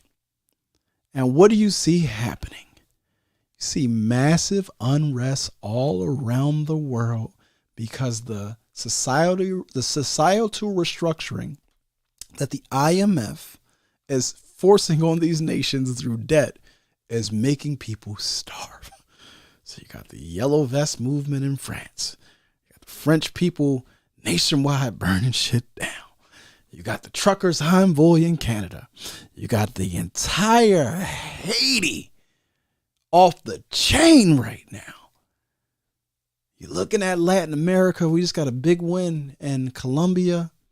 The government down there. We got a big win in Brazil. Fam. Y'all don't see what's happening around the world. You know why y'all don't see what's happening? Because y'all looking at just pearly things. Donald Trump. Y'all are masters of minors. Y'all focus on all the distractions. What is it distracting you from? What work you need to be doing right now? Are you prepared? Are you ready? Do you have a community? Or you think you can survive as an individual? That's what you think. Huh? You think you're going to survive out here as an individual, do you? Okay. This thing is a team sport. Garvey said, in a world of wolves, one must always go armed. And the practice of race first in all parts of the world is our greatest defense. Now, not every Negro in the race is on your side. You got a lot of treacherous Negroes. But those of us who see what's going on, how do we lock up? We do it through organization. Amos Wilson Collective. I told a brother earlier, shout out to, I don't know if brother is in here, but I told him, I said, yo, we're really cultivating this space. We're trying to keep distractions out of this space. We want this space to be laser focused on the mission. Surgical precision. Only come around us if you're talking about working and transforming yourself to meet the reality. If that's not what you into, the Amos Wilson Collective ain't for you. Because I know I'm trying to survive, and I know I can't survive by myself. So I'll do the work to pour in resources to create a vehicle for people of like mind to come together in community to figure out how do we move to make things happen. That's where I'm at with it, right? You know, so you got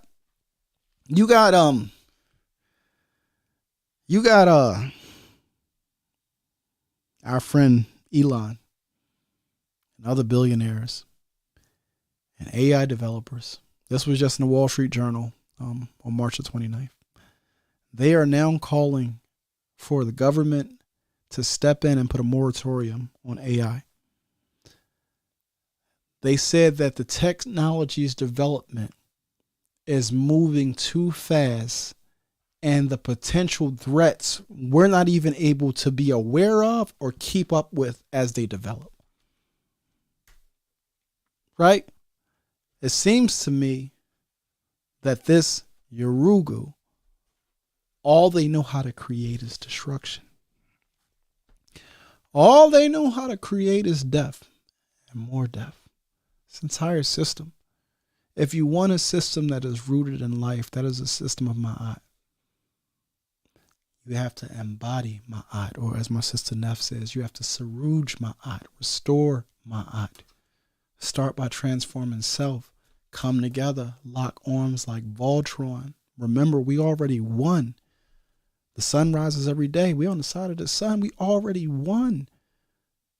The body wants to purge itself of this sickness. You going to keep letting this guy bluff you? Right? So, in this environment, one of the reasons why I say that a black Marxist, a black socialist has zero to offer the black collective in the 21st century. Fam, if you come to me talking some proletariat, bourgeoisie, the lumpen, if you don't get your 19th century ass the fuck out of here, do you not understand what's happening in the 21st century? Right? I put together what I refer to as a new economic order or a new class analysis based upon the economic order that they're trying to usher in. Right? And it's not an analysis of the proletariat and the bourgeois and the lumpen, right? Because under this new analysis, everybody is the lumpen. You know what I mean? But like, this is what they're working to usher right? I refer to it as the neo-class analysis, the new economic order. And under this new reality, where you have quantum computing and robotics and AI, right, and automation, and manual labor is a thing of the past, and you have a rising so-called useless class, but you still have the same dynamics where the system can only thrive on war, right? There are only two classes in this new reality. You have protectors and you have servants, right? Or you have fences and you have feed. So let me break this down for you. When that guy was talking about the 1%, I forget his name. Who's that guy? I called him Mr. Wonderful, y'all, but he's not Mr. Wonderful. He's from Shark Tank. I just showed a clip with him. Y'all, Kevin O'Leary. Y'all gotta forgive me. My memory recall is not firing very rapidly right now, but don't worry, we coming to an end. This is the longest lecture I've ever given, but y'all stuck around through this. Y'all literally stuck around through this. So as the gift for y'all sticking and rocking out with me, what I'm gonna do is at the end, instead of doing a private members only Q&A, I'll open it up right here on this stream just for y'all, because yeah, I'm surprised y'all still here. Imagine if we were like in a classroom together. Y'all got me in this joint lecturing for five hours, but I love y'all and y'all need this information. And I'm sincere about this moment being very, very significant. And there's not a lot of people who can give you this analysis, because this is not an analysis where somebody can just turn their camera on in front of you. You just start talking. You know how much research you got to do? You know how much history you have to already be aware of to even draw the correlations and develop insights? This isn't microwaved. This is like churning butter with like wood. Like this is not microwaved. I'm trying to tell y'all. All right.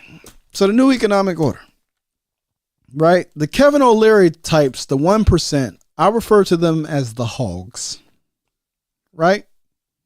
They are the hoarders of global surplus, right? All of the wealth, the material wealth of the world is being hoarded by this 1%.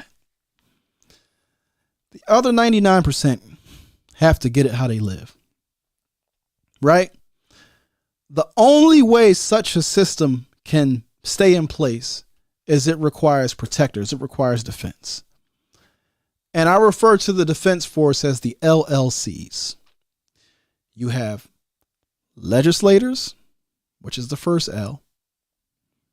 You have law enforcement, which is the second L. Now, law enforcement represents military, police, and private mercenaries.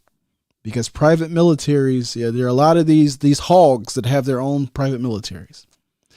But most importantly, when we talk about bread and circuses, the C matters the most. The celebrities, the entertainers, the on-screen talent.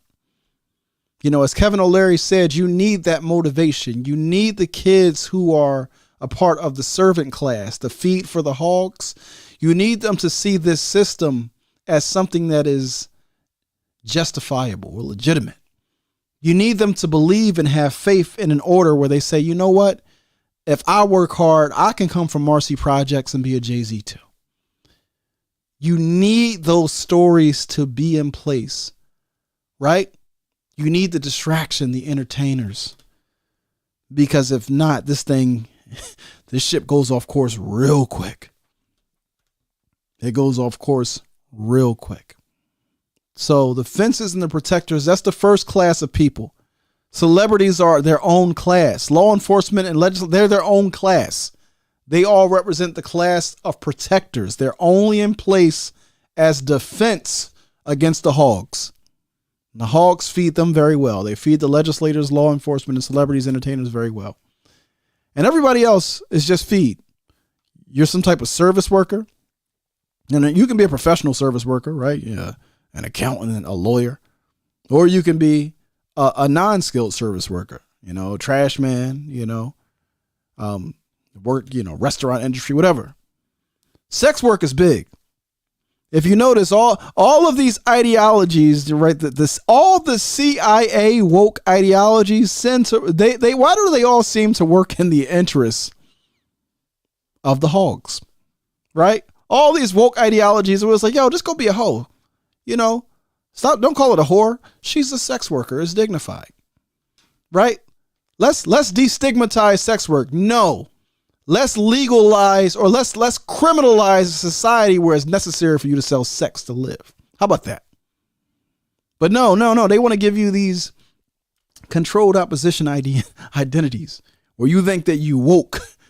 All you're doing is advancing their shit. So you're either a sex worker, a service worker, the entrepreneur, the glorified hustler, or you're working in the field, picking fruit. You're working in the mine, you're a factory worker, or you're what's referred to as a criminal. You knocking other workers upside their head so you can eat. But that's what I refer to those. That collectively represents the global slave force, right? So if you understand that the hogs, right, the shareholders of the companies, they understand very clearly that in order for this situation to be maintained, they have to militarize society.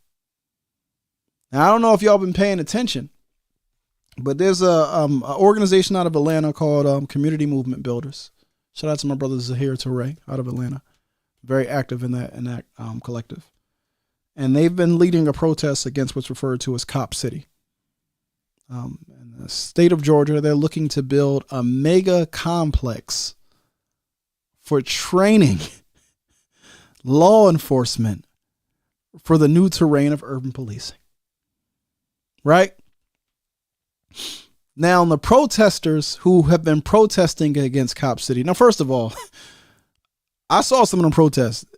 There's definitely some of them people. And by them people, I'm talking about them alphabet boys and them protests. So black people who want to protest saying, y'all better be crazy. I mean, not to be crazy. Be careful. I'm tired. Forgive me. Charge it to my mind, not my heart. Y'all better be careful. Because a lot of them Antifa people, and a lot of people be federal agents. You got people out there throwing Molotov cocktails and stuff like that. Straight agents. So be careful if you're out there on a protest scene. Here's my protest as an African. My protest is I'm going to get with other Africans and I'm going to resist through my vision of working to create an alternative system. Right? So I'm going to put my resources at. Of course, defense has to happen in that, but I'm not going to be used as a drone to tear something down that's already coming down.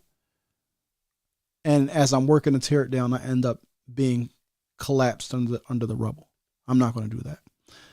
But I want y'all to know that a lot of those protesters, and so I know some of those brothers and sisters are not agents. I'm not saying everybody out there is an agent, but the state of Georgia is actually considering charging them with domestic terrorism.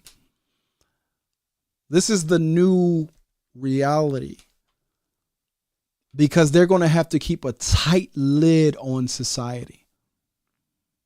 To attack a company is domestic terrorism. To attack a building is domestic terrorism. Because the labor situation is not going to be good. And if you look, and this again, credit Community Movement Builders. But if you look again, who are the shareholders? Who are the donors of so-called Cop City? Corporations. And their shareholders. The hogs. Right? So we getting very, very close to landing this plane. Got about 6 more slides. Y'all give me some energy, man. Put something in the chat for me. Put a 5. Give me something. I'm starving over this joint. It's 1:15. Man, look, I've been going so long that my Apple Watch done died on me. How about that? Y'all put something in the chat. Show me some love over this joint. What is happening? What is happening?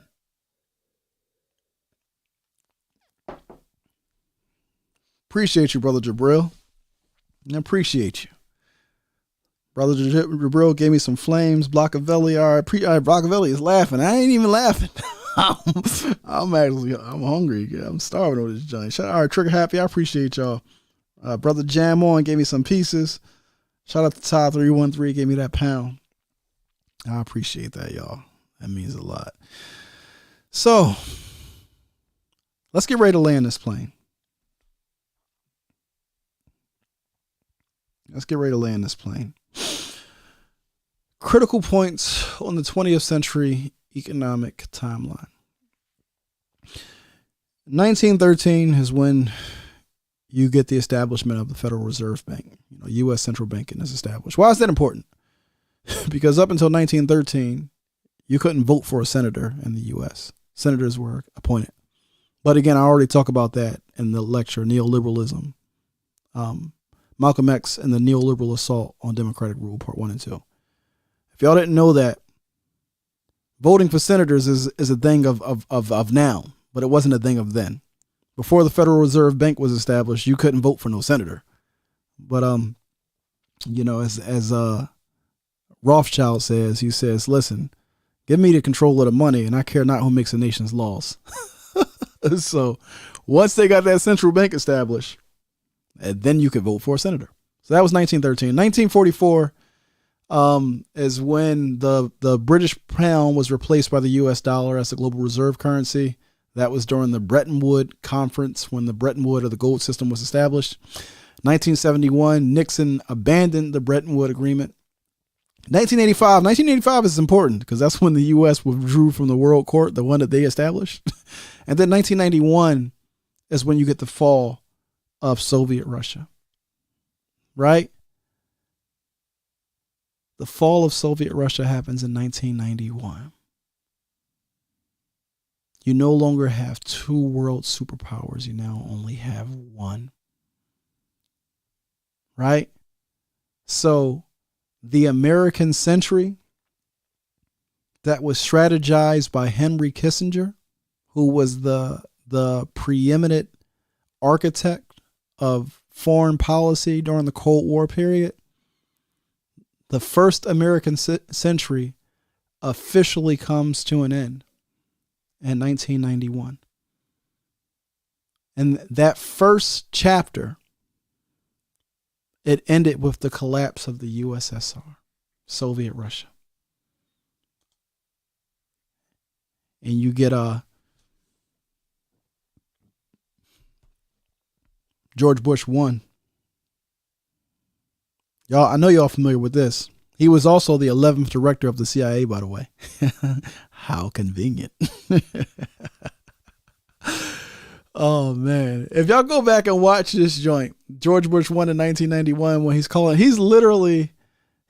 Saddam for weapons of mass destruction and all types of stuff. So when his son, does the same thing in 2003 or whatever, it's like this, it would be comical if the theater wasn't real. But I want y'all to check this out because in 1991, after the fall, you get them officially communicating this concept of this so-called New World Order. Let me play it for y'all really quick. Hold on. Where is it at? It starts about, I'm going to start right here. American and Allied servicemen and women. I've told the American people before that this will not be another Vietnam. And I repeat this here tonight. Our troops will have the best possible support in the entire world, and they will not be asked to fight with one hand tied behind their back.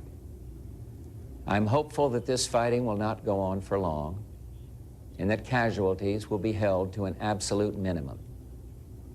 This is an historic moment. We have, in this past year, made great progress in ending the long era of conflict and Cold War. We have before us the opportunity to forge for ourselves and for future generations a new world order, a world where the rule of law, not the law of the jungle, governs the conduct of nations. right? A new world order. A world where the rule of law governs the conduct of nations.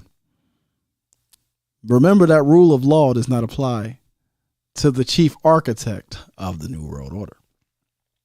It only applies to the nations under its global authority, right? So the first American century officially ends with the collapse of Soviet Russia, right? So what Bush comes out, in the neocons, in the dark state, in this criminal syndicate, this criminal Judeo-Christian white supremacist syndicate. And they say, okay, we have the chance before us, a once in a lifetime opportunity as the sole superpower on the planet to set the course for a new world order. Now, unfortunately, black society during the 90s and the 2000s got so wrapped up in the distraction sauce of conspiracy theories that, we were locked into Behold the Pale Horse and I'm losing my mind, not my mind, my thoughts right now, but there was so much conspiracy information dumped onto the public, but it was for the purpose of confusion. Because now in 2023, as Malcolm says, history is 2020 vision. Looking back, it's like, oh, you can see all the plays, but you can see them better when you have a longer continuity. When you can go back to 1444, or better yet, when you can go back to 444 BC and walk it through, then you can really, really, really start to predict this thing. It almost gets spiritual. That's when my sister Neff, that's when she really lights my soul on fire. You understand? That's when we get on that navigating eternity time. It's just different. It's different.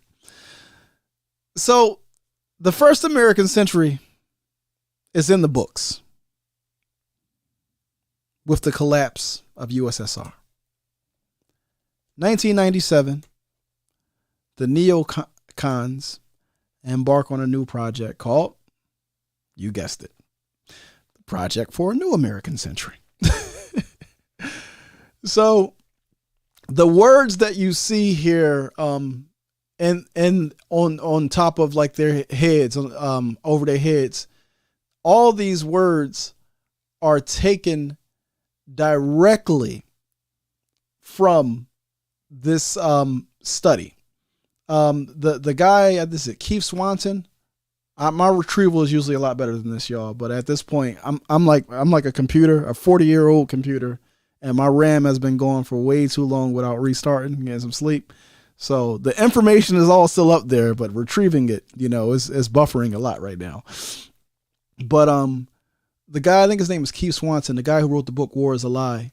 He said, he referred to the Project for a New American Century. He said, this is like Hitler's Mein Kampf, the way that most people didn't read it until like after the war. I'm like, oh shit, like they wrote that?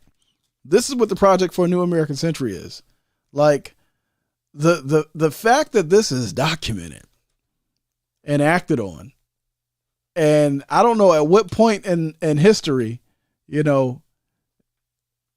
at what point in the future, somebody's going to be like, yo, like they was really on one. But if you look at the text above their heads, it says here, and these texts you can find it right in the document. They're not written in this order like but listen to this text. It says here. It says the process of transformation, even if it brings revolutionary change, is likely to be a long one. Absent some catastrophic and catalyzing event like a Pearl Harbor. So what are they saying right here? They're saying that in order to put the plans in place for the Project for a New American Century, they need justification for America to go to war. They need to build a war consensus, and they need to build it fast. They're saying we need something like a Pearl Harbor. I don't know, maybe like a 9/11, I'm not saying that they planned it. That's not what I'm saying at all. I'm saying that they felt that they needed something like that. So, you know, it was very convenient for it to happen because once it happened, they was able to put this thing right into play. Right? So 1997 Project for a New American Century is when they're established. They're rebuilding American defenses, which is their Mein Kampf, Strategy, Forces, and Resources for the New American Century, is released in 2000, right? And I'm just going to read you this excerpt from the opening document. It says, as the 20th century draws to a close, the United States stands as the world's most preeminent power. Having led the West to victory in the Cold War, America faces an opportunity and a challenge. Does the United States have the vision to build upon the achievement of past decades? Does the United States have the resolve to shape a new century favorable to American principles and interests? What we require is a military. This sounds like JFK in 1960. What we require is a military that is strong and ready to meet both the present and future challenges, a foreign policy that boldly and purposefully promotes American principles abroad, and national leadership that accepts the United States' global responsibilities. What they're saying, we need national, neocon, neoliberal leadership. So when, what's my guy name? Cornel West referred to Barack Obama as a Rockefeller Republican in blackface, and the rest of the black world was like, stop hating. Like, nah, Obama was definitely a Bush. Obama was Reagan and Bush and Nixon times 10, but he could sing a good tune, and he had Michelle. So y'all was like, man, that guy's real cool. And he got Jay-Z phone number. That guy was a perfect instrument. But again, I talk about him as well. Go watch part 1 and part 2 of Malcolm X and the neoliberal Southern Democratic rule. But anyway, it says, of course, the United States must be prudent in how it exercises its power, but we cannot safely avoid the responsibilities of global leadership of the costs that are associated with its exercise. America has a vital role in maintaining peace and security in Europe, Asia, and the Middle East. If we shirk our responsibilities, we invite challenges to our fundamental interests. The history of the 20th century should have taught us that it is important to shape circumstances before crises emerge and to meet threats before they become dire. The history of the past century should have taught us to embrace the cause of American leadership, right? So we about to land this plane. We're going to land this plane. I got 3 more slides here. Maybe 4. Right? And I'm going to drop the link, and a few of y'all can come up. I'll give y'all about 20 minutes, maybe 25 minutes of Q&A. What you see before you is the Rockefeller Republican in blackface, known as Barack Obama, as coined by Cornel West. He gave a speech May 23rd, 2012. What a difference 10 years make. It's like almost like the 10 years from 1971 to 1981. 10 years makes a hell of a difference because this system is in a perpetual state of peril. They have to keep putting Band-Aids on it to make it this. If they set it and forget it, it would die. It would implode overnight. Meanwhile, other nations, what I refer to as the real first world nations, first world peoples, have had governing bodies that lasted for millennia. This thing can't change. This thing can't last for half a century without reforming itself, because it has to keep doing reforms and fixes or refining in order to stay, because it's not natural. So Barack Obama, here's the pretext. Barack Obama told graduates of the U.S. Air Force Academy on Wednesday that they are the first class in nearly a decade to graduate into a world that has no Osama bin Laden, no war in Iraq, and no questions about when the war in Afghanistan will end. The text of his prepared remarks is below, right? So here are Obama's remarks. And if you doubt for 1 minute that Obama is a neocon, neoliberal, rabid, blackface lapdog of the Western imperial capitalist liberal order, then I will disabuse you of that notion. Barack Obama chooses his words very, very carefully. Right?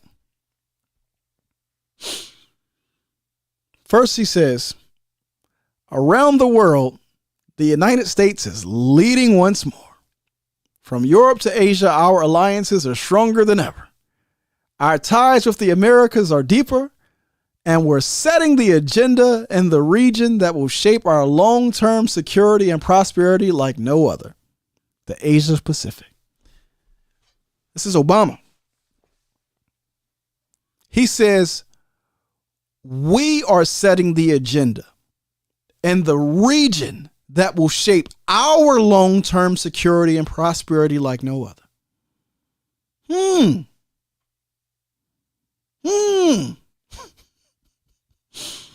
I love seeing this meme because this is an image from of all the NATO bases around China, and people always say China is threatening our security. Why did China put their country so close to our bases? In order for the new American century to be achieved, China has to be contained and brought to heel. But Hillary Clinton say we need to bring them to heel because the Asia Pacific is the key economic environment for the 21st century.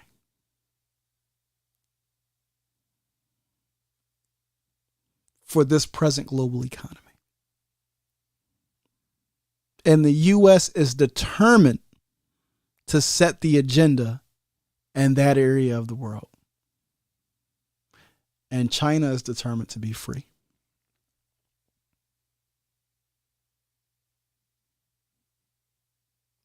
Y'all got to understand that. So in this speech, when he's speaking to this graduating Air Force class, Barack Obama gives several odes to the project for the new American century. And he does it in a way, he gives it that Negro American preacher flair. It's almost like a king type flavor that he gives to it. He says, I see an American century because we have the strongest alliances of any nation. From Europe to Asia, our alliances are the foundation of global security. In Libya, all 28 NATO allies played a role, and we were joined in the air by partners from Sweden to the Gulf states. What is he saying in Libya? Remember when they said, if we're going to control populations, we got to do it through the UN and NATO, because if the U.S. does it, we're going to be seen as committing genocide. Listen, the UN, NATO, all these so-called allies are all lapdogs of the U.S. international order. So when he's saying our allies, it's like, okay. It's just your extended military. He goes on, he says, I see an American century because no other nation seeks the role that we play in global affairs. I see an American century because more and more people are reaching towards the freedoms and values we share. It's like the good lapdog executing the American century. What a difference a decade makes. Because in 2020 or 2019, something happened. There's a lot happening. So you see, Barack Obama, and I talk about this in the neoliberal assault on democratic rule. Barack Obama was a corporate creation, a foundation creation. He was a faux populist candidate.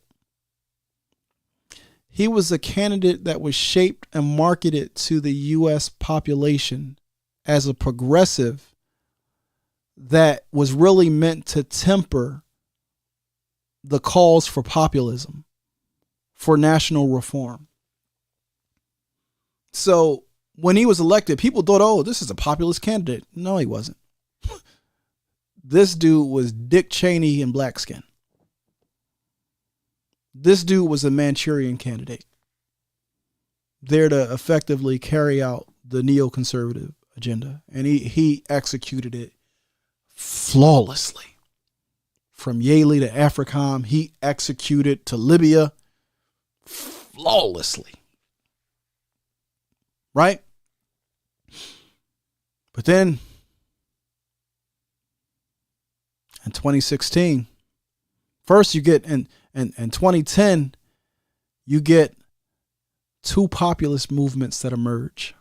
Or is it 2012? You get on the white right, it's a populist movement referred to as the Tea Party. On the white left, populist movement referred to as Occupy Wall Street. 2016, Donald Trump emerges as the champion for the Tea Party. In 2016, Bernie Sanders emerges as the champion for the Occupy Wall Street. Bernie Sanders is defeated by the Democratic Party. Not at the polls, but through mainstream media and through the Democratic Party. I'm losing my thought, but there's essentially somebody gonna watch this and be like, that guy don't know what he talk about. I know more than what you think I know. I'm just tired right now. But essentially, the Democratic Party colluded with mainstream media and technology companies to ensure that Bernie Sanders wouldn't win the primary over Hillary. And Hillary got the floor mopped with her by Donald Trump because he was the X factor that they couldn't see coming. He was the joke until he wasn't a joke, and then it was too late. But they dealt with him properly in 2020. The same way they took out Bernie, they was able to effectively rout him as well. Now here's the thing. That MAGA crew and that Bernie Sanders crew, they're emerging right now into the new anti-war. We got an anti-war movement developing right now in America. We haven't had a legitimate anti-war movement since the 60s, since Vietnam. But that populist movement right now, right? The so-called Bernie bros, the Wall Street folks, and the Tea Party folks, back in February, maybe it was March, they had a rally down in D.C. called Rage Against the War Machine. So I'm way off on a tangent here, but I need to be landed in this plane because what am I speaking to? We're in this post-pandemic reality. Now, the global elites, the Davos men, they see this as the establishment, the perfection, and the socialization of this new norm, the so-called Great Reset. But the ground is upset. The ground is disrupted. And because this is a sham economy to begin with, everything that Reagan laid out in 1981, you have right now in 2023, right? So what's happening? Economically, the global economy is in a state of what economists refer to as disequilibrium. And let me break that down for y'all. So disequilibrium, it's a situation where you have internal and external forces working to prevent market equilibrium from being reached, or they cause the market to fall out of balance. So it can be a short-term byproduct of a change in some variable factor or a result of a long-term structural imbalances, right? That's where we are. So the economy is not set. It's not in equilibrium. It's still in disequilibrium. And in the midst of this, you have new global alliances forming. You have blocks shifting. Why is this? Because one move always causes another. When the U.S. moves to advance the borders of NATO, for every action, there's a reaction. And I don't want to get too far into the great reshift, so I need to pull it back because now I'm talking off the cuff, but I'm alluding to things that I got on my other slides. So I'm gonna slow it down here because I'm gonna open up the mic for y'all, give y'all about 20 minutes of Q&A. But the question is, and I didn't already get y'all the answer: is the global economy, is it resetting or is it reshifting? So what's happening on the home front? It looks like 1981. Got monetary inflation, economic recession, supply chain breakdown, a debt ceiling, food shortage, water crisis, fighting a proxy war in Ukraine, preparing for direct conflict in Russia and China at the same time, and you got shifting political alliances happening in the Middle East in real time. China just brokered a peace deal between Iran and Saudi Arabia. Syria and Egypt are now thinking about normalizing relations. Israel is about to get ran up out of the Middle East because Netanyahu done really pissed the pot over there. All right, as they say, screwed the pooch. So this is where we at, family. This is where we at.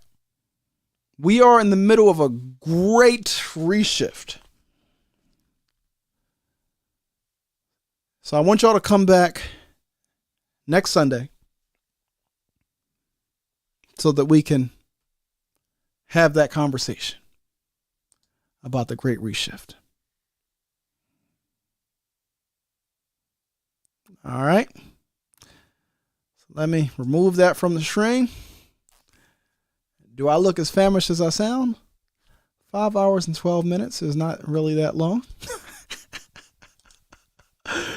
I got 563 comments over here. Never seen that many comments in my life. But I'm going to drop the link. Pull up. If you want to ask a question. I got to get some sleep. Hopefully I can answer y'all questions with clarity.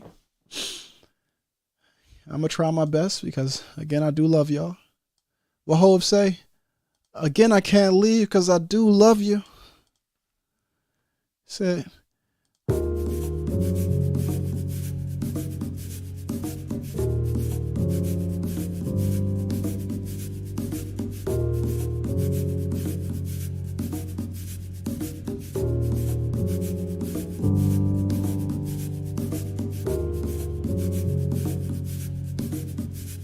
so y'all ain't never get Amos Wilson dancing after a lecture. Ah. Shout out to Amos Wilson. Shout out to all my ancestors. Shout out to Francis Cress Wilson. Shout out to Dr. John Henry Clark. Shout out to Bobby Wright. Shout out to all the African warrior scholars. If the white man is godlike, then it is only natural that he should preside over the affairs of the world. All right, I got my brother African in Detroit in the back, so let me adjust the audio over here. I'm so sleepy, I almost hit exit. My mind is telling me no. All right, how do I adjust the audio? There we go. All right, come on up, Young King, African in Detroit. Welcome to the stream, brother. How you doing, brother Omwale? I'm doing great, beloved. I'm doing great. Hey, yeah, it's been a great. You've been really spitting out this whole 5 hours. This is strong. You got a strong voice, brother. I appreciate that, man. I'm gonna pay for this in the morning. I'm supposed to be hitting the gym in the morning.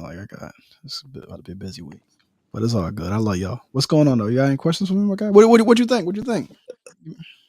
Honestly, this is well needed because I've been looking at a lot of the things you talked about, and I've been wondering why nobody in our community has really been speaking on anything towards this and how this is gonna like affect everybody. And a lot of people, like you said, are speaking like America just gonna crumble into pieces and we just gonna have our anarchy or something. Yeah. But I wanted to ask you for pertaining to this, especially is you spoke a lot about geopolitics and global powers and forces that are bigger than like the average person probably think. And so, how do you keep people from thinking that these are too big and they can't do anything themselves? Like, how do you translate this so like the average person don't feel like these are like if you understand what I'm saying, so they Yeah. don't feel Yeah. powerless. Yeah. No. So I think that here in this space, we have a particular audience. But I think with the average person, we have to reach them by making the threat real and making it local. So, like food sovereignty, that's very real. Shout out, look at that. Pili X just popped up as soon as I said food sovereignty. Look at that. You know, the food crisis for us is real. Now, you do have to tell no lies, claim no easy victories. For one, brother, your question is excellent, and my mind is not moving, is not minding the way it's supposed to mind right now. So I was about to go one way, but I'm getting old man brain right now. So ask me the question again, like just in a very succinct way, so I can try to get my best to give you a succinct answer. I'm sorry. All right. Okay. Let me. I said. We talking about big global powers right now. So how do we get the average African or average Black person in this context to understand that they can do something and not to feel powerless in the face of these global powers and forces moving around them? Got you. Make it real to them on a level where they exist at. So you gotta make it local. And the only way to make it local is through action. And you only demonstrate that through programs that are serving them based upon the needs that they have. Um, but there's two types of work. There's triage work, right? Like the emergency room. And in a lot of our communities, like our programming is essentially triage work. We're responding to the crisis, the very real crisis that our people are dealing with on a regular basis. And then you have development work that it depends on the person. Like for me, like I'm more focused on development, and I try to lend support to my family who's doing triage work. But like I'm always of the mind that like if all of our energy is on triage, then when will we develop and build? So I'm kind of like a long-term planner thinking about like how do we create self-sustaining like institutions in order so those institutions can address the problems that we have and that we will have, right? Because we can anticipate some of the challenges just based upon the trends. So I don't know if I've answered your question, and I might be sway right now, and I might not have the answers. You know what I mean? But I'm trying my best to just speak what's on my mind. But to be honest, bro, my mind, I've almost feel like fried right now. Like to be honest. Honestly, you answered it perfectly in the sense where in a nationalism, you should think in a nation that a nation needs all sorts of departments and all sorts of uh, public faculties and different things. So obviously, we'll need people, like you said, in the triage. We'll need people doing surgery. We'll need people doing a whole bunch of different things. People who specialize in different type of wounds. So that did make sense, and I appreciate you for the delivery on everything. I just wanted to ask that question in case anybody felt like those were too big of powers for them to do anything. So that's just about it. I appreciate you, brother African in Detroit. All right. Look, we got after 5 hours, we got one question, and you know what? I ain't mad at y'all. We still got 68 people watching, and I know this was a lot to consume. So shout out to everybody who's in the Amos Wilson Collective. Y'all can watch this 1 hour at a time. Watch an hour each day over the next 5 days, and then pull up in the collective, and you can schedule some office hours with me. But I tell you what, this Trade Mageddon lecture series is unmatched. I'm not doing this just as a vanity project. I'm doing this because there is nobody else presenting this level of analysis and clarity, and it's needed right now in order to, if we're going to do any real strategic planning, you need strong strategic inputs. So I'm going to put Dr. Mazama back on, and I'm going to let this show rock out. So let me see if anybody set the Cash App, just in case I want to tell y'all thank you before I get off. Let's see. All right, I did get a Cash App. Who is this from? My brain is fried, y'all. All right, I gotta stop saying that too. All right, who is this from? How do I do this? I can't even work my Cash App right now. Sister Nya, I appreciate the $20 Cash App. Appreciate that. All right, let me fix the audio, and we're gonna let the divine words, the middle nature of Dr. Amma Mazama close us out, and I will see y'all next Sunday. Here we go.